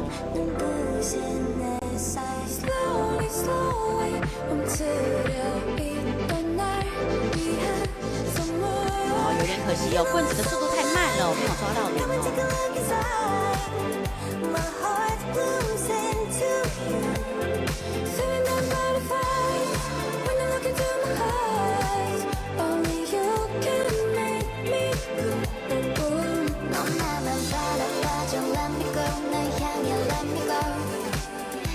好，这个是最近学生很爱做的，从背部进到腰部的晃棍。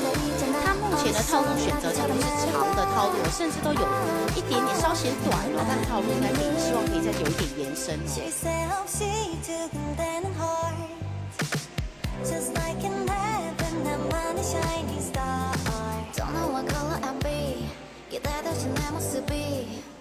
好，双名滚抛回来接折返。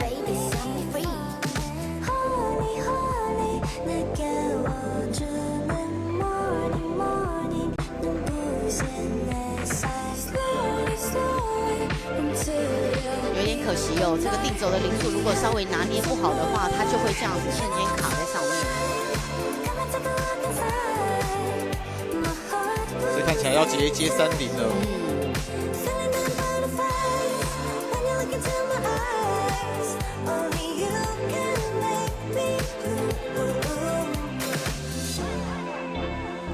哇，他这样子都不确定算不算抛3成功，因为他连1轮的基本3下都还没有做到。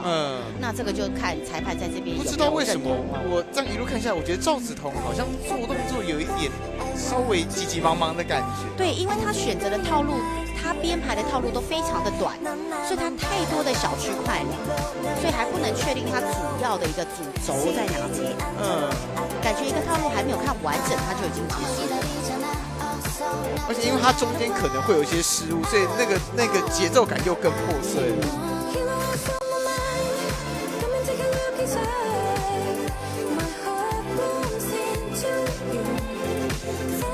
对它这个长度的这个套路，像刚刚这个直立0个就很合适，刚刚好的一个长度。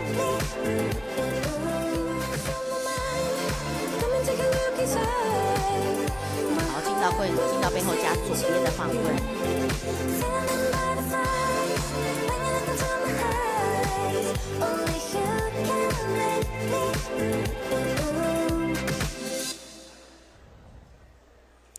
好，这个右手内放外放哦。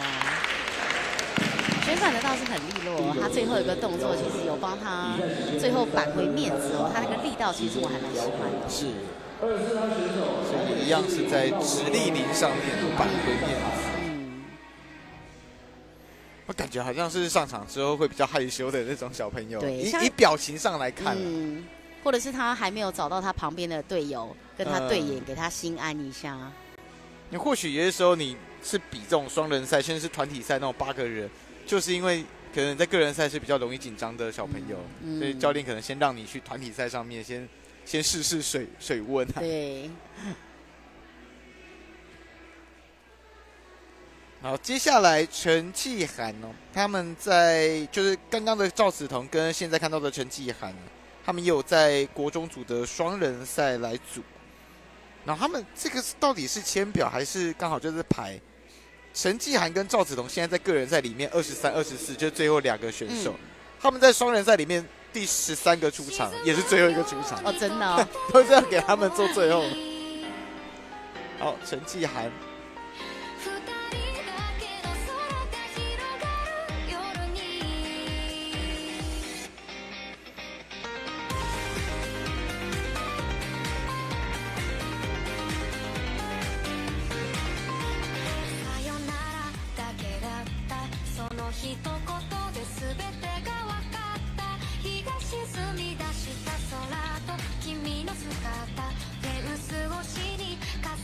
哦，他在棍子的掌握，这个手臂的灵活度，他在这边展现的很好哦。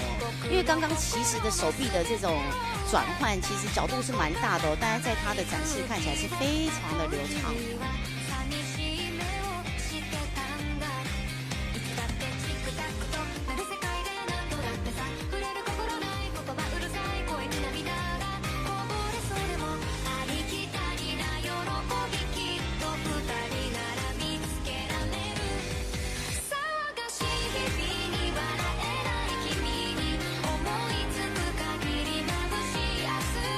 好，一个经典的旋风金钩在这个双抛棍，有一点歪斜哦，不过无伤大雅，他也是很顺利的接到。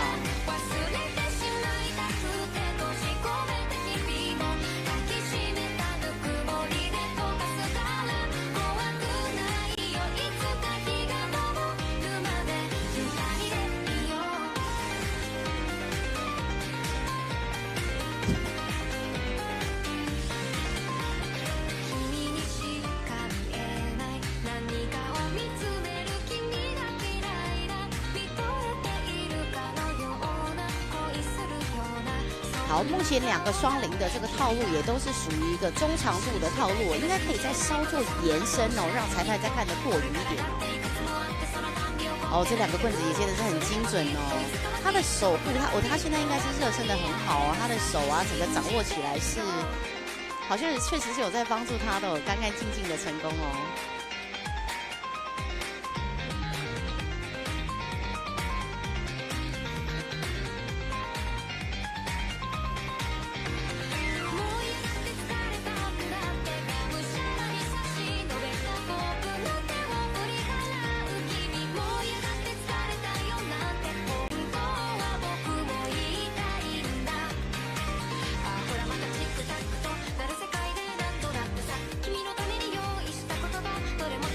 好，直接滚棒还接了一个换棍，回来继续 shuffle 接劈腿，30的稳定度是有的哦。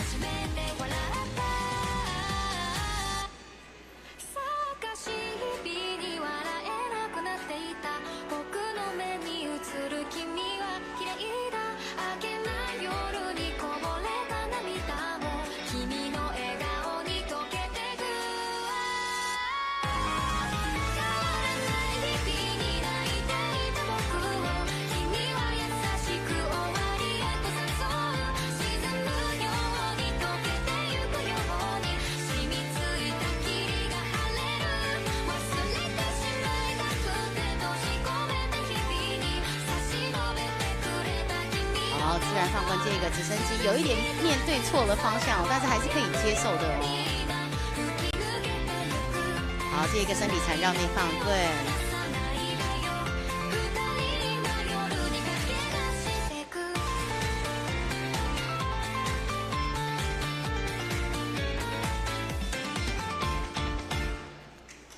哇，他的个人里面塞了非常多的东西哦，而且他也算是青春洋溢的那种风格。是，而且他的选的音乐蛮适合他的哦，没有太张扬，但是那个活泼度对，那个活泼度是对适合他的。